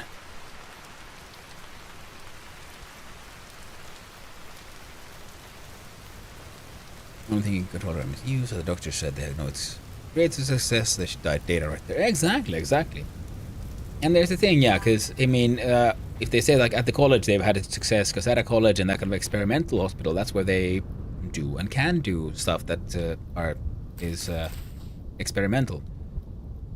For the rest of the world, the rest of the place, you know, they wouldn't recommend it to you unless they could, you know, make it work pretty much. Usually because they want it to work. It's, you know, their career and their investments and their incomes on the line as well.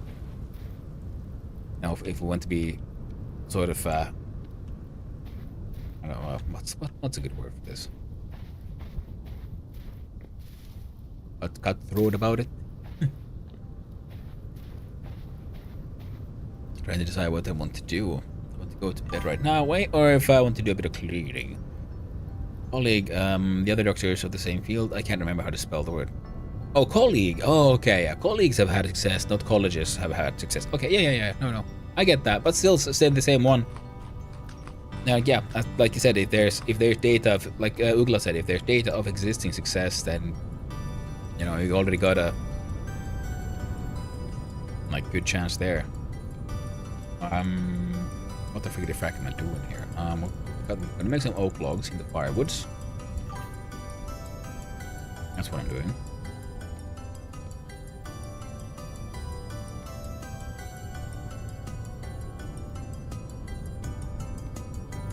I can do, yeah, 2 more stacks.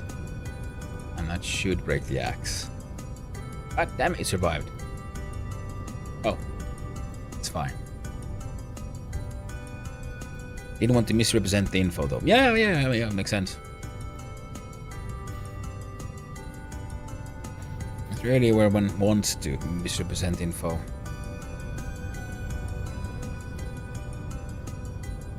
Okay, yeah, we have a low fertility soil. I have 1, 5. I think we can do a 4x4. I just punch my way into the dirt right here. Try this game before it was too intensive. Yeah, I mean, makes sense. I mean, I'm very much enjoying this game, but I'm also exactly the kind of nerd who really enjoys this. I am very much a part of the target audience, especially when they add all this granularity to the crafting. It is the kind of stuff I just really enjoy. And and I'm very happy I found other people here on Twitch and made friends, found a community here also like can enjoy this stuff with me. And yeah, I'm not demanding like everyone like you have to like my fun. Nope. Not everyone likes the same kind of fun, and that is a-okay. I just happen to enjoy it as well, like very deeply. The sort of like wrong one. Oh well. There and then. Oh. Fantastic. I'm there like, saw the details of stuff, and like, yeah, I was sold. Yeah, same here. Hello there, Tree of Life. I hope you're having a wonderful day. Yeah, I mean, same here, Ugla, because I just like, first I was thinking like, I don't know about this, and then I think I was, first I just like, oh, it looks like a neat sort of like Minecraft clone thing, which is essentially what it is and how it all started out. And then okay, I'm gonna need 2 more, and you need stronger, I want. But then I saw, I think it was on Haz's stream, where he was playing playing the game, and then I saw that what all goes into like smithing, and that one that got me. But then I realized, wait, you have to have an actual forge, and an actual ingot of metal needs to have been prepared, and you actually have to heat that up, and then there's this kind of like mini game.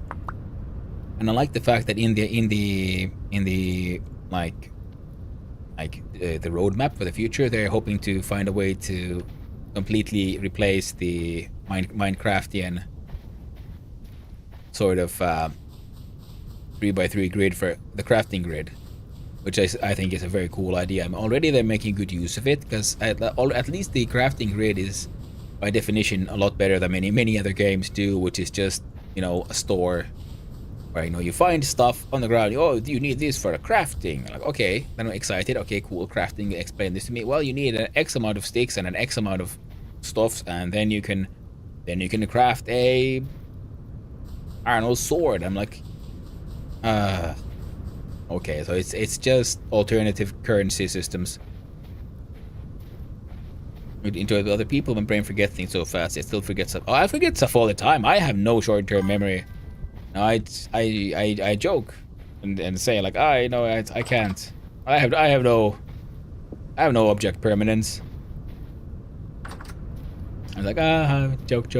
Like, no, I forget stuff all the freaking time. That is also why I like this game, because I in general enjoy games that are like, because some people say like, oh, it's a game that requires a wiki, and I'm thinking, nah, it's a game that is like really, like truly enhanced by having a good wiki, and especially one that designed like this one, because it has an inbuilt wiki in the game. Fantastic, super, and also very functional.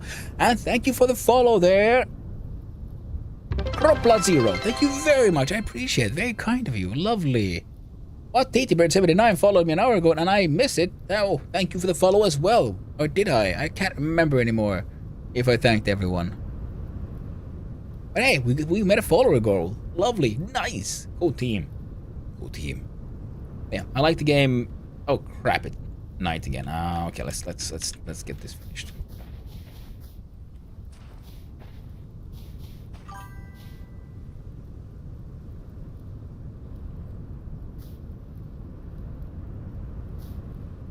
Alright, gonna lurk. Thank you for letting me vent. Hey, no worries, Joji. You can vent anytime you want. This is very vent and rant friendly stream, because I do it myself quite a lot, and I feel like I might be a little, you know, rude or pretentious if I would.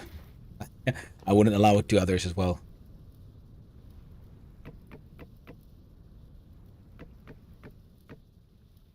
I'm gonna.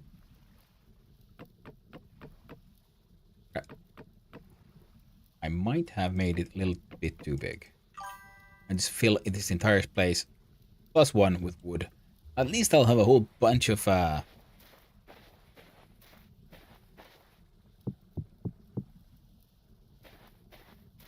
we go. A whole bunch of charcoal when it eventually burns down. Yeah. What I'm building now, I'm building a charcoal kiln. I grabbed a couple of turnips for survival because I noticed it's night. What is that? Is it a red star? It looks like it's more of a part of the star map.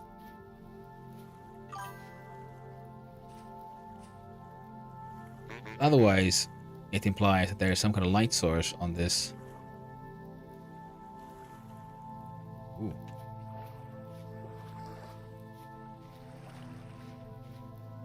Like I said, I made some of that charcoal, and I actually you know, actually I should probably put another couple of these. Now you see, because one of the And when we're talking about the food perishability, see, it's in my inventory. It says fresh for 19 days. I put it in this basket. Now it says fresh for 25 days. Because if I put my mouse over the basket at the top, we see there read chest and stored food perish rate 0.76. So already put it in a container makes it last longer. And then after that, if the container is in a cellar space, that is like airtight, proper cellar, then it also cuts down on the perishing speed, so it becomes even more long-lasting. That's for the storage ones. And the charcoal kiln, because you can look in the wiki here, charcoal crafting mechanic, charcoal burning, and here it explains how to make one. A charcoal pit can be any dimension up to 11 by 11 by 11. So 2 by 2 by 2 should be fine to start with, and it most definitely is. I just got greedy because I cut down so many of the oak gave me just so much stuff. Like I need to burn all this firewood. Actually, I'm gonna see if I can save up some more of the oak and use the other stuff instead. And the flax and these seeds need to be taken care of and all that jazz. Right. Let's just see about sleeping. In game we're at 8 o'clock. Good old no slip and question mark. Yeah. Slip. Slip indeed. Honky honk indeed, my friends. Honky honk. And now I have like ridiculous amount of turnips. Which means, and also I finally have a cooking pot, which means I can cook food. So, but okay, but let's try to finish things one at a time. So I'm gonna eat a couple of raw turnips. Call it a day for now for the food one. We'll get the charcoal kiln working, and once it's burning, then I can start food production. And then I might even replace the door with soil blocks in order to make that because the interior is now not airtight properly, and as such it doesn't count as a cellar. See, now these are finished. I can pick up that one and these. I'll pick those up later.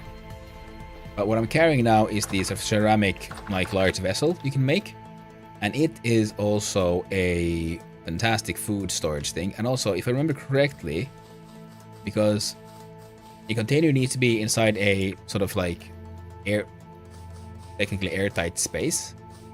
I think the sand here counts for it, so I can put one there. So now, see, this is a block, and I can put my storage vessel here.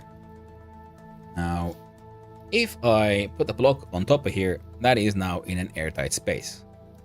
So that's like the sort of like cheesing it mini cellar, because already you can see the storage food, because storage vessels are the best for food storage. We see vegetables, the rate goes at 0.27, for grain 0.18, other 0.36, so it is like super efficient. I mean, also stream delays really fast. After I refresh it, I got to bed as soon as I jump in. Okay, well, thanks. Hey, no worries. It wasn't. It's barely a few seconds. It is okay. Oh yeah, you're in Australia. Dang. How was life down under? I think we talked about it previously as well. I am quite literally on the other side of the world, here in Northern Europe. Like you guys have summer there. I am here north in the winter. I think I mentioned that I also have a brother who's, well, not in Australia, but close by, because he is currently living in New Zealand, Kiwiland. He got a job with a workshop, which is pretty cool. Especially considering he technically went there to do some industrial espionage. And then he ended up getting hired instead.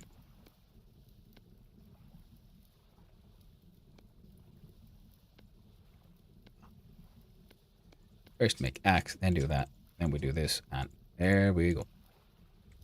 Kiwiland. It felt really hot today, but I'm excited to have cooler weather. Nice, nice. Oh yeah. I can only imagine, yeah, what that means to you. A cool, hot weather and cool weather, because we've watched the missus really liked Bondi Rescue. So it was just so weird watching like Bondi Rescue sometimes and hearing the Australians like talk about the weather and the temperatures around there. I'm just like, what? That's insane. That's not even like acceptable temperature here. That's just death. What they're describing. Like, oh, it's like I don't know, freaking 40 Celsius or something. And I'm like, madness. I say. No human being can actually survive that.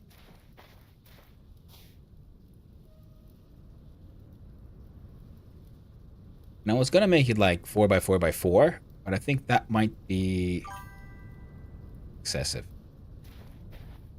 My fiance and I are eloping in Scotland in October. Ooh, nice! I really like Scotland. I went there I did an internship over there, so it was a few months, but I still got to live there, and that was super cool. And yeah, month and a half ish. I lived in, and close to, oh no, goddamn capital. And I already went and forgot the name. Oh, embarrassing. And again, yeah, like I said, no one should be ashamed of forgetting stuff. I forget stuff all the freaking time. Barely keep myself alive. And anyway, functional. Try to aim to miss the midgie season. I'd rather be damp than deal with midgies. Yeah, oh, absolutely. Oh, yeah. Annoying insects are annoying as all hell. No one likes those. And if you do go there, I do recommend trying out haggis. I personally found it to be quite delicious. I mean, yeah, because essentially it's just, everyone knows about the sheep stomach part, but that's like saying like, oh no, sausages are bad because they're made and cooked in like intestine. And I'm like, that makes no sense. Why would you hate on haggis because of that? Because otherwise, it's sort of like very traditional sort of grain, vegetable, spices, meats filling inside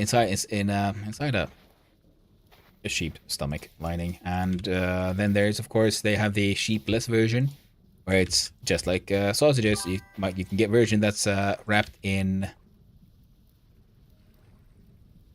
plastic instead.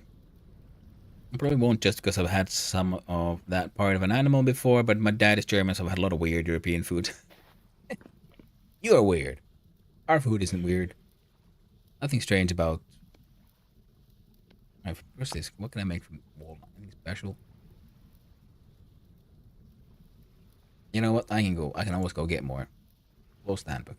Yeah, Nugla, if you didn't know, if you have stuff in your inventory, put your mouse over it, press H, it goes directly to that thing's handbook page.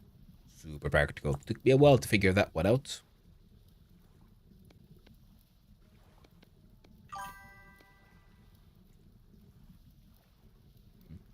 But yeah, man, and also because haggis isn't weird in my opinion, also because it is, like I said, the famous part of it is the fact that it's done inside like a stomach lining. But you don't, like I said, you don't have to get the version that it's actually done in the stomach lining, and in general, because it's just, I want to say like spelt kind of stuff is what it's made of.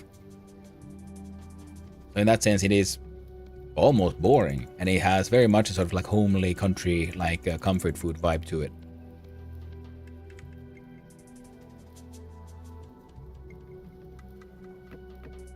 Oh, there we go.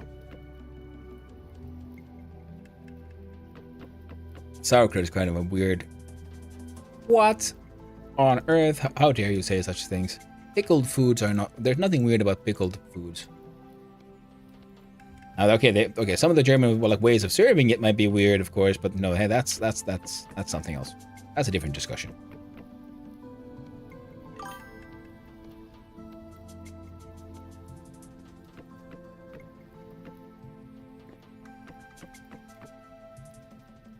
Oh, I love it. Don't get me wrong. I love it. Oh, okay, well that's good. That's good. No, but it just feels weird, like, because that's like saying like pickles are weird, And I know not everyone likes pickles, and those who don't like pickles, of course, are wrong. Pickles are delicious.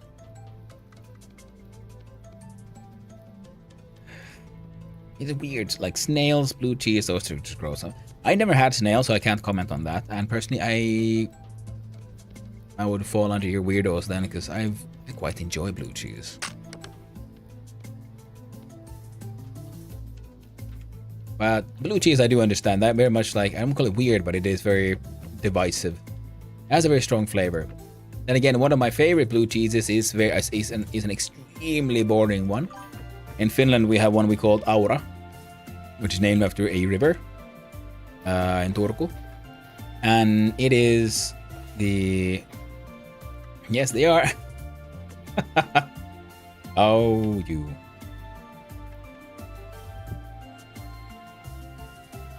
You know, I will allow you to have your wrong opinion on this one.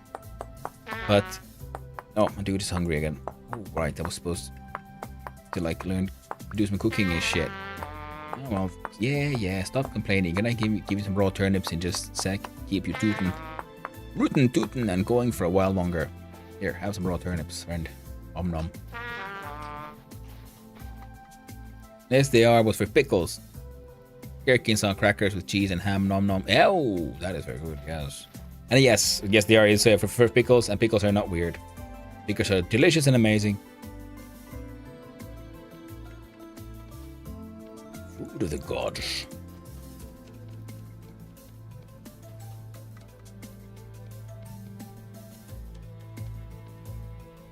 Divine noms. There we go. Man, I'm gonna need to cut down a lot more wood than I thought. Pickle Rick! Yeah, I mean, he would not have survived my house. Like, I turned into pickle. I'm like, neat. You're dead. You're not getting my belly. There we go. Grab all of that. There we go. I mean, they're kind of weird, but they're just yum. It's just the process of making some foods. Well, okay, I guess, I mean, that is true. I mean, some people just haven't, I guess, considered how food is made and how pickling is. Because, yeah, if that way, if you just really think about it, might... Okay, I agree. There is some oddness to it, perhaps. Just a little bit. About the fact that it is food that has been, like, pre-eaten. By bacteria. But it makes sense in the sense, because if you... Grab that one too. In the sense that some... Confused again, what am I doing? What is this? That one. That's what I was doing. Going for. Up.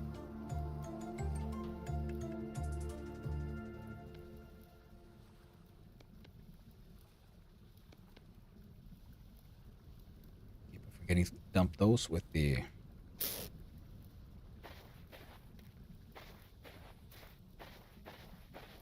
Trader.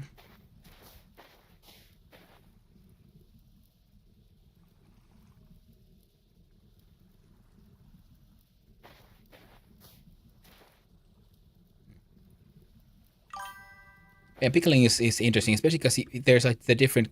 There's like some people call pickling and consider pickling and like brining. It's the same stuff, where you just use like a chemical bath and you let them like cook in there. Which, again, makes sense. But it is one of those things people don't consider the fact that, you can, like, literally cook stuff, with an acid burn.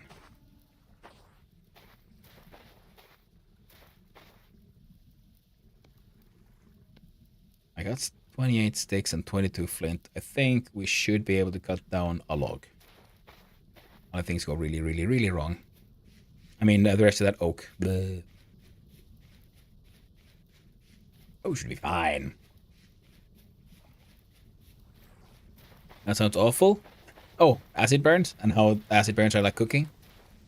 Well, yeah, I mean, because why do we cook food? We cook food so that it is more easily digestible. So it is also a form of like pre-digestion, similar to how like, I don't know, flies vomit and stuff to like smelt it outside their bodies for a little bit, and then we use cooking to heat up stuff. So that the like proteins get denatured and stuff and so on. So like a lot of chemical stuff happens outside the body, which means that all the like digestion that happens then inside the body is much easier, like redone, if you will. that is the essence of cooking. The point of it is make the nutrients more easily accessible because it takes less energy to get to them. Plus, also just give us access to them because not everything that is out there, is digestible by humans until we sort of like first break it down a little bit by cooking or allowing something else to eat it first, like say bacteria. In the form of pickling or like making yogurt and so on. And then there's or cheese in general. And then of course, the other way of how to eat stuff and letting something eat it before you, just eating animals. Like human beings can't really digest grass, but a cow can. So you let the cow eat the grass, and then the cow turns the grass into nutrients that we can then absorb. Then we absorb the cow in delicious hamburger form. Magic.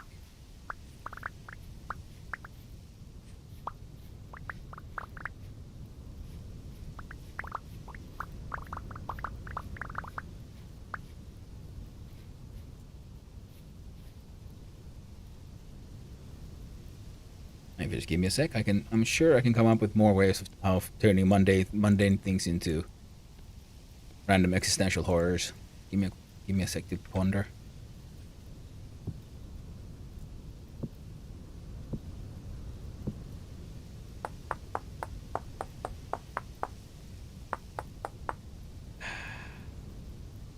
Pickle rack.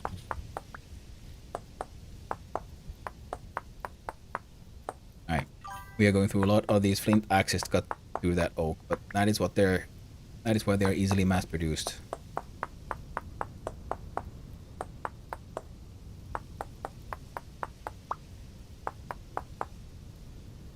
think I'm about to pass out at my desk.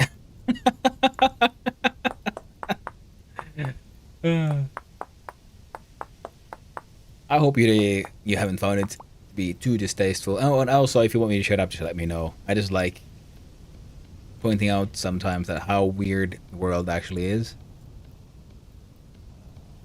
And yeah, playing around with like perceptions of things and how things are sometimes simultaneously simpler and far more complex than people realize. Like magnesium and it's relaxed me so much I'm definitely going to fall asleep easily. Well, that's good. Oh, no, I like my food and stuff. Well, that's good. That's good. I was sort of thinking of that stuff. Well, that is good. That is good. Because I like going there. Let's consider like how weird the world actually is. Like how like weird and or like weird adjacent. Because then you realize how much of the stuff people sort of find weird or consider weird actually isn't weird. And then you realize, wait, I'm the weird one. We're the weird ones for finding any of this in any way odd. Because this is actually how reality actually works, how, food is pre-digested and so on. Okay, we've gone pretty heavy on this one. I think, yeah, the rest of these axes can probably be used to turn this into firewood. Alright, we're good to go. Where's the run button? And it is here. Okay.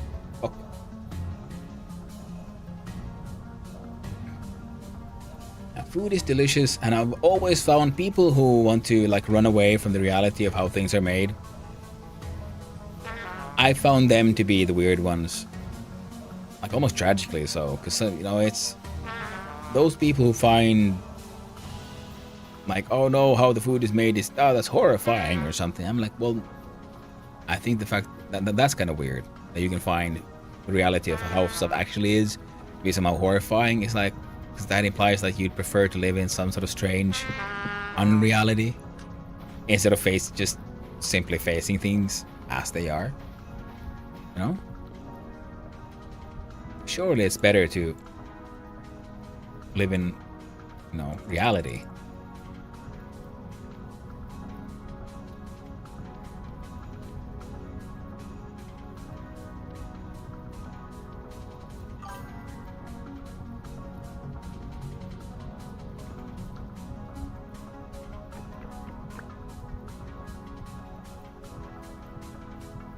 Ah, crap. Get back here, you stupid axe.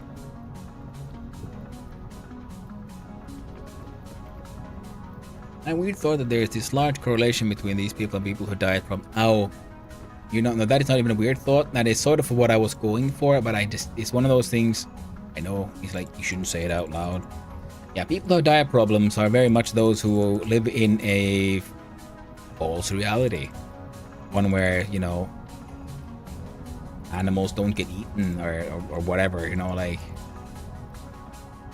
So I don't want to, like, you know, shit on people's like life choices. I mean, I think that's okay. Everyone should live their own way.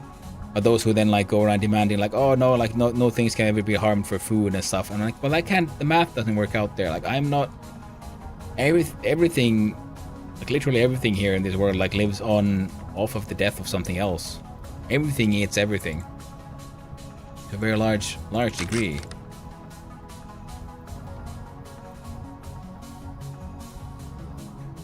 And yeah, people who have diet problems often have very like have, as they say, like unhealthy relationship with food. It's one term I've heard.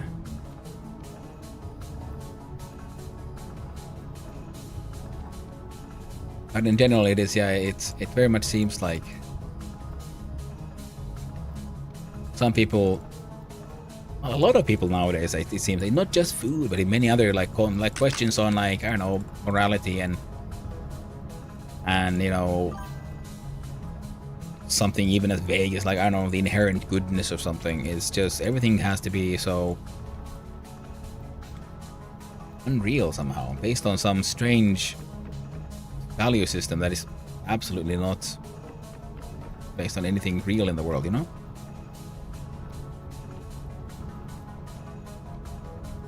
But I guess that's the magic of marketing. Everyone gets to live in their own strange realities that was built for them and around them by the narratives of the world.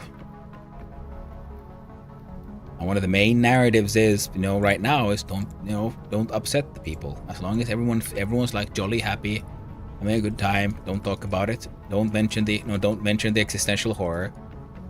You know, we'll talk about the ethical choices of eggs or something, rather than the fact that, you know, everyone's wearing cheap clothes and the only way to make those cheap clothes is for slavery to continue. So slavery cannot disappear because everyone likes a $5 t-shirt. So therefore slavery must continue. You know, there's a lot of horrors going on with the world that are actually terrifying and horrifying and extremely depressing. But the fact that, you know,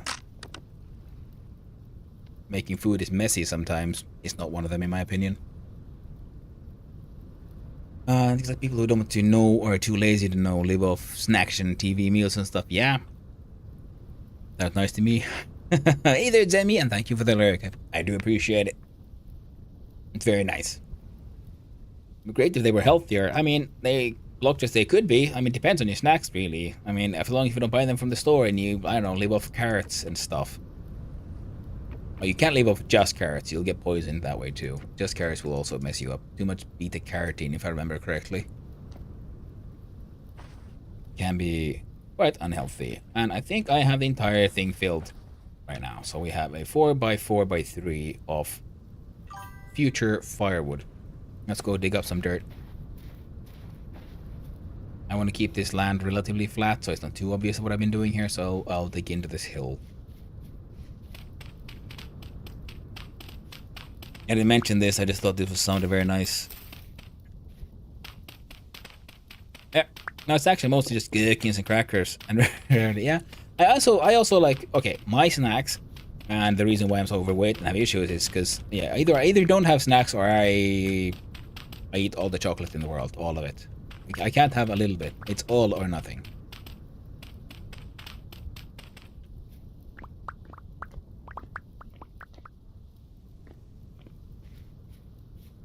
But of course, nowadays, I'm slightly more forgiving for myself when I realize this. Of course, you know, the ADHD probably was part of that, because one of the most classical things there as well is little to no impulse control. And that is most definitely an issue that I have. Impulse control. Control / lack thereof. Alright, now it is filled. It is covered. There are no gaps. No air leaking in or out. We're good to go. I very rarely eat candies or chocolates. Yeah, well, I mean, that is very good for you. And I am jealous. I mean, I also try to do it rarely because the thing is, you know, it's my partner doesn't share my problem. So she can have like, I don't know, half a chocolate bar and save the rest for later. I cannot. Oh, look, like up top, you notice there's a charcoal pit and then it's just lit. And the in-game minutes before the pile ignites and make sure it doesn't get exposed to air. So you have a little timer of like 30 seconds, and before it ends, you have to like block off the hole. And now the entire thing can start smoking and burning without any air. Because if it gets exposed to air, it'll just burn and I think there's nothing left or something. I'm gonna make it just slightly bigger, mostly because I can. Not for any like actual reason. I just failed my impulse control. Yeah, seems like I have four beers and chocolate waiting for me at home. Oh! See, I can't have that. If there's chocolate at home, I can't save it for later. It's gonna get eaten. Like, now. So, I don't have any. And then, if I have snacks, I need snacks, I have some apples and stuff. So that helps. Only sugar, half a raw sugar. A smidge of honey in my coffee each morning. Ooh. Nice. Sounds very, very sensible, Blockdress. Very sensible indeed. Good on you, actually.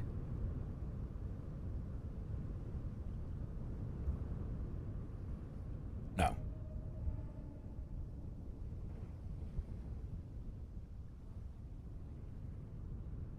I believe that's a goat up there. But still, charcoal thing is burning. Cool. We can forget about it. Forget about it. I think I had like another pile of firewood here. Excellent. Wrong button. Fine.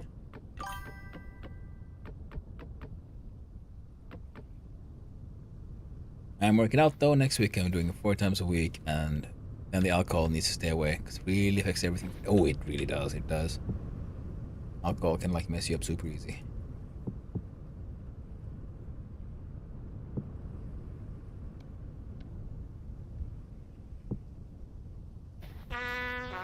Oh, farty tooty boy is hungry again. Eat some more random raw turnips, my friend. And then the next day it'll be time. Can't have alcohol because of epilepsy medications? Ooh. Well, gotta say you're not missing out on much. It was fun as a teenager. And I mean, at my worst, I used to drink very, very heavily. I was I was a high functioning alcoholic for much of my 20s. I was drunk more often than not. But yeah, I'm glad those days are over. Nowadays, I drink very rarely. Every now and then, I'll have a little bit, but nothing too crazy. My crucible, I got my cooking pot, and I got 2 crocs for storage. So I can make food to cook and then do some more clay to make slightly more cooking pots and more crocs. Yeah. I had my drunken years. I like that.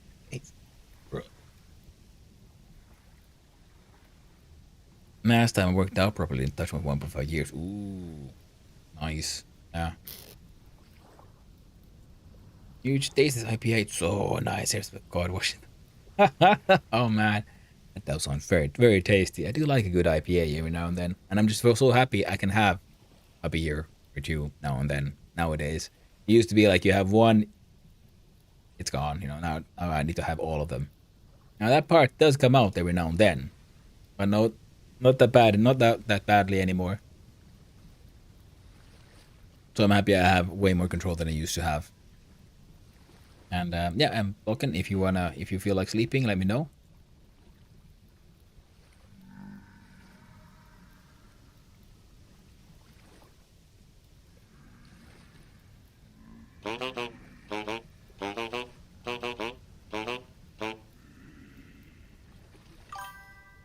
Let's have 4. No point going further. That's smart. You plan it ahead. Make sure you don't have any extra. Nothing excessive. The thing is that the one thing I really like My sort of weakness though is red wine. I always liked it, and also because it was fun. Because I like the taste. It's nice and tasty, but also some people really get punished by red wine. They get like migraines, all headaches, all the horrors. I get none of that. It's also probably why, because I had very easy, light kind of hangovers in general. Oh, there's a rift right there. God damn. Let's run away. That's probably also one of the reasons why I end up drinking so much and so easily was because, yeah, the body never really punished me very much for that. So, okay, we ran away and they shouldn't be spawning in anymore. We have berries. They should be growing in any point. Turnips are happening. The fire pit is cold. Into the fire pit, I put the cooking pot. Stuff.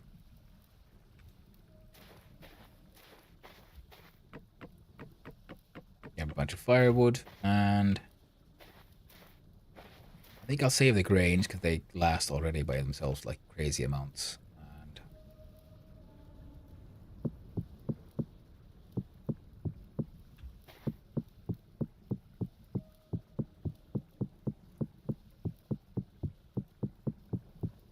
so much okay, that's excessive turniping already.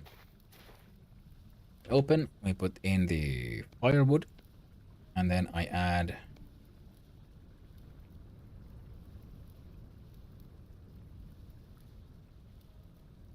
alright. So we got carrot turnip stew, hearty carrots to 50. See? So much. A little bit carrot, mostly turnip. And then put the torch into an active slot. Hold down right mouse button. Set you on fire. And also, tiny little details I very much enjoy. The lid, it bounces, makes sound. The food is cooking. Now I think that thing is making out the maximum amount of food. 6 servings, and I think one of these can hold 4 servings. Also, I'm gonna want one of these. I'll eat one. I'll possibly eat the 2 other servings, and after that I'll make another set of just straight up hefty.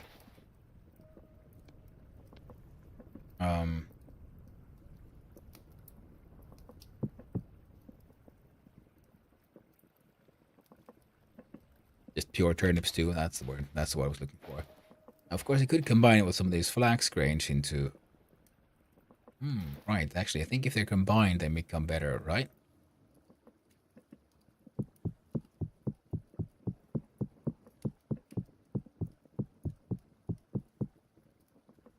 Oh.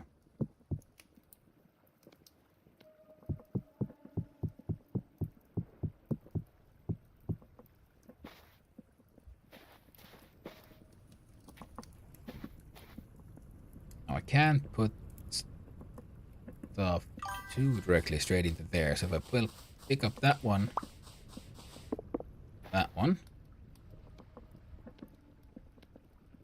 and there. Average out the freshness? Yeah. That is true.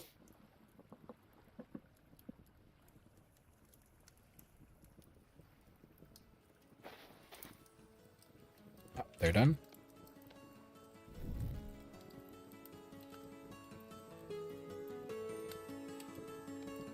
Yeah, but the thing was... because I think this one will now have 4, right? 2. 2 servings, exactly. And this one has the maximum of the 4 servings. Put you there.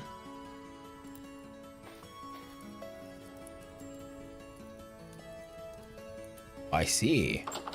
No, you don't, gold friend. No, you fucking don't. God damn. Rift activity very high. Oh. That explains why there's rifts everywhere. Also, eat your food, friendo. And grab the second one, eat that one as well.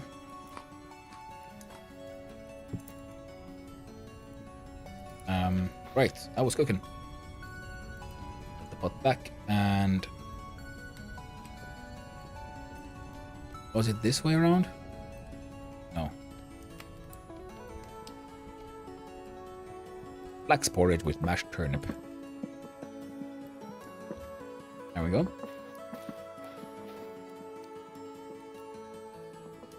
Oh, I believe.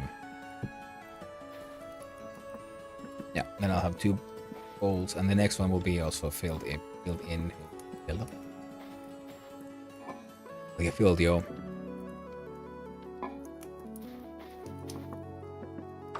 And also, this is a bad place to store these. Let's see here. Remove this B4 in there, right?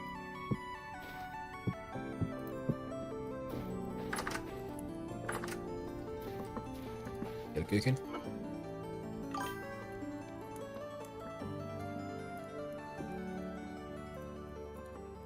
I think that's all the food, and now I can turn that into a mini cellar. I think if you stored stuff further down, it would be cooler. Yes, but it's not about the cooler. It's about the airtight space. I think is how the game sort of counts it. Now this door, pretty obviously, is not very airtight. If you make a door out of proper planks, it'll be airtight. And who knows, maybe the game even does consider this airtight, but I doubt it. So you can make a space and then block in the entrance using like dirt blocks to make it properly airtight. And that's what I'm doing there as well. Rock. And then plate and plate. There we go. Why do I keep on getting burnt by that stupid... So dumb. Then I'm gonna plonk that there. Now that one has 4 servings and 4 servings, and there. Now they'll serve even better. In front of an opening, I mean, as long as it's blocked. You know, if I put blocks here so that it's blocked, it'll be blocked. If I put blocks here, it'll be blocked. At least that is how I have understood it. You know, having this gate here serves no purpose.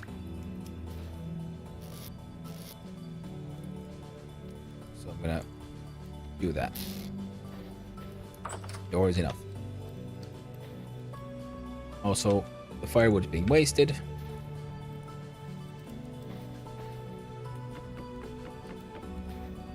I think this one has nothing behind it.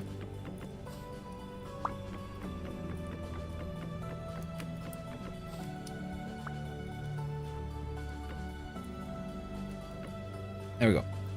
I've got firewood and a place to use it next to each other. Excellent. No one will run out of heat at some point. I have decent amounts of food. These are all now empty. All of that is growing. Cool. Now what? Crucible. Exactly. That's what. And for the crucible to work, I need the charcoal, because a wood fire has a maximum, because when you burn stuff, it says a maximum burn temperature. And in order to smelt the metal, we'll need a temperature of above 1000 degrees Celsius, and wood doesn't go that far. Neither does peat. So peat is super good for, it burns hot and fast, so it's excellent for your ceramics and other needs. Okay, so hold down and do that. Just give me a full stack. Has you ever had Chisel Tools mod? No. I think the only mod we have right now is the RP voice chat thing. I mean, chisels are still made, but otherwise, yeah. I also, if this was heavily modded, I don't know if I would have joined in, just because I'm still so new to the game. I wanted everything to be like as vanilla as possible. I want to experience the game as intended. Now, we're gonna make some more ceramic stuff. So one of the things I'll be needing is a pickaxe, prospecting pick, and a hammer. As far as molds go. Then for smelting, one will be enough because I can't do too many at a time anyway. For cook for otherwise, I can make more raw crocs though, or more food storage.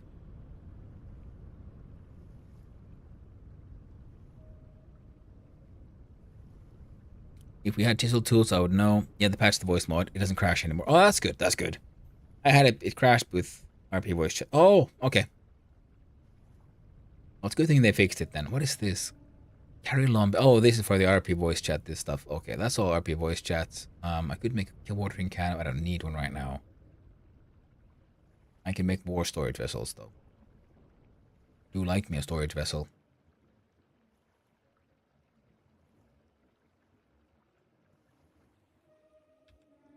Alright, let's just add shit then.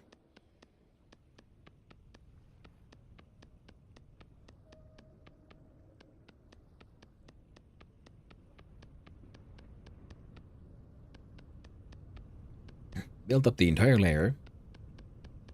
Ah.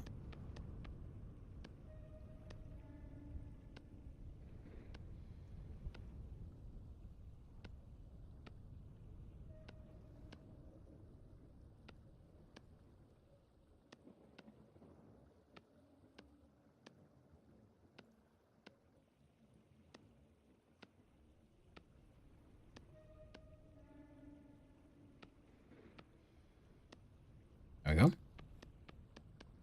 Now these tools are gonna start like, well, prospecting. I have my farm going, so I have a decent amount of food coming.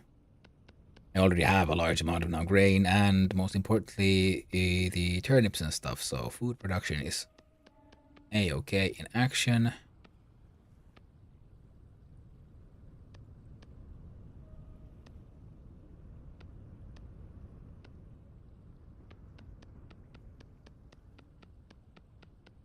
The prospecting pick makes finding stuff way easier, but we're making more.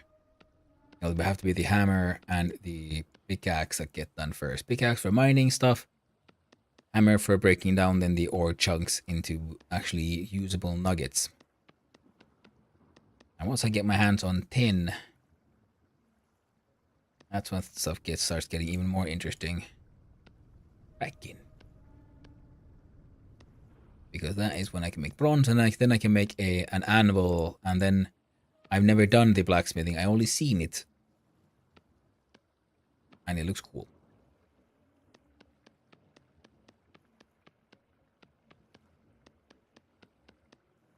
Looks very cool in my opinion. And also, yeah, let me know if the audio needs work. Last time, yeah, it was commenting that the music was maybe a little too high, which could also mean that my speaking audio was too low, actually, in fact. So if you notice anything, please let me know so that I can potentially rectify the situation. Because if no one tells the streamer that his audio is borked, then the streamer cannot fix the fact that the audio is borked.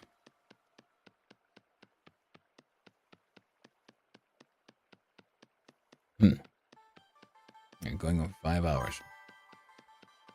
Although it's almost good this stream, but at the moment music is at its lull, so you can't really tell. Well, yeah, that is very true. There was no music there. I think that was also the fact that reminded me, like, oh yeah, because last time, yeah, someone did mention that my audio was a little borked.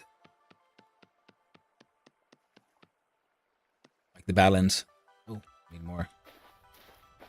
So while I get that ready, we'll start the pickaxe and the hammer.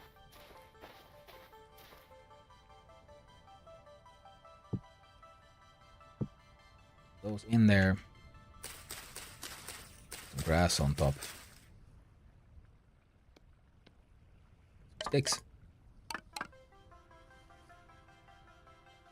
I guess we're doing this with firewood as well. Tragic.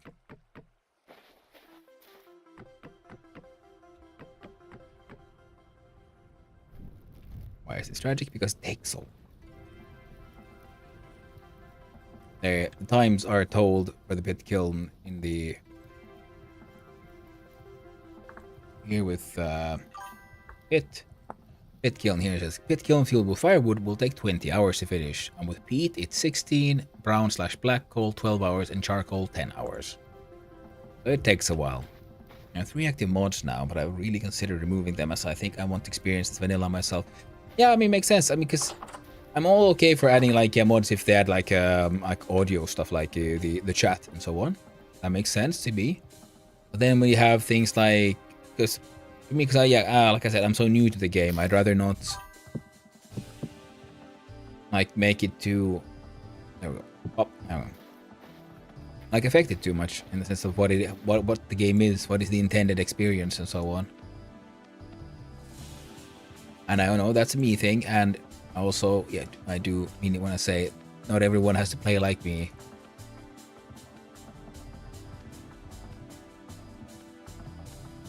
But just how I like my stuff. As close to the developer intended it as possible. It's like, you know, how, you know, Caveheim is super cool, tons of mods and all that, but if I'm like for the first time getting invited to play Valheim, I'd rather not have that kind of experience. I'd have the, as the developer intended experience. Bobo's coming at me, filled with opinions. Oh. All the clay is gone. Some wood. They are okay. All of that is happening. Everything is working. Charcoal is possibly done by now already, actually.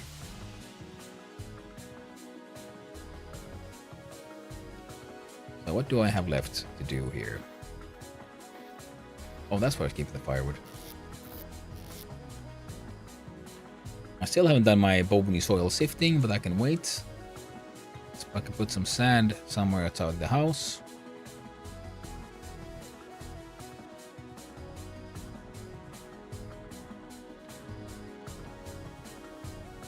Make some more rope ladders from my ropes. Okay, we got low fertility soil for if something weird happens. Fire starter, in case something weird happens. Actually, I want you to always carry a fire starter. I have to fetch more sticks. I can drop this off at the cellar of things. Base. A couple of weapons. A shovel. Flint. Yeah. I don't like. Oh. What the heck just happened? That happened. Ah! Let me out. What the?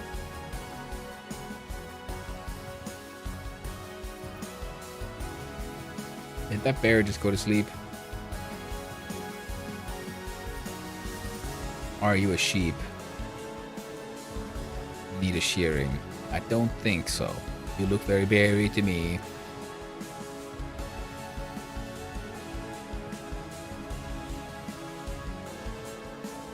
I need more steaks. And like satisfactory, I modded that jet for 1.0. It was an experience, but nothing I would do have a stand. Yeah. Totally agree with you, man. Okay, if I do this, yes. Alright. If I go up here, you know, let's try it from here.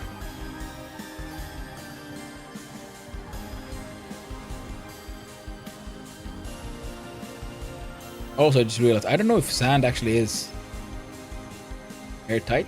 It could be all the wood in here has burned to ash. Find out soon enough. Now, that was completely wrong. How do I... Okay, fuck. We're gonna need knives anyway. Therefore, knives make cutting down like stuff easier, faster. Up, up, up. I really meant to do.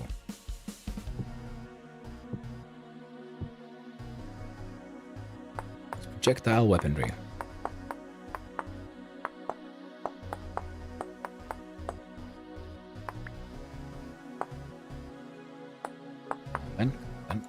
this, we got this. Another thing I was considering to do was heading out to deal with... I'm pretty sure I marked out some peat on the map. I hope I did. I would like some peat. I mean, just as a fuel, it is just so much nicer. And again, I guess I could just use charcoal for everything. There's plenty of forest around me.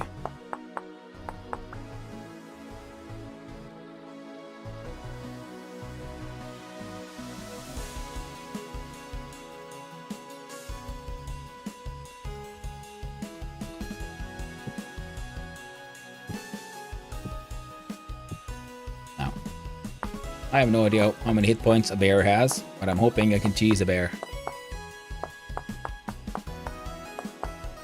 I don't think bears have ranged attacks, though. If they do, it's gonna be a super bad idea. And also, I'll be really confused. Like, why does that bear have a death ray?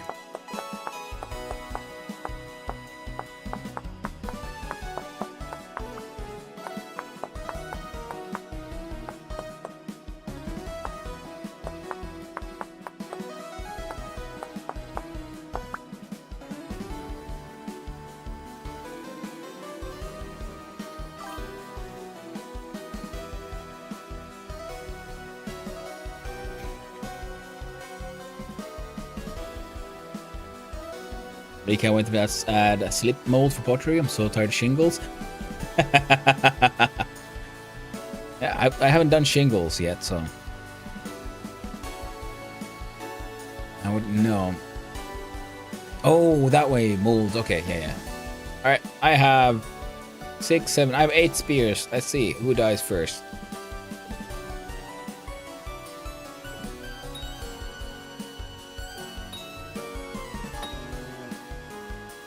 What the?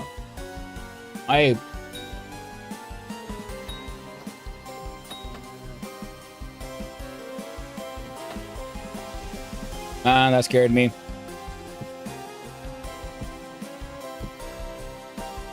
Ooh. The stairs are there, so it got up a little bit, but it couldn't make it all the way up, thankfully.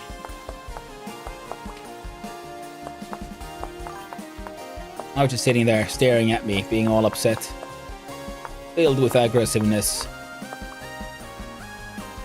That was a close one. Hey, yes. Hello there, T-Rex 1983. It scared the crap out of me, because I would have been very sad, because I'm very, very far south. At 17,591. And my spawn point is not here.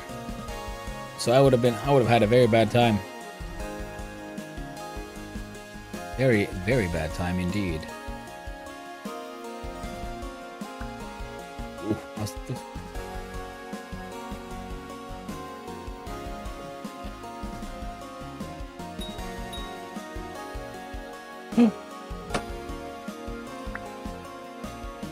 Ladies and gentlemen, we have a bear.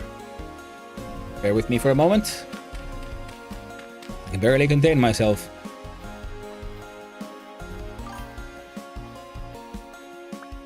On streamer I just watched, and this day is day 10 hardcore run. Just look, just one little piece of stairs. Yeah. I got you. A black bear. Ooh. I have no idea what kind of loot I could get from this one. Rawhide, huge. 2 lumps of fat and bushmeat. Oh, how delightful. Who doesn't like bushmeat? Killed by Son of Hanno. Like, yeah, man. I'm a murderer now. I hope the bear police won't find me. That'd be shit. That'd be sad.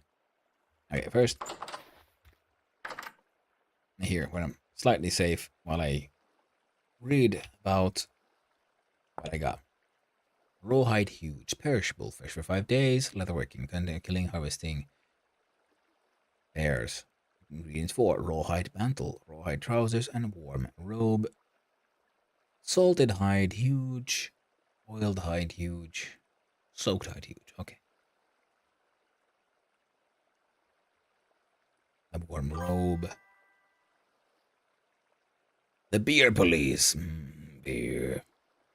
Butchering more adventures? No. Oh, tragically, that could be fun, T-Rex. I've seen. I think Percuss has that one on his run.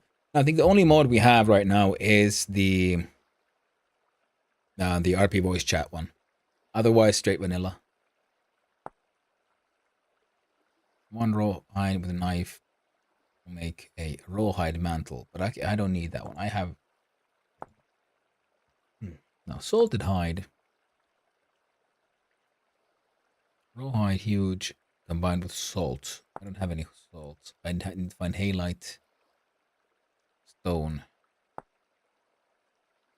halite borders. Tragic.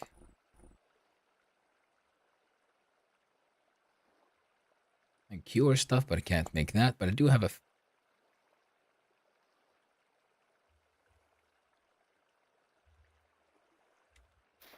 Suddenly got dark as all heck. What is this? An eclipse? It might have been. Something weird. Something wrong with the sun. Turns off every now and then. The idea is it's a pure vanilla run, and if there's enough interest, Reap wants to do a modded run. Okay, yeah, cool. I am happy about that because, like I said, I'm very new to the game, so I want to experience all this. Dairy. Ooh, so there's cows, and we might be able to milk them. Good to know. What was I doing? Oh, right. This. And in. Now, if I then oil the hide, what can I do with an oiled hide? Cures into pelt. I can make a lamellar reindeer herder furred coat. The colorful wear of the Sami. They dwelled in the frozen lands, truly, we envied them. Hunter backpack. Yeah, they're a little bit foo-foo still going. Yeah, I mean, it's only been like, what, 5 hours? And I hope you're having you've had a good nap. I got my fur coat. The reindeer herder could be fun.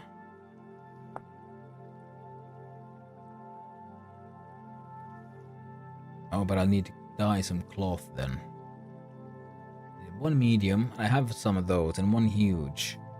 4 cloth, some colored one, and then I could get a nice herder, like cooler clothing, I guess. How do I make red cloth? Red dye is making with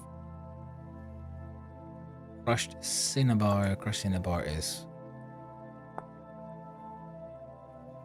alright. I don't think I'm gonna find salt for the hide. So I'm gonna nope, no. Use the bear's oils. Oh.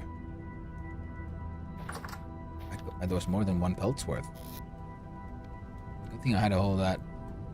Because that is like perishable. It'll fail eventually. But it makes curable leather. Because now it has a timer on. For until when it's cured.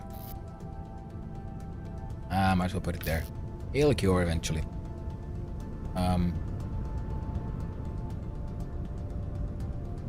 Not suitable for meals.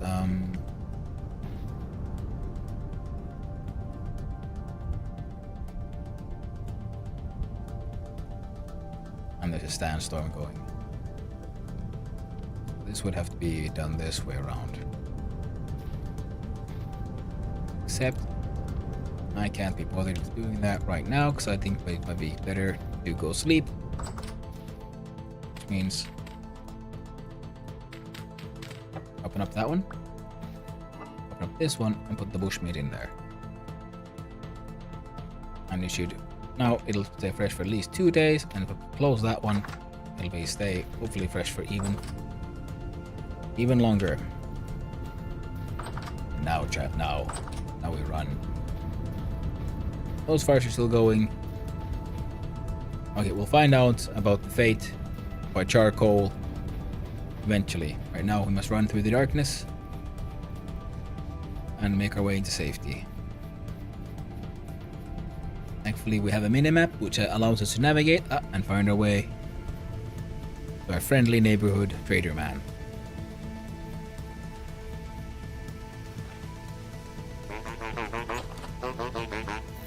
Indeed, friendly neighborhood trader man. Here, have these gloves.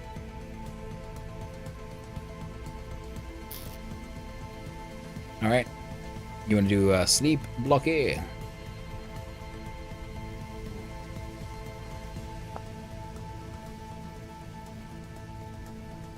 Curve bow.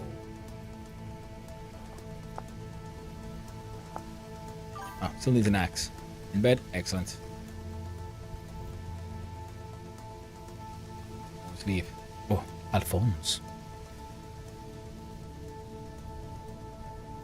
Spend our night together. Alphonse, luxury trader.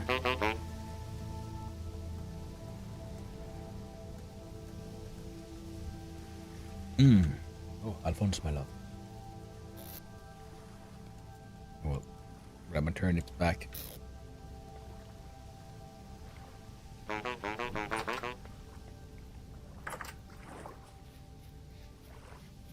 Run away from here quickly. Just in case there were horrible beasties that had spawned in. I don't want to die. Not yet. Oh, oh. Oh.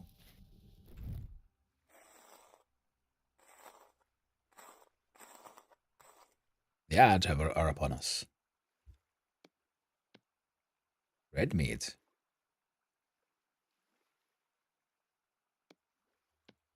And a large hide.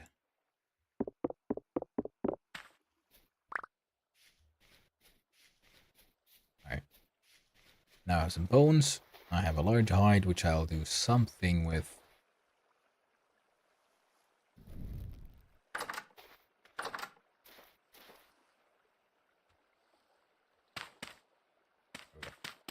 Get my shovel in there.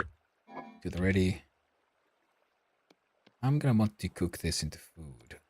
See if that one lasts longer. This guy needs to get cooked into food. These can just get stored, I guess. Getting cooked the food, I might want to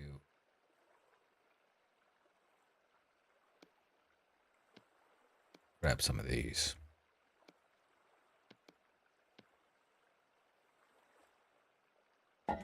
Yeah. Yep. Okay. It's closed. It's closed. I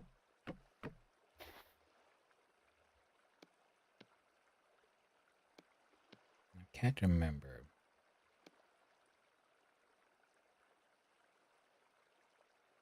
No, can't do that one. I do this. Red meat stew with boiled turnip. Or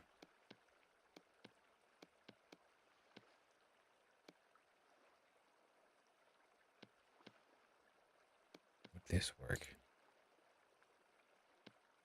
No. No, it would not.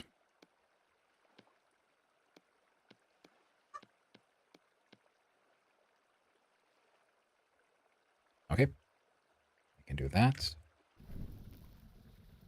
Put the fire on. And enjoy myself a meal. Oh, crap. I'm burning sticks. What a moron I am. Now. Moment of truth, everyone. Is sand airtight? And answer appears to be yes. Fantastic.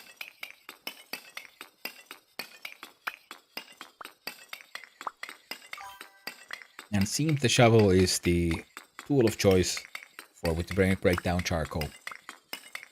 Ads are over. Welcome back from the ads, everyone. And yes, I was a little afraid of what if the sand wasn't properly airtight and the charcoal burning would have failed. And thankfully, that did not happen. So here we are with plenty of charcoal. All good and ready to go. Now, I don't think I need that much. Oh. wonder if we would get a better amount if we use better materials. So if I got my hands on like a bunch of all the cobblestone and stuff and build the walls with cobblestone. That might work, friends. That might work. Definitely worth testing.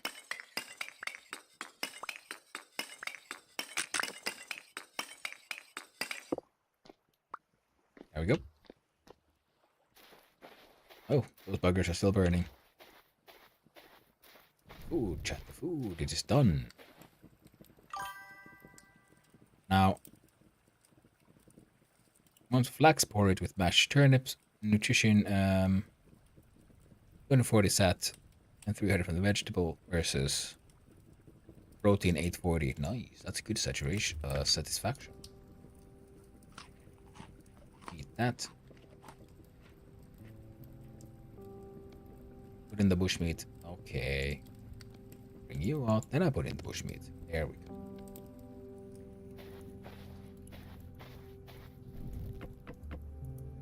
Pickaxe much. Checks if it has expire date. Ah, crap. If what has an expire date? I mean, the food I made, yeah, it's perishable. One serving. I think once it cools down, because its temperature is 186, so right now it is indefinite. Charcoal? No. When ground, turns into 1 powder charcoal, burn temperature 1300 Celsius, and burn duration 40 seconds. Pigment, carbon black. So you can use the color things, and I think you can like write signs and stuff with this. Like,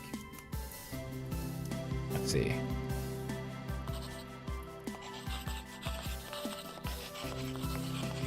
So it's making like this sound. I'm not sure how to.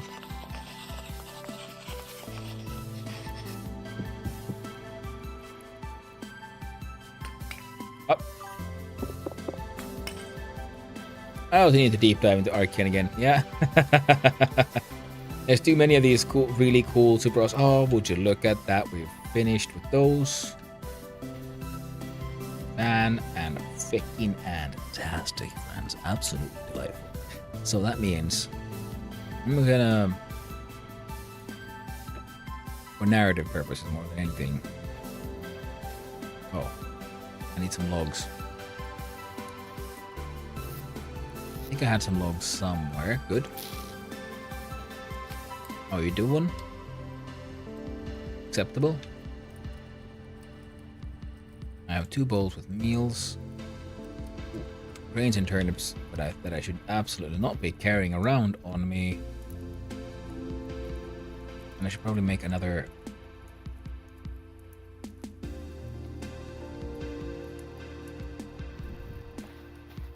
hunting, like a tool rack. I'll put it there. I got too many spears.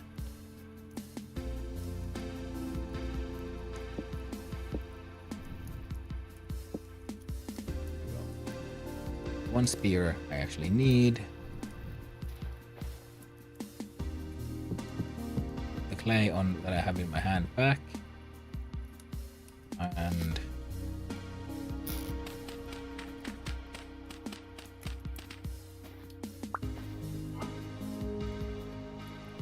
the 63 days, good. These for 1.9 years. 2 days, 2 years. Excellent.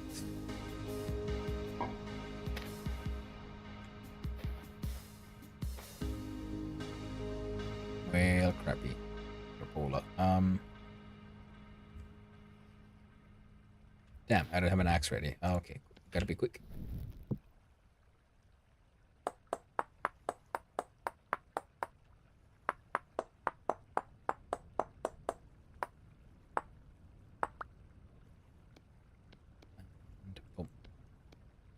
The axe. Turn that bugger into.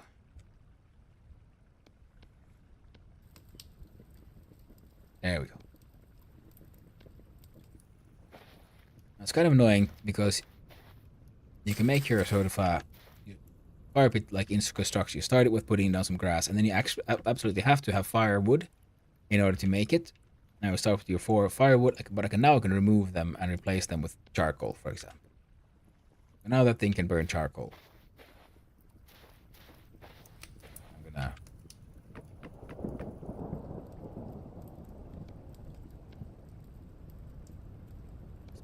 My bushmeat is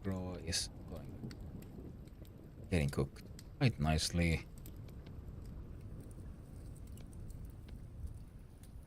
Let's see. Yeah. Put all of that away.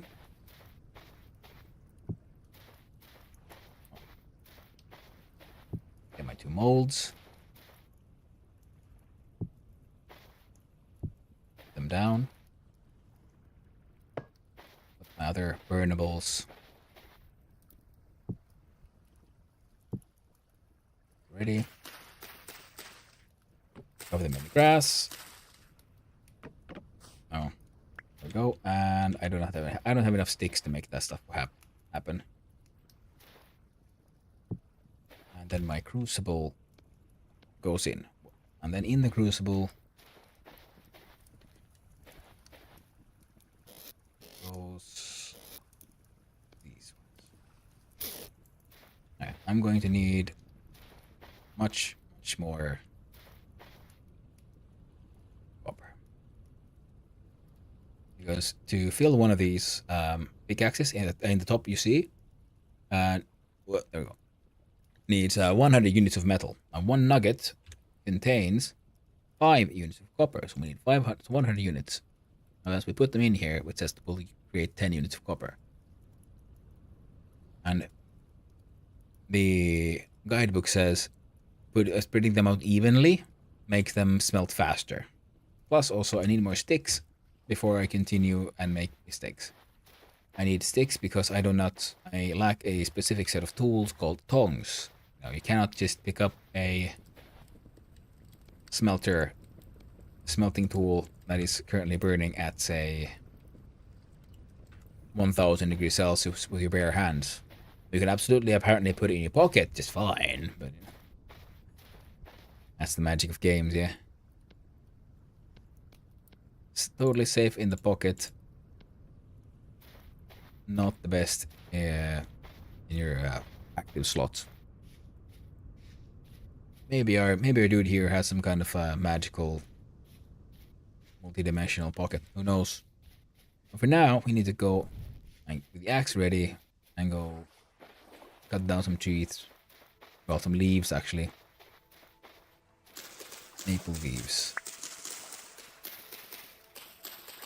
This is how you get those. Turn these leafy leaves into sticks.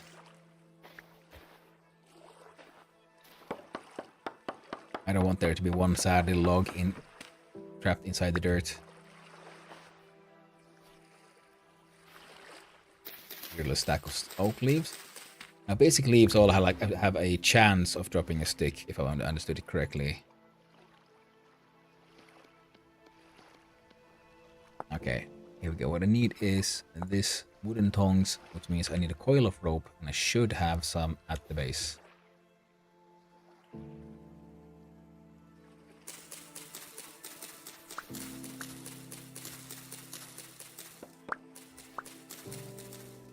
And destroying these leaves is because every set of that it says just as leaves has a chance of dropping a stick, whereas every one that's called branchy leaves has a 100% chance to drop a stick.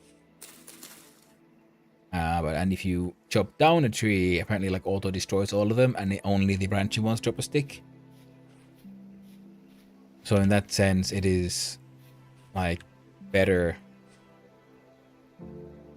to grab a flint. Better to if you want to maximize your stick per minute ratio, I guess. You want to first cut down destroy the leaves before you then cut down the tree itself. Because this will increase the chance of dropping more sticks. Oh, I forgot this one open. You see, the gate and the fence is important to protect our crops, because our crops need to be protected from wily wabbits. Now, there we go. Now we have our tool of choice. Now we may proceed in casting a pickaxe into a mold.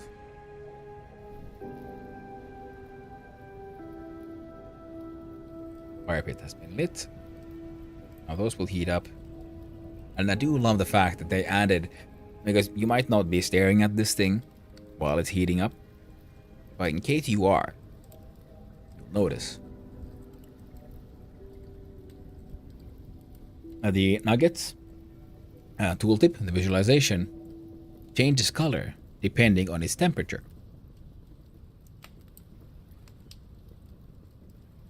As it's now it reaches a temperature where it is, they call it cherry red, and from there, more flaxen, slowly but surely, and until it gets that nice, proper, and quite correct glow happening.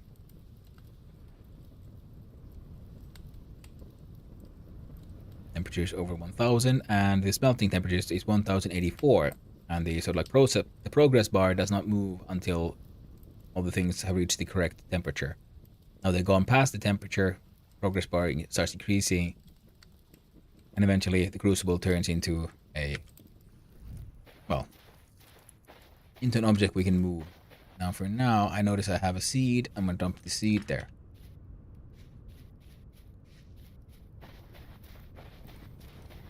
And of course, doing this outside, not the best idea. If it starts raining, I think rain might be able to destroy our mold if it has like stuff in it. Oh, see, now it is done. Now we put it in the active slots, and because we have our tongs, of course, I'm pretty sure that the crucible being pierced by one of the sticks is. Now we go. Right click. It has been emptied. It has been emptied. Save our charcoal and put the crucible back. Ready for the next set. And yeah. Time. Yeah, so yeah, I'm pretty sure there's some kind of graphical glitch with why the crucible is so strangely off-center, so that the wooden tongs pierce through the ceramic material in that way.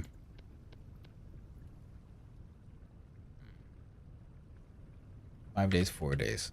Okay, so these three, I'm pretty sure will remain well fed for quite a while. Put the cooking pot back in the fire pit. Bushmeat and our native copper.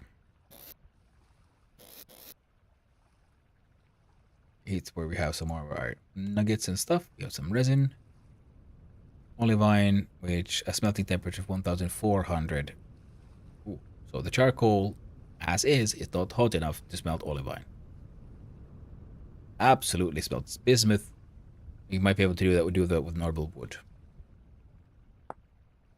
And it can turn into a bismuth ingot, but we do not have. We need 20 nuggets to have 100 units of iron, and 100 units is also what is needed to make an ingot.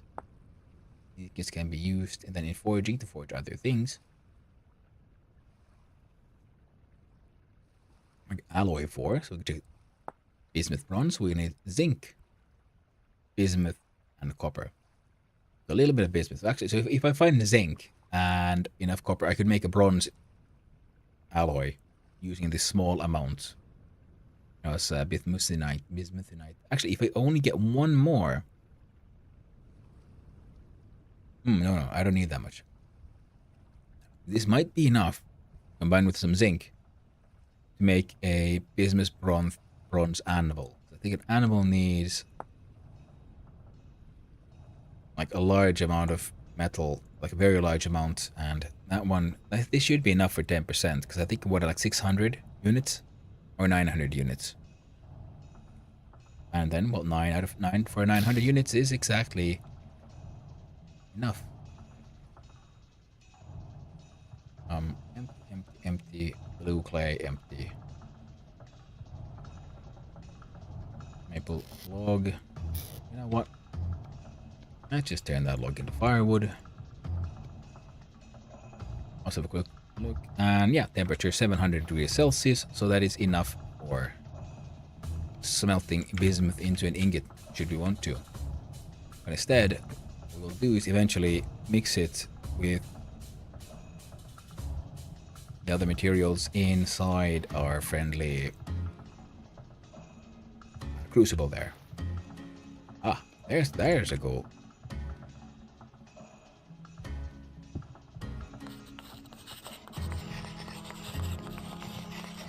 I don't get it.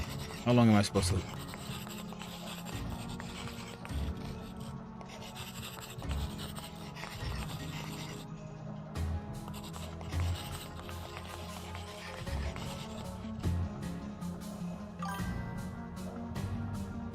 I need to have the part... Oh, okay. Like that one.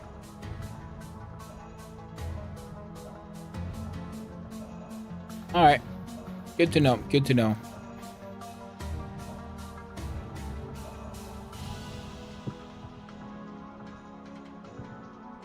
There, so we can put all the charcoal inside a box. But for now, I can't be bothered with breaking all that. And here we see temperature still over 500 Celsius, so we'll let it cool off nice and slow. In the meantime, I did mark some copper here. I don't think I picked it up. Delete. That tree has been cut down. As such, I'm gonna go head over there and start digging. Ow. Oh, that hurts a little.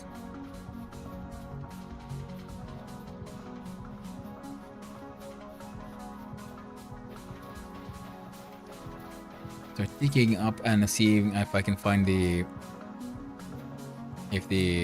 copper deposit. I mean, not that I can do much with it as is, but at least we'll be able to see it. And we'll know where it is.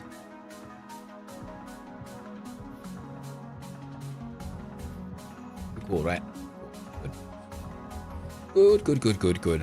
One of those big horned rams murdered me last time I died here. It was a very tragic event, very tragic.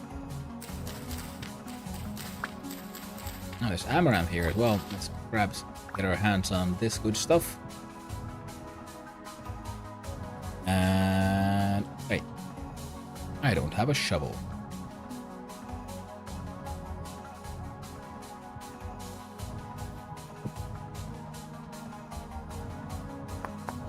And also, it took me quite a long while to realize and also read from other people's messages like, yeah, having items in your offhand makes you apparently lose a tidy faster. So that's also why I don't have the torch in my offhand all the time, because that is something I used to do. Just always have it there.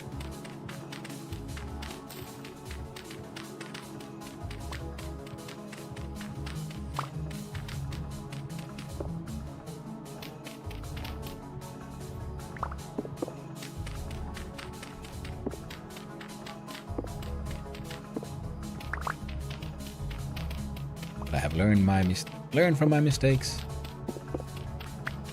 Now try to... Yep, don't dig up that one.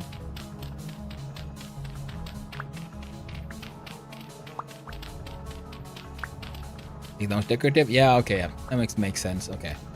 I was wondering because it seems like, you know, that I should be able to draw on that parchment on the aged one that's already there. But if it's like a pre-made decorative, well, that makes sense then. I can't really interact with it the way I might want to.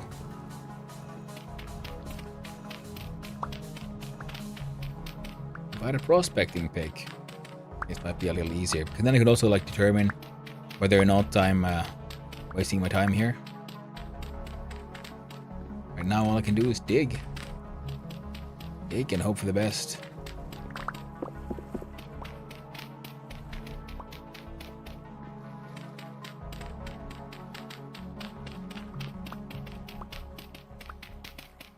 Of course, I just remembered, wait, there was copper in the ore hole too, wasn't it? Yeah.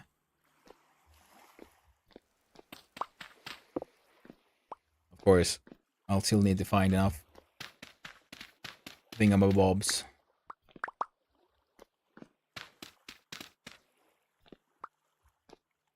Like nuggets as is. In order to smelt myself another one of those. The hammer. So I go 6, and I need, what, 10 more, because I think I had 5 already there. 10 more nuggets.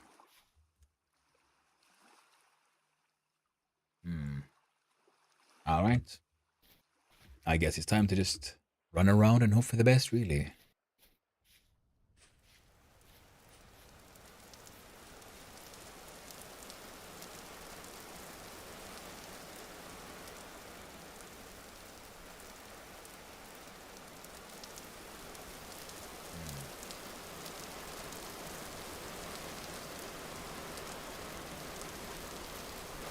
Run around, look at rocks. And I hope some of them are a little coppery. Have maybe have a little verdigris on them. Some of that sweet copper oxide.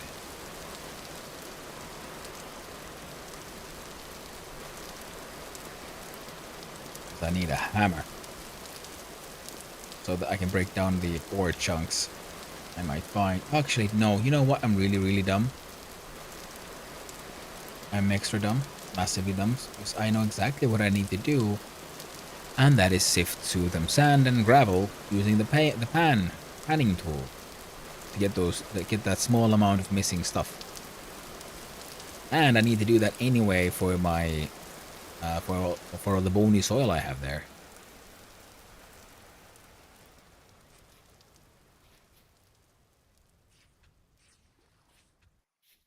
Jump.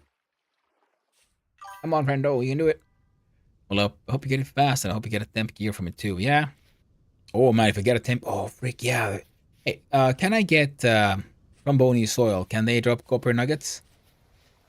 Any idea? Oh, you're gonna go to bed? Well, hey, thank you for hanging out, Blockdress. It was super fun. Fun as always. And hopefully the server returns to leave winter soon enough, and I can join you guys, all your friendos up there in the north. And I think so. Only gold and silver. Oh, they can have gold and silver nugs. Oh, getting all excited now. Well, the good thing is I'm surrounded by sand, so you know there's plenty of stuff to like sift and pan through. But hey, thanks for hanging out, and I do hope you have a lovely sleep, friend. A friend at Blockdress. Yeah. Yeah, it's only two of us here, so then I can no longer use the sneaky tricks.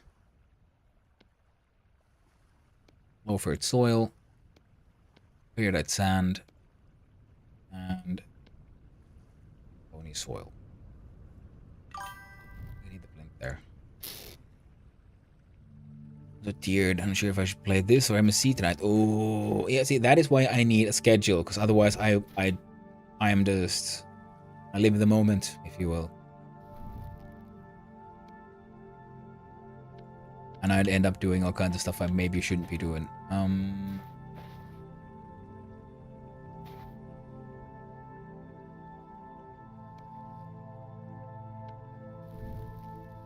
You know what? I think, yeah, my dude has bony soil.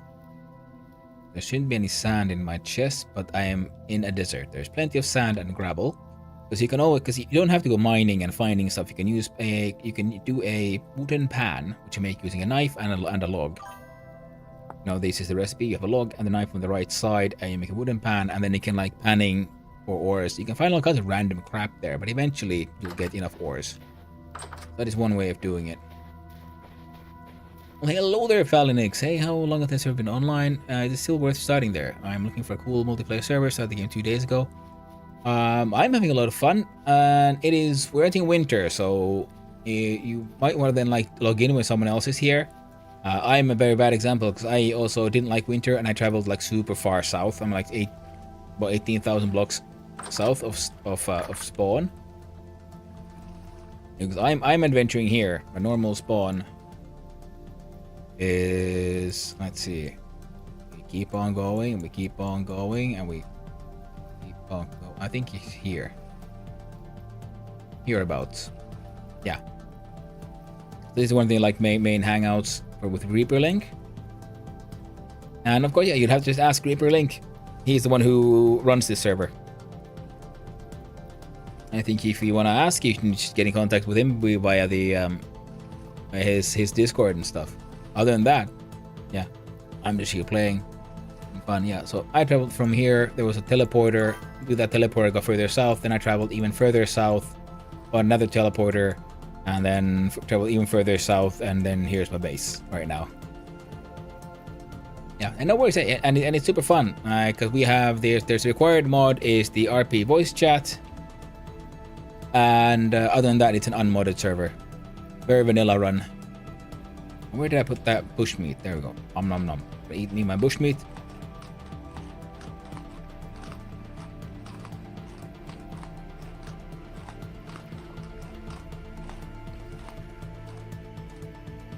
And have me asleep.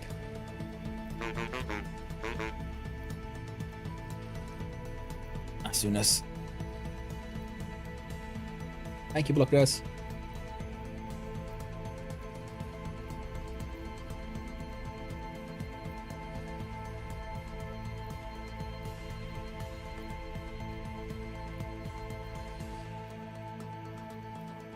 We are at 0.5. Because if you're very new to the game, starting the game in winter is rough as all heck. At least was for me. That's why I wanted to migrate south like Snufkin from Moomin. Flint. No, that's not a flint, that's just a rock. And there's a bunch of sand. No enemies that I can see right now, so I'm gonna start. I'm gonna grab a shovel.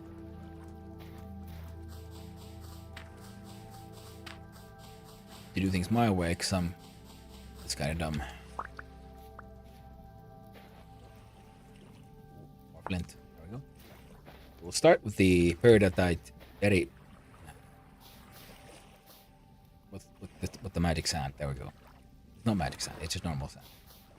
I'm gonna put the pan in the hand. Look at one of those. Actually, we'll take this out of my hand so that it doesn't accidentally extinguish. Right click. Now there's sand in the pan, and we can do nothing because we must jump down in the stand in the water. Right click. Pan. Actually, I should probably empty my inventory a little bit so we can see what should I find stuff. And every block I believe has 8 sort of panning chances. And I think similar to farming, like if once the block has been sort of like panned even once, it can no longer be like removed. Because if you try to like remove the block, it'll just destroy the block instead. See, already we have gotten 1 piece of bony rib cage and 1 clear quartz. So yeah, so you find all kinds of stuff, and this is one way of acquiring ore. The copper that you need to start, and I think there's also a chance of getting sphelerite. I'm not sure what all determines your chances of what kind of stuff might turn up.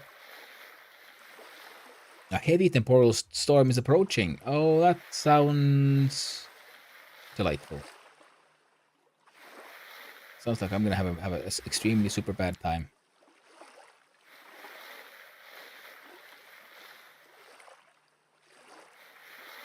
Okay, my dude has. Oh, I think I also got some clay from there. Now got just another peridotite rock. Do you have any idea where the best place to find high fertility soil? Never seen it. No idea. I mean, on one map, I found a bunch. I think it's randomly spread out on the map. And on one run, I found some. And on most others, I found none.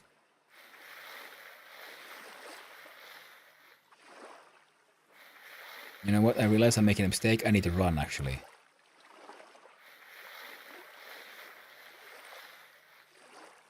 Before it's too late. But I'm gonna just finish this box. This here block. 2 more, I think. Because there's a heavy temporal storm coming, and those can make enemies spawn, like, I think anywhere. Alright, we're done. And there's like all kinds of enemies. Ooh, there's a cave there. I need to remember that. Do you have any grass? Okay, 38 grass. That should be enough. Because if I'm understood correctly, enemies can spawn during heavy temporal storms even inside like your base.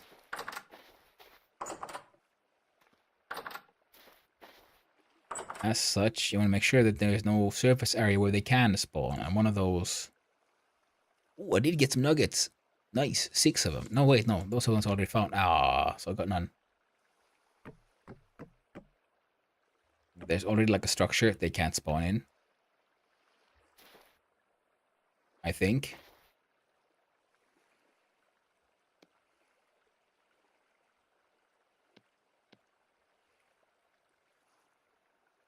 I think. Just in case. I'm gonna...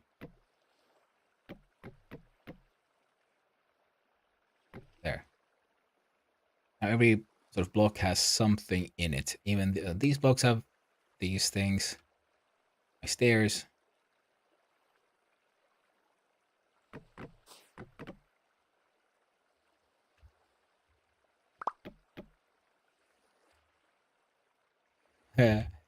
Funny seeing a guy like, oh, lie in the middle of the room.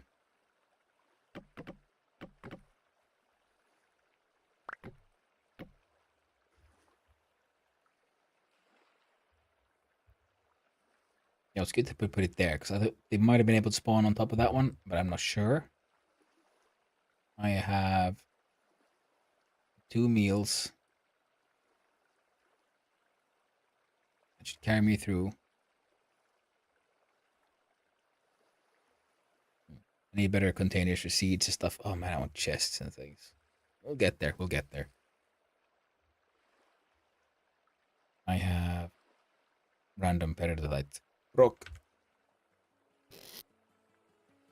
I need flax, turnip, spelt, brown bamboo shoots. Obtained by breaking the ingredient for bamboo shoot amulet, 12 rope, and bamboo shoot. Cool. Or a edible bamboo shoots, which is the food category provides no nutrition. Granite knife, bamboo shoots create these. Food category provides no nutrition, but you still get the 100 sats. That's weird. I wonder, are they used then? Can you use them as additions in other like food recipes?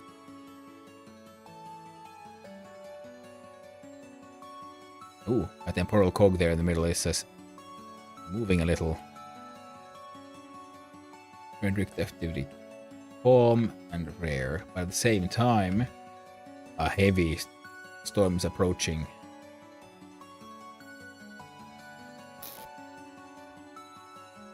And here we go. Yeah, the blankets I do have will go here. I need 9 more in order to be able to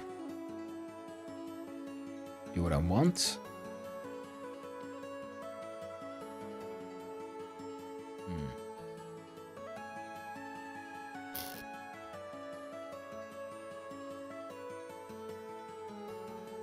Shift. There we go. 230 blue clay. I think this is actually a surprisingly good way of keeping clay. Probably also flint, because those things take so much space. Wood logs as well. Crate full of wood logs. Now that could also be a decent way. They also take a lot of space.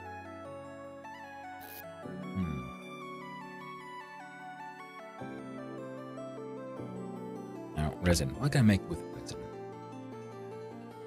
Glamellar armor. Transmission, pitch glue, longbow.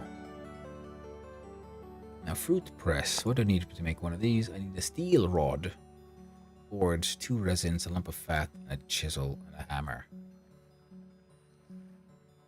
Smithing. Okay, so just a metal rod. A metal rod, chisel, and a hammer. And boards, fat, and resin. Then I make a fruit press, and this, I think, will then be used to turn berries and things into other parts, like the... God dang it! I can make fruit into like juices, then maybe those could be turned into wines and ciders and things. And we also left with the fruit pulp, and I think that could be used in maybe dyeing something, got some different color, or perhaps with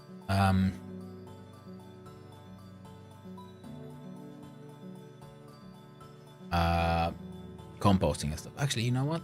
Here we go. Let's look at this one. Oh, here's the game mechanic, panning for ore and more. I was looking at this one. Temporal stability is the one here. People call it sanity, but it's actually temporal stability. It's about how exactly weird and why the local timey is currently. I think drifters will recover small amount of temporal stability, putting a temporal key in left hand and a knife. Which sounds like, I don't know, what do you do? Like, you put the cog in you with the knife because it costs some health. Hard to say. And enter a temporally stable area. When a temporal storm is approaching, the chat box will let you know, so time to prepare. Encounter temporal storms on the surface. Okay. Mechanics. Highs. Fruit trees brewing and distilling alcohol. And ferment fruit juices, which try the fruit press. Honey and flour, which will kern. I think you can get, distillers and everything. Oh, cool.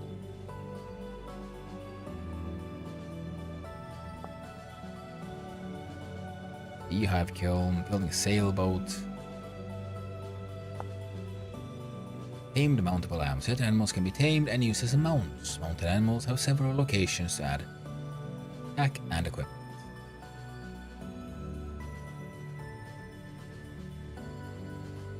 Oh, you can have a bed on an animal? Nice. Handy. A sailboat. Constructing a sailboat requires a great deal of materials and many steps, but it all starts with simple rollers. Craft 5 rollers and select them in your hotbar. An in-world schematic will appear. You can change the direction of the schematic faces using the F key. Place rollers in flat area. You can show the blue highlighted schematic strip is in water. Oh, okay, so you build it sort of dry dock style, and then you have to make sure there's some highlighted schematic strip that then rolls into the water. And afterwards, you have to block. You have block interaction help turn. If you have block interaction help turned on, toggle with Control N. Looking at the in-process boat will show you the next required ingredient. You'll need logs and board to the same species of tree. Beyond that, you will need more firewood, 2 plummet squares, and rope. Once you have completed and launched the boat, you can also add rat lines to allow you to climb to the top of the mast. See the Sailboat Handbook entry for more information on how to equip your new sailboat. You can deconstruct the sailboat to get a portion of the materials back by right-clicking it with a saw. You'll have to hold the mouse button down for some time before this will be completed. Okay, that's good. So they have a "are you entirely sure" mechanic, but you have to keep it down for slightly longer than one might expect.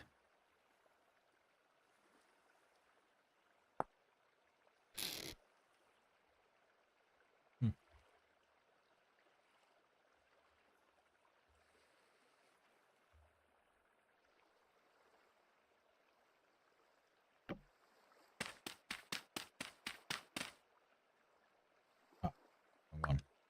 Nope. Can still probably make this work.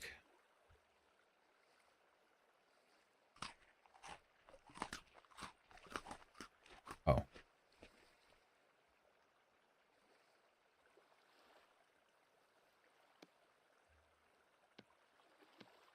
Turns out. Oh, there we go.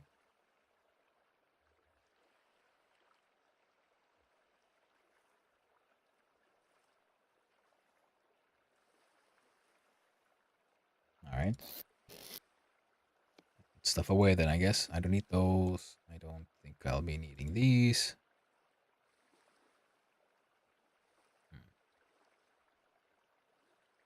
I'm not entirely certain what to do with bamboo. Oh. That was Grains need to go. Here we have kind of ores and buildables. This oiled hide is being cured.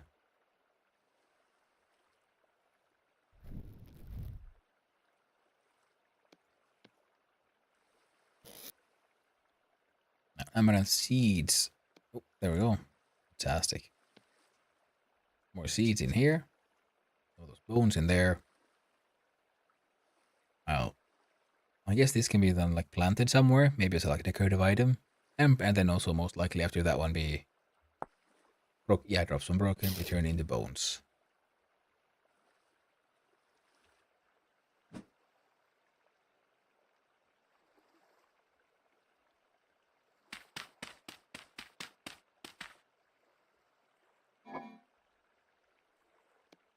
And the grain. I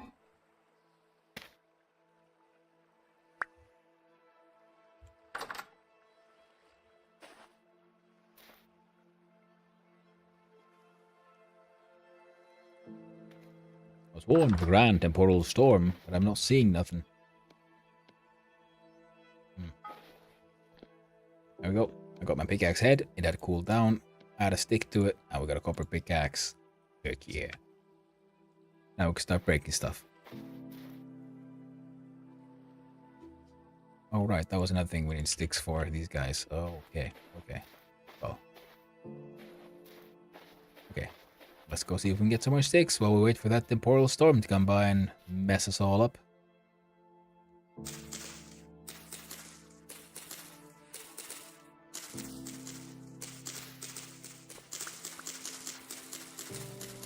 And I'm start by pruning down this tree.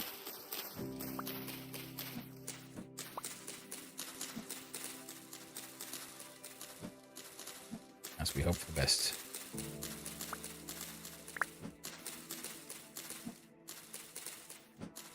And once the tree has been pruned,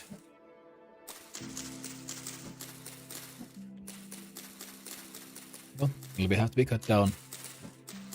Eventually, at least.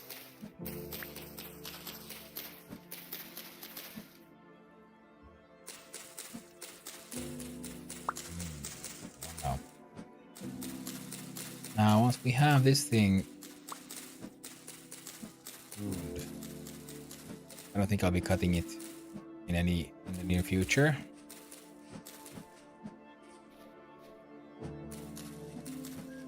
There we go. Now that should be enough sticks for our immediate concerns, which was trying to get those kilns on fire. And in the meantime, you know what? Might as well do that now. That is the entire process. It just takes time. It can be a little tiring. And I think I can do that.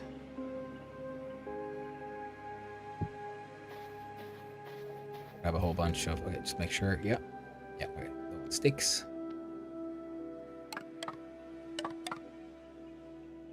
We'll just put in a whole.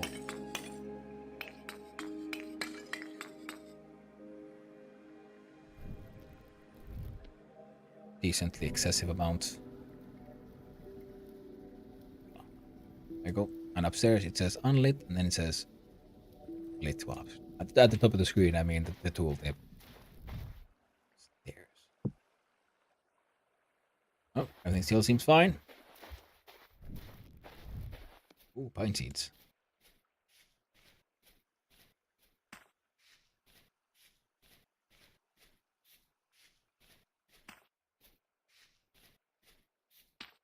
Plant these pines here just kind of randomly. There we go. And then we'll go back to panning. Oh, heavy temporal storm is imminent. Of course it is. Oh, they're on fire. That's good.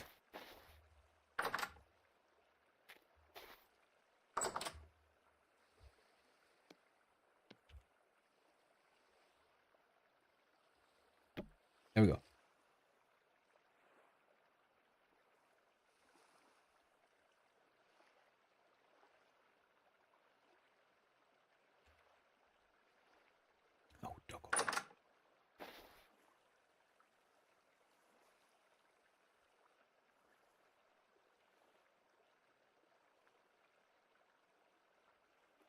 I don't know, man. Looks fine to me.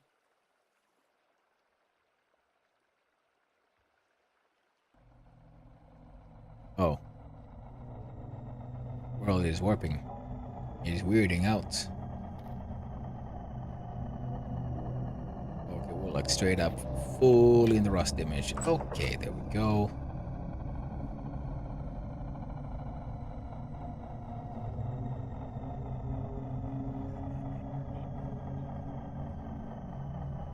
And my cog is spinning fast.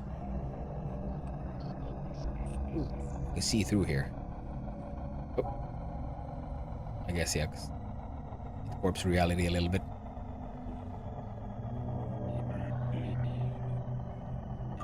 There you go. Wanna hit that black purple cloud, yeah. Can you guess what the Automod got angry on? Like, when I hit that black purple cloud, yeah. Yeah, I think those are called... Oh, sorry. I don't know. Yeah, this happens, yeah, when you go, if you put your head inside, and then if you see the cog wheel spinning now counterclockwise, that means that temporal stability is going down. Bit aggressively. I mean, it's going down, but also because we are in an otherwise safe area, it's actually going down not that bad. But if you stand like inside one of those portals for a long time, then it starts going down pretty rapidly as well. So those can be pretty bad, because those are, yeah, the portals into the sort of like rust dimension. So if we... Alright, let's see. It is... And right now enemies have been like spawning randomly everywhere outside as far as I know, so I should be safe. And what I've biased. It is very biased. And I keep on trying to turn it off, but I'm not sure which part of which system's auto mode is being problematic, and I should go have a closer look at those. Yeah, I have half my wheel was empty when I stood in it. Yeah, man. I've also checked it out. If we press H here, we see here temporal stability. Well, the world is in a constant state of flux. Assign gear before any health and hunger bar, temporal stability meter. Staying in areas of low stability will drain your temporal stability, which is indicated by gear turning counterclockwise. If your temporal stability reaches 0, you will enter the rust world, where tough enemies are more likely to spawn and you will take constant damage. Certain areas, especially deep underground, are temporally unstable. If your temporal stability is dropping when on the surface, you might want to find another place to settle down. Sometimes you'll encounter temporal storms on the surface, which have the same effect as having low temporal stability, which I'm having now. When temporal storms approaching, chatbot will let you know. Yeah, these are the rifts. Rifts are portals to the rust world that appear at random on the surface, which spawn drifters and cause your temporal stability to drop greatly when up close. They disappeared on their own after 1 or 2 in-game days. The amount of appearing rifts depend on the current global rift activity. Torchlight currently deters rift appearances. In case you want to make your base more rift-proof. Yeah, so having torchlight, having the place lit up, seems to be a good idea to, in case you don't want a randomly appearing rift portal inside your actual base. Now we must wait for the storm to end. Oh, see? Monsters. Trying to get through the door.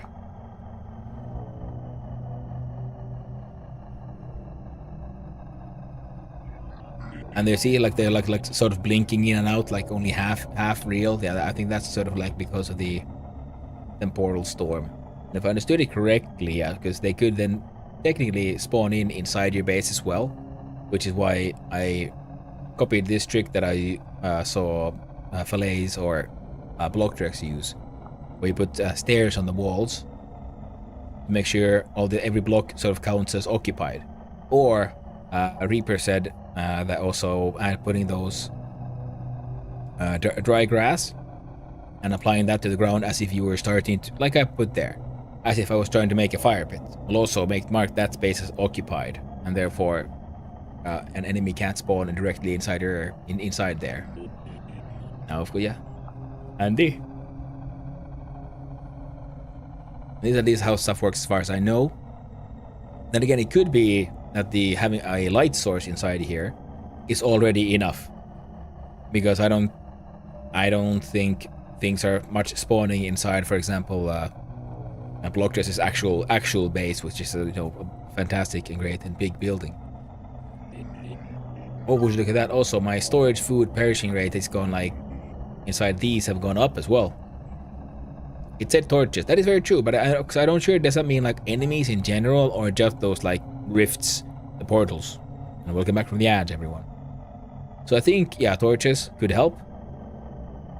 And because because it could be like if you're inside a dark space, then you have to use the ladders and such. Because that's what I remember the happening with when I was adventuring with. Sorry about that, everyone. With Blockdress. That's when that happened.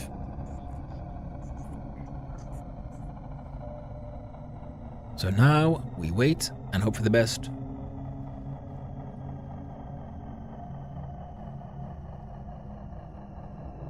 Hopefully soon this storm might be over.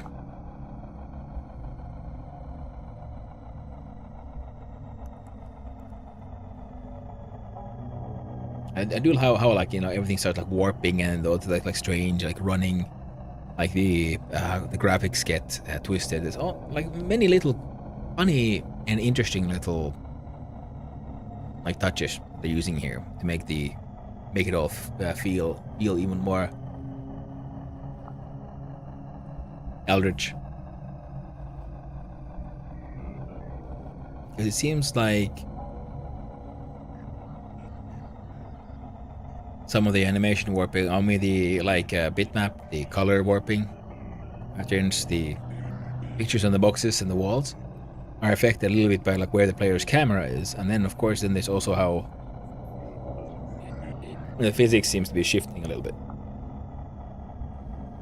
And I'm pretty sure that's actually just the player's visuals.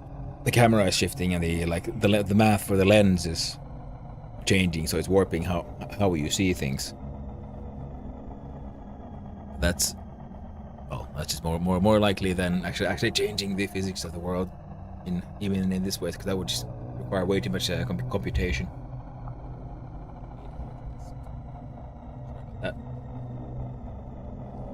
This.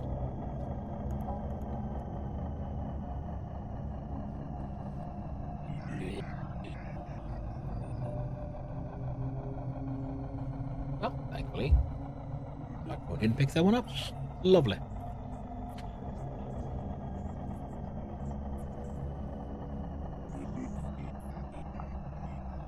Temporal gear is still going down. Ooh, we're almost halfway.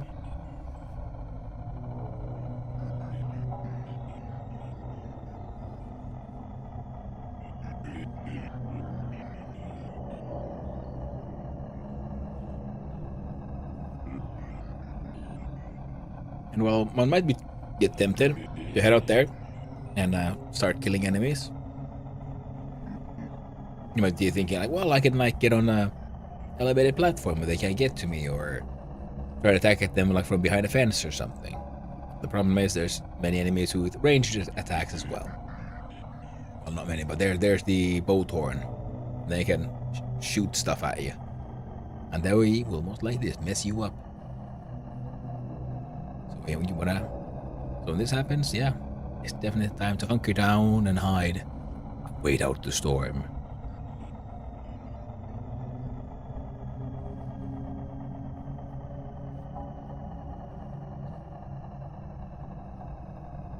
Ah, there we go. There we see, yeah, the temporal storm seems to be waning. Fantastic.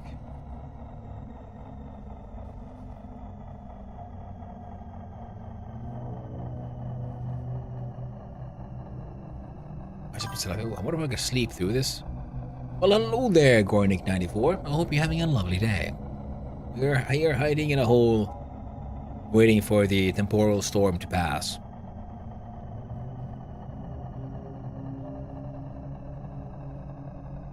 Stability is going down. We're at 37%. Ooh. And the storm seems to finally be over. Apparently, food perish rate also gets affected. Hey. Oh.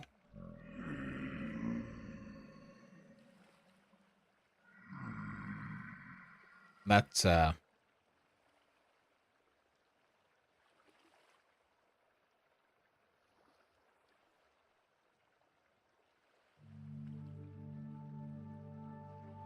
okay, good. Thankfully. Ooh, I was afraid there. Nope, nope, they're still there. Oh crap. Hey there, Saintly Chains. Okay, new to this game, very enthralled. Currently caveman trying to learn how to prospecting works. Yeah, I'm not far from you. I'm just on a multiplayer server getting help from others. Reading the wiki as best I can, and right now, I'm in a bit of a pickle. There was a temporal storm, and it's night. So these beasties are trying to mess me up. Think about buying this game. Looks different. It looks like hardcore Minecraft. It looks similar. I mean, as far as I understood, the game started out as a mod pack or mods for Minecraft, and then the developers they had problems with Minecraft and its engine and how it worked and what kind of stuff it let them do and did not let them do. So in the end, they made their own game with its own rules. And there's so many beasties. How do I... What time is the game? In game, it's 8. Okay, so I need to run away and survive. And enemies keep on like dropping down from on top of my roof, I think. Plus there's those ghosty ones. Yeah. It definitely seems very similar to like a hardcore Minecraft. I guess I haven't actually played hardcore Minecraft myself. Alright, let's open this up and hope for the best. Oh wait, actually I'm gonna have to put the torch in my offhand, so night out there.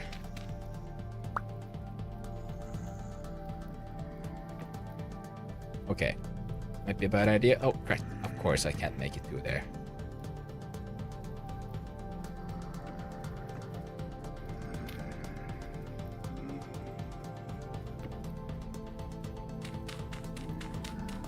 Try again through here.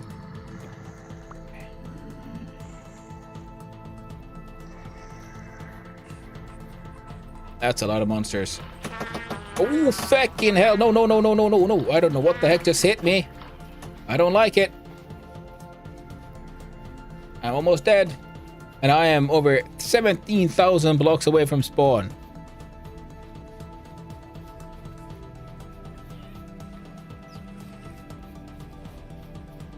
And my hope is...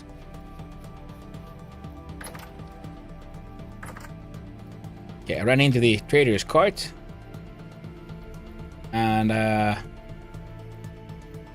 hopefully he won't mind me having a little bit of a sleep.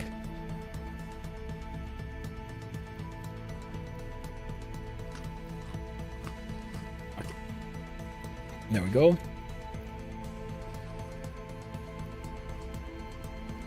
There we go. So I'm asleep. I should be safe in the cart because it can't. I think it's kind of indestructible.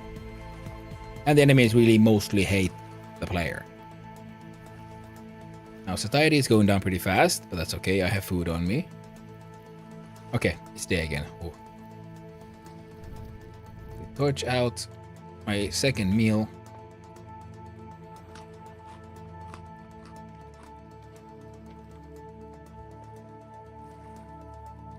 Alright, the enemy should have despawned now.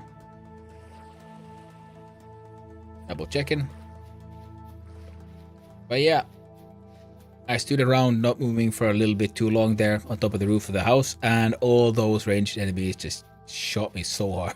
So, started filling me with holes. Thankfully, I survived. I was dead. I was young. I hope there. I got some tree cuttings, doing their best. Got lit up. Yeah. And you can see some of the like projectiles from the enemies. Oh, now despawned.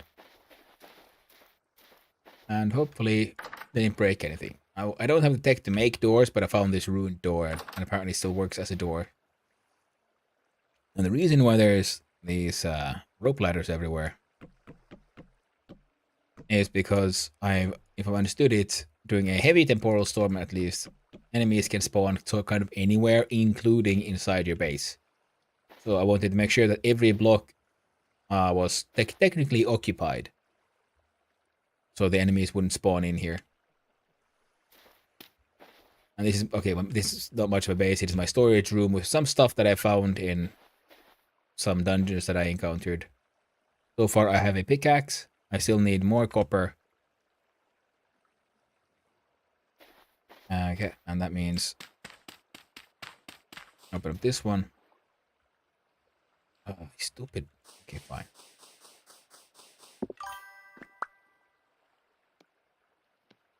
Bring out down my bowls and let's see, 11 days. Fill up my bowls with some couple of meals. I'll keep us going. Put down a piece of sand and a piece of low fertility soil. There. Oh, they are blocked in, so that's kind of like a technically a mini cellar situation. Yeah, definitely got lit up there. And I'm gonna go use my wooden pan and try to pan for some more copper. That is the plan, at least. I have a single stick. Oh, 6 sticks. Oh, I can't read. All right. With this, I think we should be good to go. And why am I so far south? Someone might wonder. It's because I'm on a multiplayer server and I started here and it's winter up there in the north. And I didn't want to deal with winter as a super new player. So I just ran south and migrated to the warmer climes. I'll be joining in with the others once winter is over. Yeah, it's my winter home, yeah. I migrated south like Snufkin, as the weather was too cold. So now I'm panning. I want more copper. So I can make a hammer. So I can actually mine for copper properly.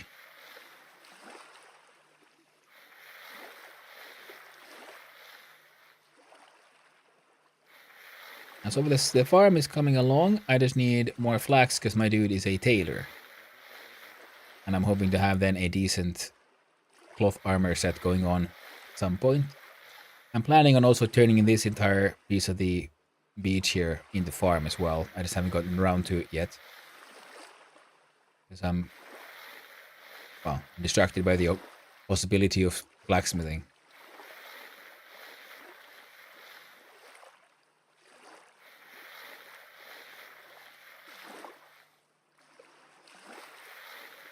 Essentially, I think I need like 10 pieces of copper ore.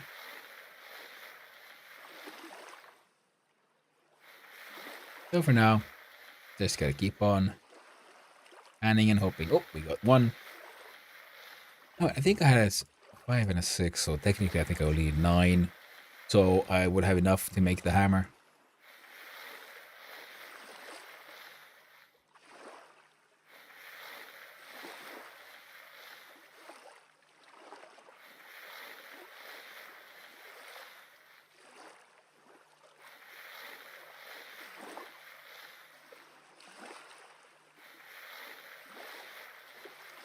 Okay.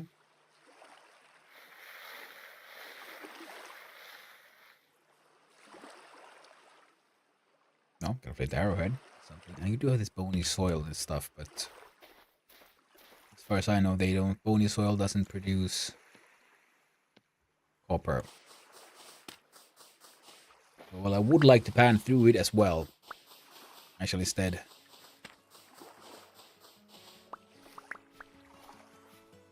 Dig through more mundane sand.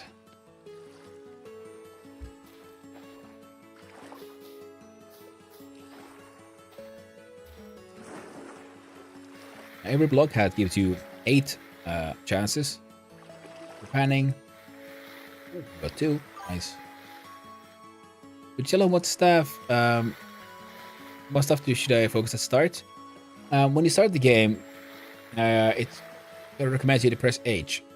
Press H, you get your survival handbook. Normally, here's also a button for like pausing. So if you're playing single player, when you have this thing, by default, it'll also pause the game so you can read. So it has an inbuilt wiki, including tutorials for your very first steps, which is good.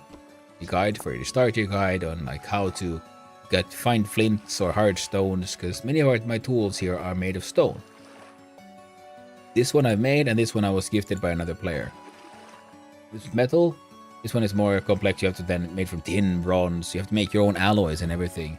But everything is actually explained in the guide. So the first thing you need to do is, well, find a place to stay safe. You have to find flint or granite.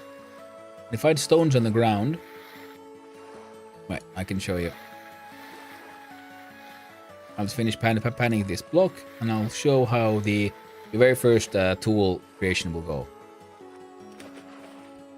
First, you'll find like stuff like here. You find rocks. Like here's this one called the peridotite rock, and I can pick it up. You press E for inventory, and you can mouse over it, and it says, you know, can be thrown or napped in the stone. I did not know this was hard enough to be napped. I thought this was so often it'll say something like it's too soft to be napped, and then you have to find flint instead, which can be turned into napping, or has other uses, because it'd be turned into calcined flint chunks and so on for more chemistry. Then you have to hold down Shift, right click, and you put down rock, and then you can do it again, and then you choose your recipe. So you want axe, a hoe, a knife, shovel, or spear. My shovel is about to break, so I'm going to a shovel head. And then you enter the crafting mini games. And here's you gotta remove those highlighted blocks. In order to make this, you need 2 rocks. One that is becoming the tool, and the other one that you keep in your hand, which is the one you're using for napping. And this way, you get the tools you need. Because, for example, unlike Minecraft, you can't punch a tree down. In the top of the screen, we see it's a maple log, and it requires a minimum of a tool of tier 1, which is a stone tool, to break it. I set up by figuring out storage, weapons, food, and light. Yeah, that's pretty much it. Yeah, and what you want to find is cattails. It's mostly, I think, usually always these dust. Oh, and thank you for the follow there, Saintly Chains. Thank you very much. I do appreciate it, and I do hope you're still having a lovely day.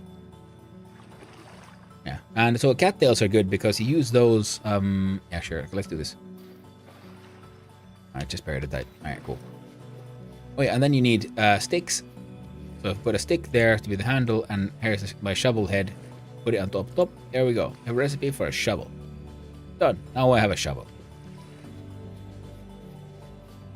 And every tool needs sticks. How you find sticks is breaking down leaves.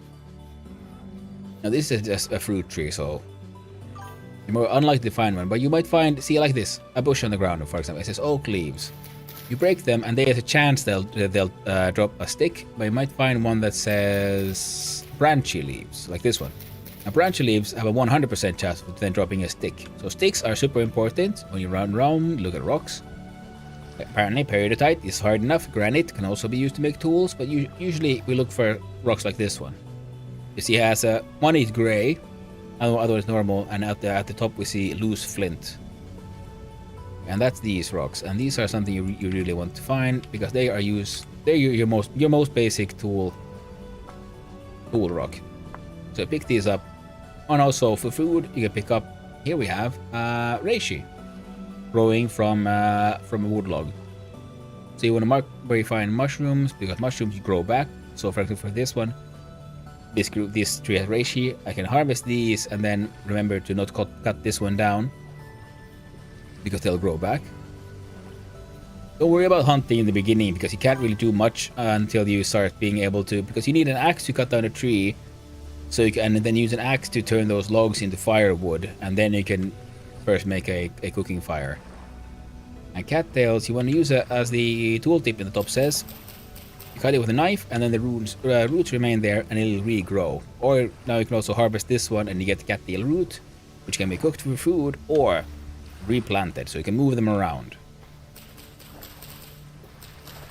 And with cattails, one of the very first things you're gonna want to do, you want more inventory. All this inventory comes from the backpacks, in the backpack slots. And And also, when you are in your inventory and look at things, you put your mouse over it, and then you press H, you go directly to that item's handbook page. And one of the recipes you care about the most in the very beginning is the hand basket. It gives you three slots of inventory, and you can have a maximum of 4 of them. And these are just by reed. To reed in this pattern, you get your hand basket. Then when you get your base going, you want to build a reed chest, which is 3 of them in this one. And this is a chest you can place on the ground and have some storage. The H-Wiki is super nice, man. Noble stick. Stone tools are like 75% as good as flint tools. Yeah. Oh, I did not know that. Good to know. Next, the info simply change. So far I managed to pan out copper spearhead and compared to flint spears, super durable. Yes, that is very true. I mean, yeah, metal tools are super good and very much worth it. Now, cattails, if you also happen to find I think it's a flower. But there's a plant, it's called horsetail, and you can also find some of that. I mean, not all plants that are harvested are usable for stuff. I mean, some of them are just decorative, like flowers. You can move them around. Of course, flowers are good for bees and so on. But if you find horsetail and there's a recipe for it with cattails here. You know, here we see horsetail poultice. We click that one. You find horsetail, combine it with cattails, and you can make yourself a horsetail poultice, which is a healing item. That is super good. And good morning to you too, Sir Bud the Wise. I hope you're having a lovely day. It's really handy there's even tutorial that's obtrusive and informative.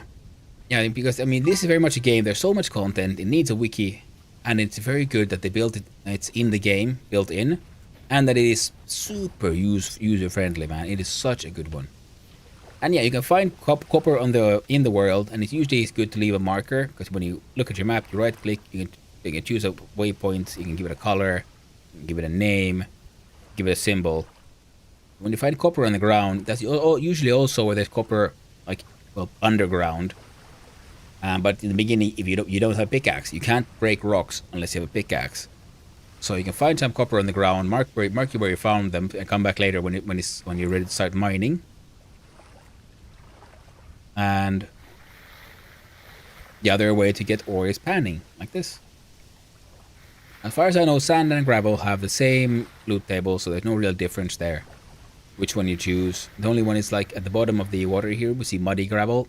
You can't pan that one, so you have to find like actual like dry sand, like we see here on the side, peridotite sand. I'm now on here to hunt for horsetail. Yeah, horsetails are something. That's also something I've seen them, and I was wondering what's the point of this stupid thing, and I never checked. It's handbook page, and then it was another player here who pointed out like, oh, horsetails, those are really good because you can make healing items. I'm like, what the heck, for real? But yeah, they are super fantastic. Pro tip: don't jump into holes if you can't stack. Oh, absolutely, you're gonna die. And also generally, falling into a hole, you're dead. Because that's where the monsters live. Of course, you know, going in there exploring can be super rewarding. You can find all kinds of good stuff there. Okay, because I was scared of searching how to do everything in the web browser. Yeah. I mean, it can be handy to check there depending on how you like to access your information, but pretty much everything in the game, almost everything, you can find in the handbook. In-game wiki, the monsters on the Sun Hunter's bed. I know, man. Hey there, Cody. But yeah, Time Lord V is absolutely right. There's monsters everywhere. That's why I don't even have a bed. I sleep in this guy's bed. I mean, this guy came here alone. He only got 2 beds. Also, yeah. Pro tip: you can find these wagons. They're traders. They're also good to mark on the map, and you can talk with them. And they sometimes have some like fluff information. One guy had like a quest. But that's only happened once. But there's different kinds of traders that buy and sell different things. But also, they almost always have a bed in them. So if you're out traveling, you have access to a free bed. Often, and like this guy, luxury trader, he has like a very high quality bed. So I can get like nice good sleep if I borrow his bed. Best case scenario of dying in a hole is a monster kills you quickly. Yeah. Yeah, because if your tools break, and you say you go exploring in a hole, and you're thinking Minecraft logic, well, I'll just dig out some dirt and stuff and dig my way out. And like, turns out you can, because all the walls are rock, and you don't have the tools necessary to break that. Then you'll just wait and hang out until your character just starves to death. You know, nice, slow, horrifying death. And the villages like in Minecraft, I have no idea. I'm also very new to this game. I got this last week. And some of the stuff the traders say would imply the existence of a village, but I haven't found one. And I haven't asked anyone else if they know about it. But I do like to compare it to like Minecraft, because in Minecraft everything, all your crafting is done on the grid, right? This one has all these like mini games and all these involved procedures for your crafting, including like items having a set temperature. So when you, for example, cast from copper a tool, you have to first get the ore to the correct temperature so it's molten, and then you have to pour the molten metal into the mold, and then you have to cool it down like slowly, because if you pour water on it, because I noticed, hey, I have a watering can, I can pour water on the mold, and it seemed to be cooling down the metal faster. So I tried doing that a little bit more, and you know what happened? The mold broke, shattered, and then the tool was destroyed. I'm like, oh, cool. So that's also, you know, a little bit more on the like punishing realism part of the game. Jesus fucking Christ! No! What is it? What is this? No! I have no jump.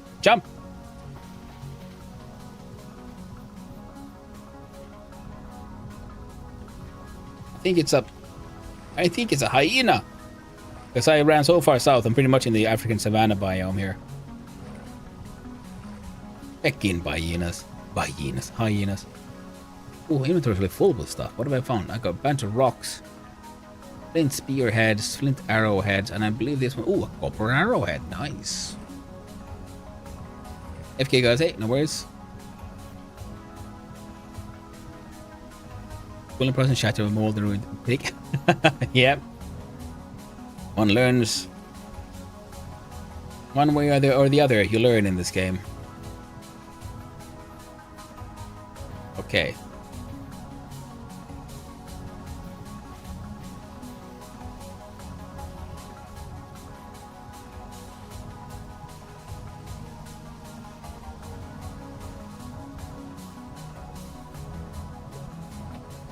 God damn it, missed it. Nope, I have 6 though. So I can do this. Because I found flint spearheads.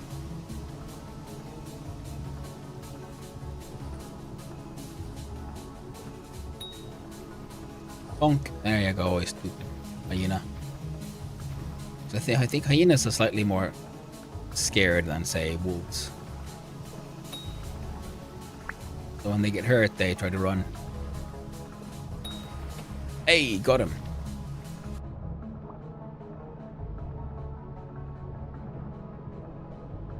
Alright, that was all the Predatite. Also, if you have a torch in your hand and you go swimming, the torch will be put out. And then you have to reignite it somehow.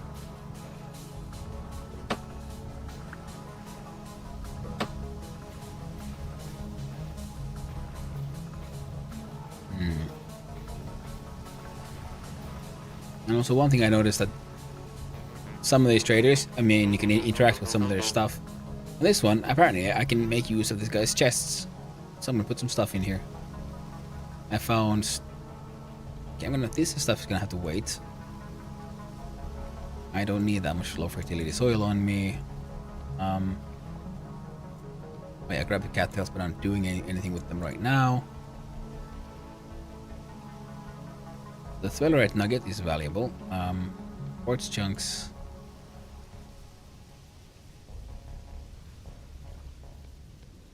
I think I might get more blue clay from the panning. And this here bone piece is useless to me. Alright, bowl of food. We'll devour it. I should have enough space in the inventory now for skinning the hyena. Dead male hyena. Oh, hold on shift and right click to harvest. You need, and I think, as far as I know, you need a knife to do that. Grab everything, close the container, and then it turns into this skeleton. And then you can like harvest the skeleton, and that's one way to get your hands on bones. Ooh, I think that's quartz.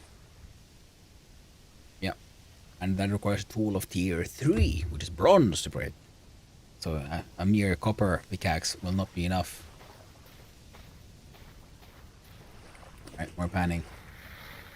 It's getting dark. Should have enough food here. My base is right there. Well, my farm. Yeah. Got it. Oh, I moved. I touched it. Good.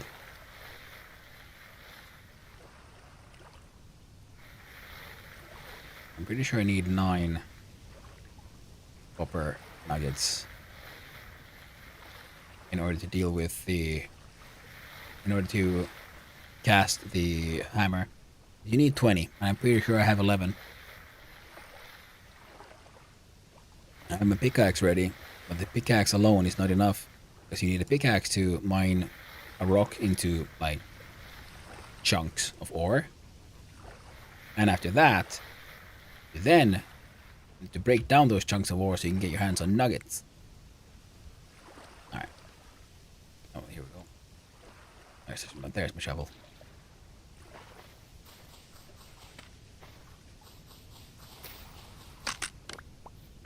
That shovel broke. Grab a spear. Sand. There.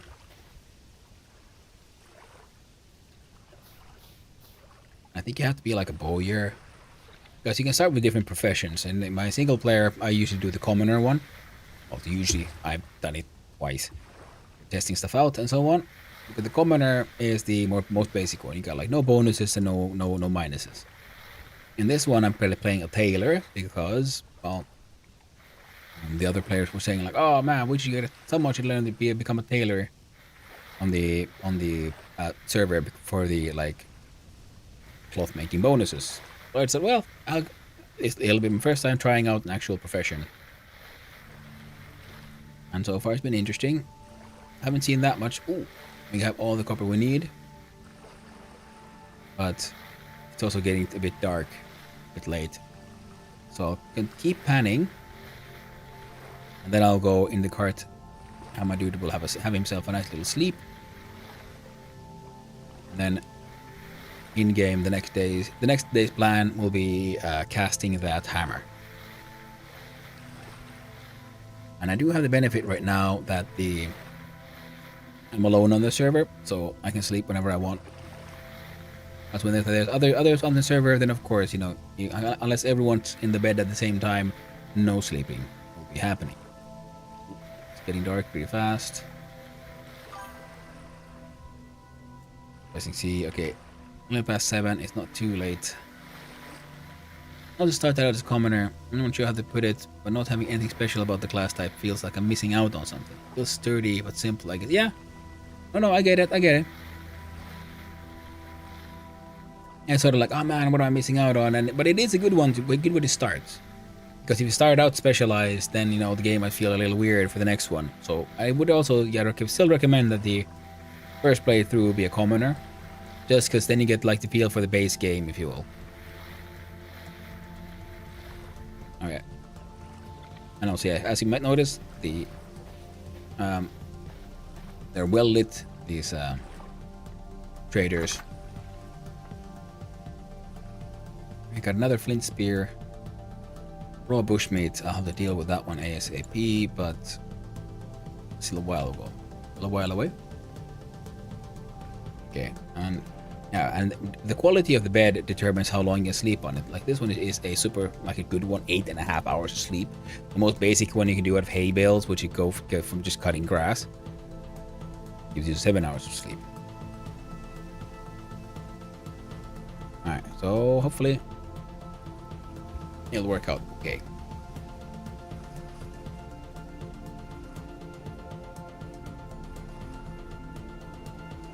And my satiety is dropping fast, but that's also because my health is low.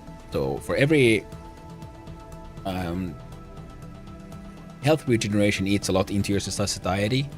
So that's also why healing items can be super good, because the natural regeneration is super slow, and it is then resource intensive, like food wise. I'm just in a good situation now. I have a bunch of food made, and ooh, I have grains here as well. I'll need to take those back to base, but that's eventually.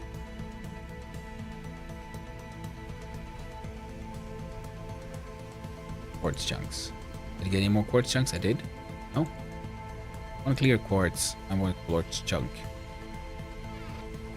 Smelting for both is above 1300 Celsius, which is hotter than the charcoal gets to. Any tips on animal behavior? Walled in some wild boars, they hurt me often. Yeah, and I noticed that even though the sows are ready to mate, they haven't in a few days. Nope, I haven't gotten that far, I'm afraid. I haven't gotten the farming yet. I've been hoping to get there soon-ish, but I keep on getting distracted. Going on side adventures. That's the price we pay for the ADHD brain, I guess. I have... I guess spellrite, I don't have enough. There we go, perfect. Yes, I have 20 copper. I can make a hammer. And I guess I might as well turn that into an oiled hide. And what else? Peridotite stones.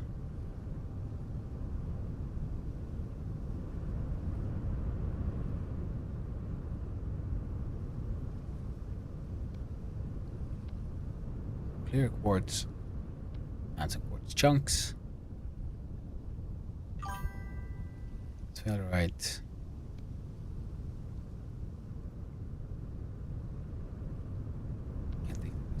Gate.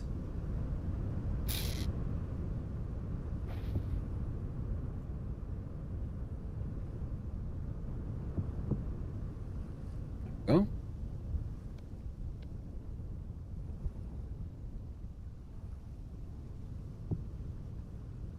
Putting like stacks of stuff away.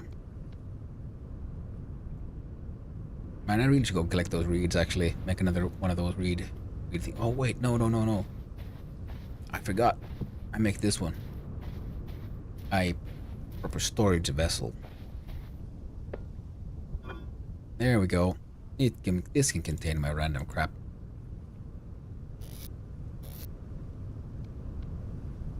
And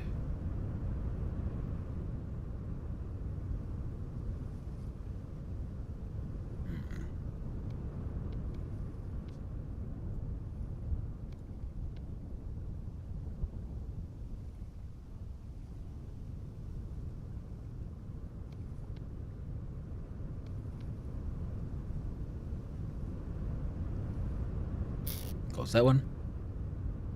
And the logo for this evening still battle if I should grind this tonight or not. Well, thanks for hanging out, Dougla, man. It's fun as always, man. Cool dude. It's hard to say, yeah, what you should grind. It's hard to choose sometimes when you have so many options. Now I have a couple of spears. And I just realized I can't remember what my... because I'm pretty sure I had a copper spear as well. But I can't seem to find it, so hopefully it's not destroyed somewhere.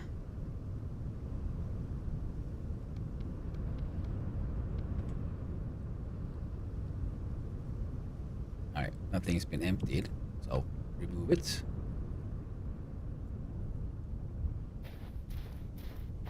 Must put it there. So I was wondering why I'm covering this stuff in dirt. It's because I'm technically making it into a insulated space. The game considers a cellar, which means it's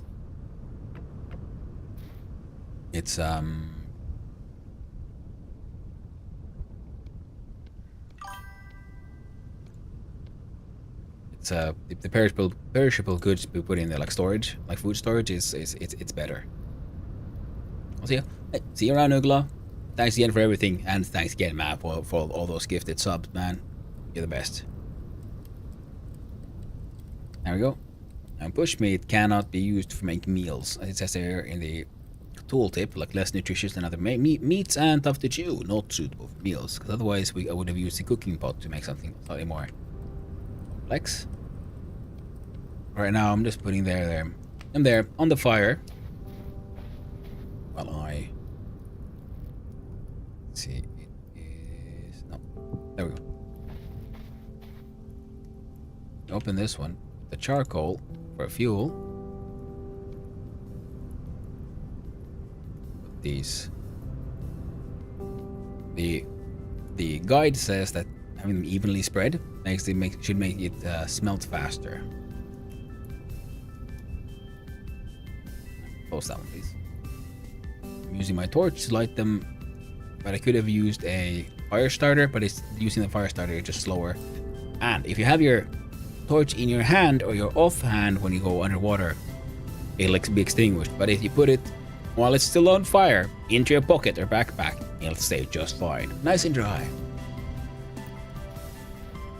I think that stuff kind of hilarious. Another tool mold. Now that is something I'll be needing, but first I already have my pickaxe made. Next I'll need to make my hammer. But look at this. There we see. Isn't that cool? After the nugget's temperature rises, the actual image of the copper nugget there also changes to fit the glow of that kind of metal at that temperature. It's a very cool little details. And then we have the progress bar for smelting, and it will not start moving until the metals have reached their smelting temperature, which is now. And now we see the green bar growing there. Also very cool. So if you can't bring them to the correct temperature, they won't smelt. As I have my mousing here over the charcoal, it says that burn temperature is 1300 Celsius. Also, you can't actually, and of course, above 1000, you can't pick stuff up by hand, so you need a tool such as these tongs. Put them in the offhand so you can manipulate stuff. Grab my bushmeat. Because if we look at like firewood here, burning temperature is only 700 degrees Celsius, so yeah, you need the correct tools, the correct fuel for smelting metal. Now if we look at it, their process over. Now a nice hot glowing crucible. Put it in our main hand, which we normally I think can't do unless we have the tongue in the offhand. Then I aim at the hammer mold, hold down shift and right click. I'll hold it down and we fill it up. And it is 100 units of liquid copper at 1111 Celsius. It says right now there up at the top. Yep, press the fuel away and put that crucible back for the next smelting. And I happen to have these because I found them in a place in a dungeon. So that's when I put my charcoal. This is my charcoal kiln that I use to burn stacks of firewood into charcoal, and I just haven't been bothered to chop it all into bits yet. I will eventually. For now, it is here, and it needs to cool down below 200 degrees Celsius before I can then start interacting with it. If I pour water on it, like we said previously, it'll cool down slightly faster, but it will break. It will shatter, and the tool, the workpiece in the middle, will just get messed up. This is my little farm. I'm using the fact there's water here and around it trying to grow food. Also, remember to collect different kinds of seeds, because different kinds of plants have different kinds of nutrient needs, and the soil, as you can see, that's 44.7% N, 50% P, and 47.8% K. Depending what's growing there, so crop rotation has been designed into the game, which is very cool. I'm using medium fertility soil that I found and hold all the way here. Ideal would be high fertility soil or terra preta, but that needs to be made. I do not have the required tools and necessities, but what I can do is cook some more food for that bowl there. What I will need is 4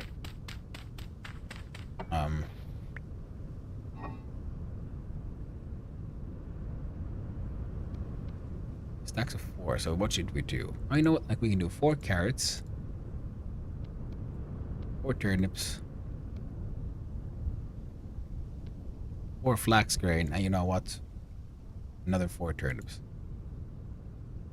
Make it all extra turnipy. Put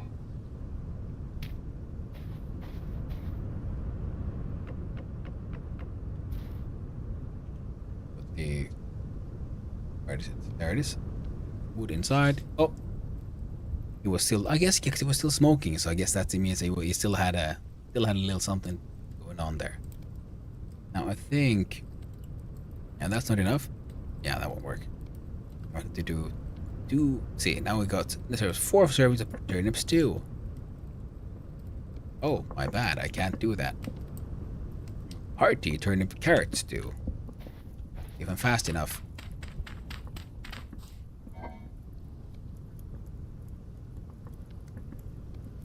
I guess for porridge, yeah. To use grains, you need to have both of hefty turnip carrot stew. Okay, so now it reset because I added more stuff.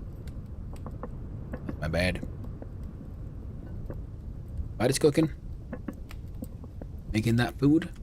And 4 servings is how many fits inside the little crock pot.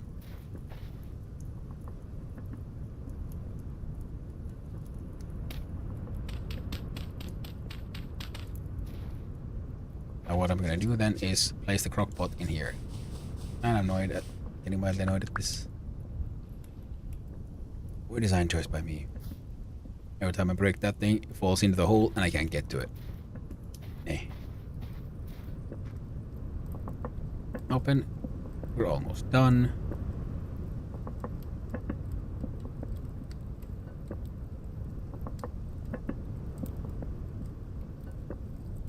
Now I'm putting it in the crock pot because food is perishable. This one will survive for 2 days in this bowl that I have. I'm gonna take the fuel out. There we go. Put the rest in.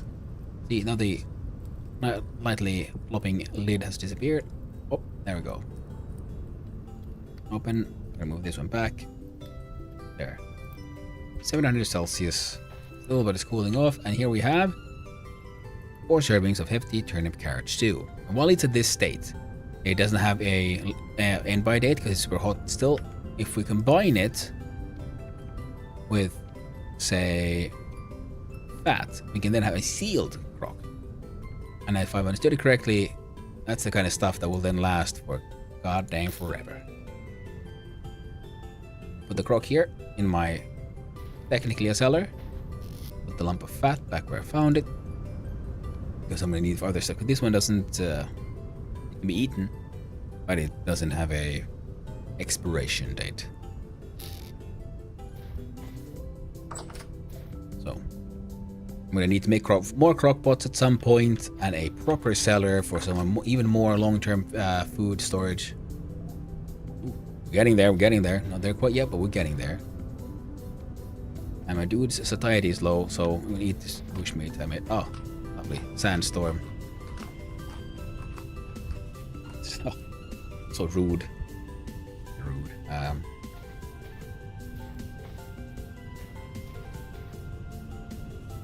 Alright, almost there. And then you might get to see me do weird shit. So I also happen to know, because we found this spot when I came down with far more experienced players and people who have been on the server for a while. And they found ore inside here. The problem for me is it's iron ore, which means there it is quite a while until I will be able to deal with it.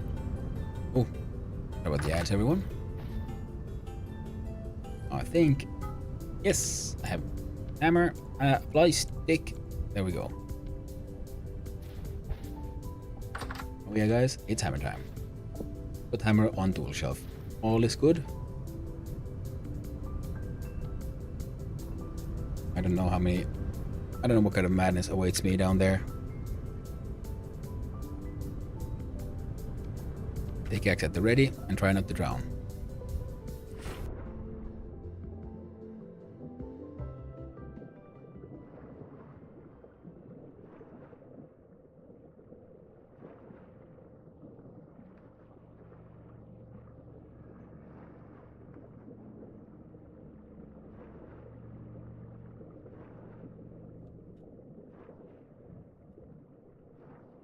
It's annoying because I know that there was... Ooh, monsters. Yeah, 'cause there's darkness and it's deep enough. So there is monsters. Alright, I can't see anything because I don't have a light source. I was hoping I could get a sneaky little copper from there. Turns out, that's not gonna work out. No, sorry, won't. So, instead, there is a potential copper deposit there. I'm gonna go there, cut into it, and hope for the best. And a potential, I mean, because I found copper on the ground on top of it. Then I used my shovel to dig into the ground, and I came across the rock layer, but I couldn't see the copper deposit there on the surface. And like the tooltip or the ore says, you have a chance of finding copper there. Now, so far, I've usually almost always found copper there. Oh, damn it. Those portals. Oh, but that, well, my hole's there. Well, that should be fine. And all these piggies. Let's try not to aggravate the murder pigs. All should be fine. And beneath here, there should in theory be somewhere the copper. Let's see if we can get our hands on some. Oh. I was so afraid there wouldn't be any here, but there was. I am happy. Overjoyed. And relieved. It's funny because it says, oh, quality is medium. Nice. So it's actually pretty... We might be getting a decent haul from this. The next tool will be the prospecting pick, which one uses to discover more ore. We have found a medium chunk of native copper. And they should contain 20 units, which means 5 of these should be enough to make a tool. Should be very nice. Welcome back from the ad, everyone. I have gone to a potential copper deposit only to discover that it was an actual copper deposit. This brings me much joy. The quality apparently for the ore is medium, so I'm getting decent amounts of copper chunks. That's what these things drop, as you might have noticed. They weren't the nuggets that we smelt, but chunk of native copper. Which means that we can use these to... There we go. Which is why we need the hammer. Because you need the hammer to break the chunks and turn stuff into nuggets, essentially.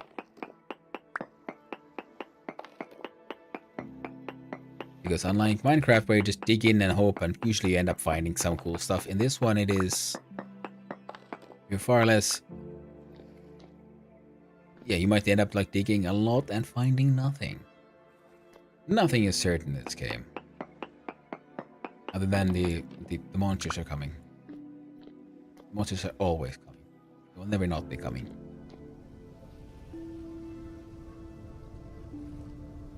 Oh. And that's portal to the monster dimension. It's lovely having one of those in your backyard. Onions. Now, if you don't wait for these things to finish growing, apparently you can still get a chance of them dropping the seeds. And apparently, if grown enough, you might even get an onion or two. But usually, yeah, you want things to actually have finished growing. Ooh, carrots.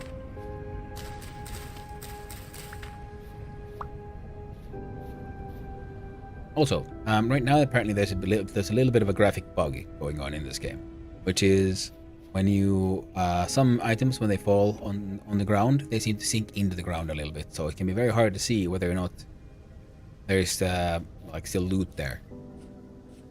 Hopefully that's something they'll fix soonish. I noticed that it's the depth at which it falls feels similar to when there is, say, a layer of snow on the ground. So I think there's some kind of like bug with the offset. Let's come back to the basics: mining, farming, and surviving. Heck yeah, Time Lord.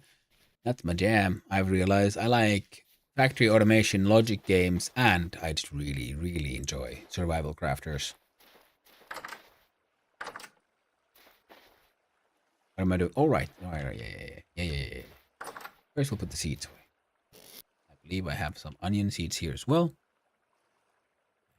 Would appear my assumption was wrong, but now there's onion seeds there as well. Inside here, I put these feathers. And carrot seeds? No. That, and okay, these go there. Now this one only has seeds, okay? Okay.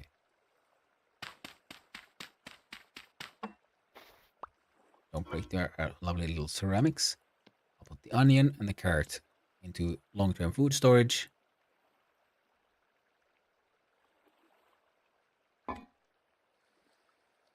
And that hide experiment seems to be doing quite fine.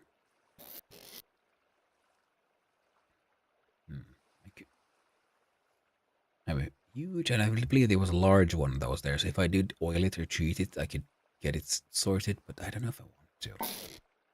Better uses for those fats. At least potentially. Also, wait. This one has peridotite rock in it. Excellent. So I can do that. Yeah, crates can hold a single item type, but I don't know if it has a maximum amount. I do have 331 blue clay in it. The blue clay just takes up space, but you almost need more clay for stuff.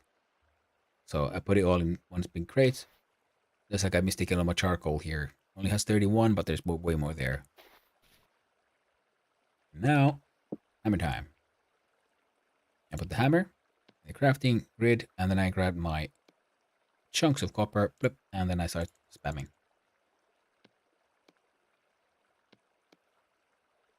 There we go. Lovely. Now we need 20 to make one tool. So I think we have enough for a couple of tools here. Mostly I just need that one actually.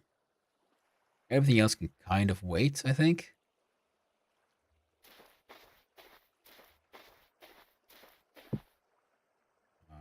What was it? Remove all.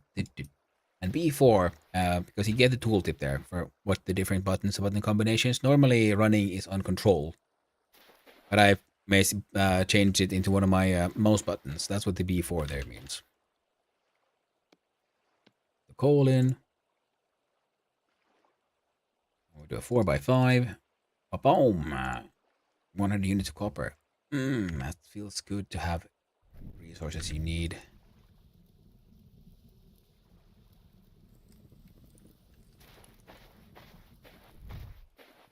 Well, that is ready.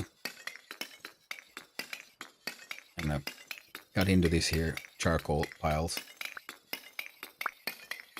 And it's funny because I tried to cut this with an axe because I thought like, well, axe versus wood even in charcoal form, surely that's the logical combination. But apparently, the tool of choice for digging through this in a sort of effective manner is the shovel.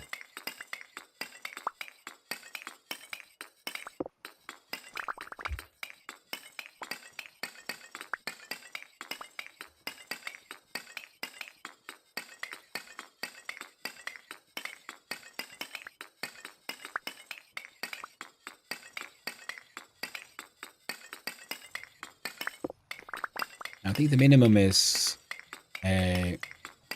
well, technically, I guess the minimum is 1x1, but also when you want to do the charcoal, you want to make an airtight space and fill it up completely with firewood, and then you light a little fire pit at the top, and then quickly block it up so that it all ends up burning without any oxygen.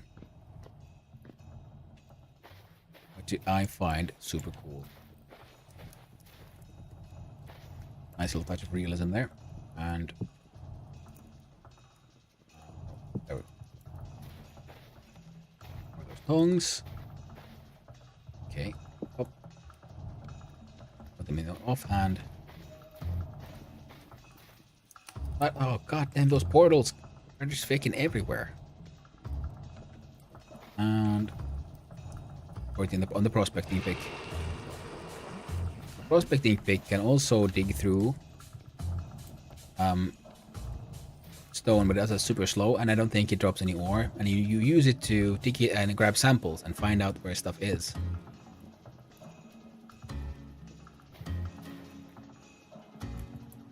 Now, yeah, this is probably what they meant by you want to have wet one torches further out, so they don't, because they should be able to stop these things from spawning in. But these are the ones also that end up spawning out monsters. Spherical anus into the hellhole dimension. Ah, I can do this, of course. First, I want to put the tongs on the upper shelf.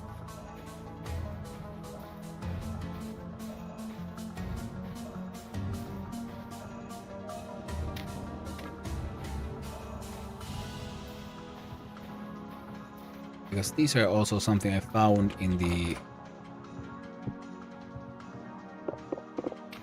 a dungeon, an aged torch holder. You can make your own torch holders, as far as I know.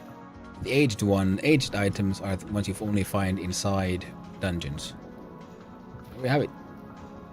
A torch, and hopefully it'll help keep this place lit. And there should be no more of that once it eventually dissipates. Eventually.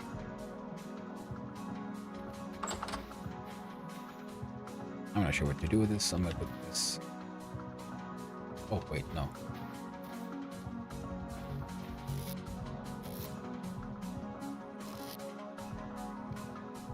Here we go with other ore nuggets.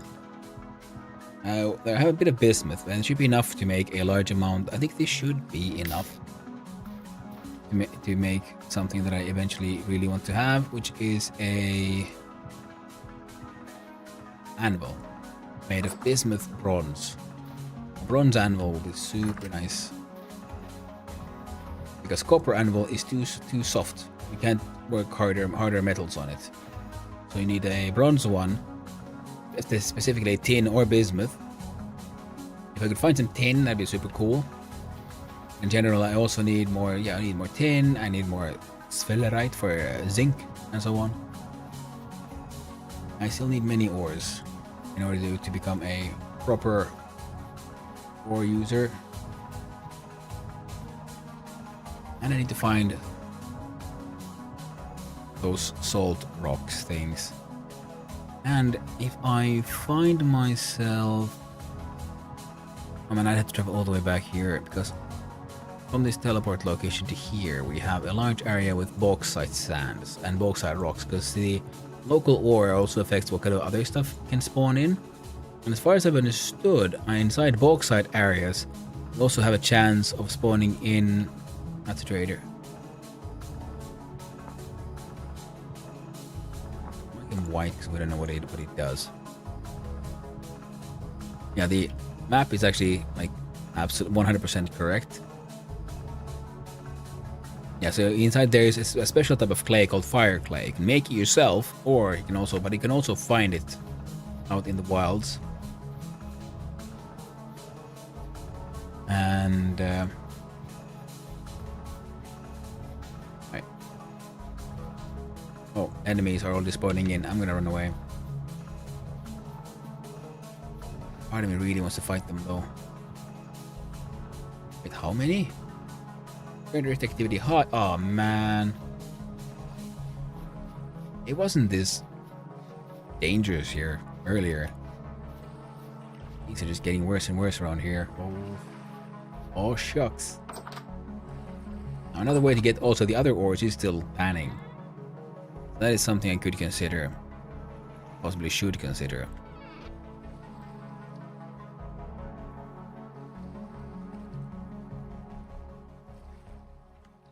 And oh, would you look at that? It's about time for me to go walk my dogs too.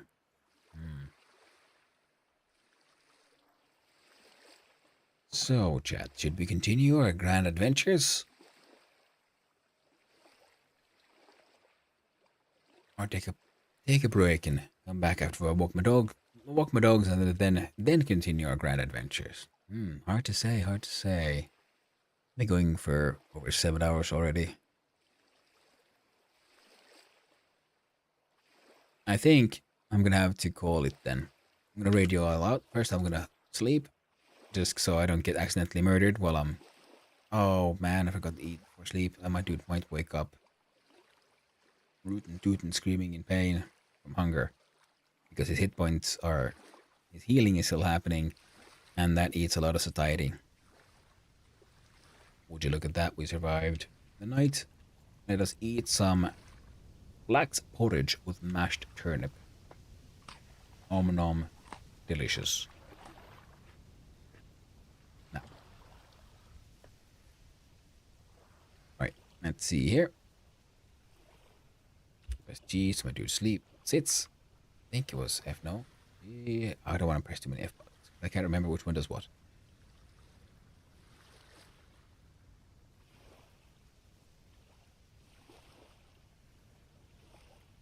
No.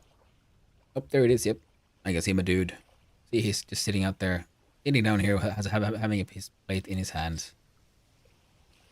It is cool how sort of dynamic the character models are and how their hands move and such. And I like the little decorative little pincushion he has on his hand because he is a tailor. And if I remove my armor, we can see that I am... Oh, and my... No. Coat? Yeah, the coat adds a... I think my dude is actually wearing this cool little blue hat. Let's put the fur coat back and use his helmet to give... I know, Doggo, I'm coming. Doggo is already next to me, whining. So, I'm gonna Alt-Tab out. Find my Twitchy. And let's see who we can raid. If anyone I know right now here doing what kind of cool stuff?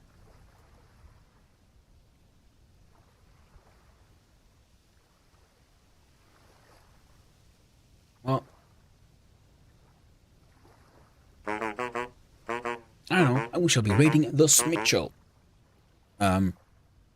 who is also playing Vintage Story, so you can continue getting that high quality Vintage Story content. I've been enjoying Smitchell's adventures together with Hazaza. So now you should get to enjoy the magic of the Smitchell all on their lonesome. And yeah, they are a far more experienced player than I. So if you have any more advanced questions, I'm pretty sure they should be able to help out and answer you with those. And well, what can I say? Thank you again, everyone, for hanging out here. It's always an honor, a privilege, and I'm just touched that you want to come here and hang out. It's super fun, and I hope you all had a good time. And hey, I'll see you all next time. Next stream will be Sunday for me. Right now, this is Friday for me, so Sunday for me. So two more days, and that's when we'll be doing another attempt at speedrunning game dev on the TryJam's 3-hour game jam. And after that, most likely, I will be then doing another go at Valheim in Caveheim's awesome, the official Caveman's awesome multiplayer, heavily modded Valheim multiplayer server called Caveheim. And so, thank you everyone. It's been awesome, and I hope you all have a lovely day. Ta-ta!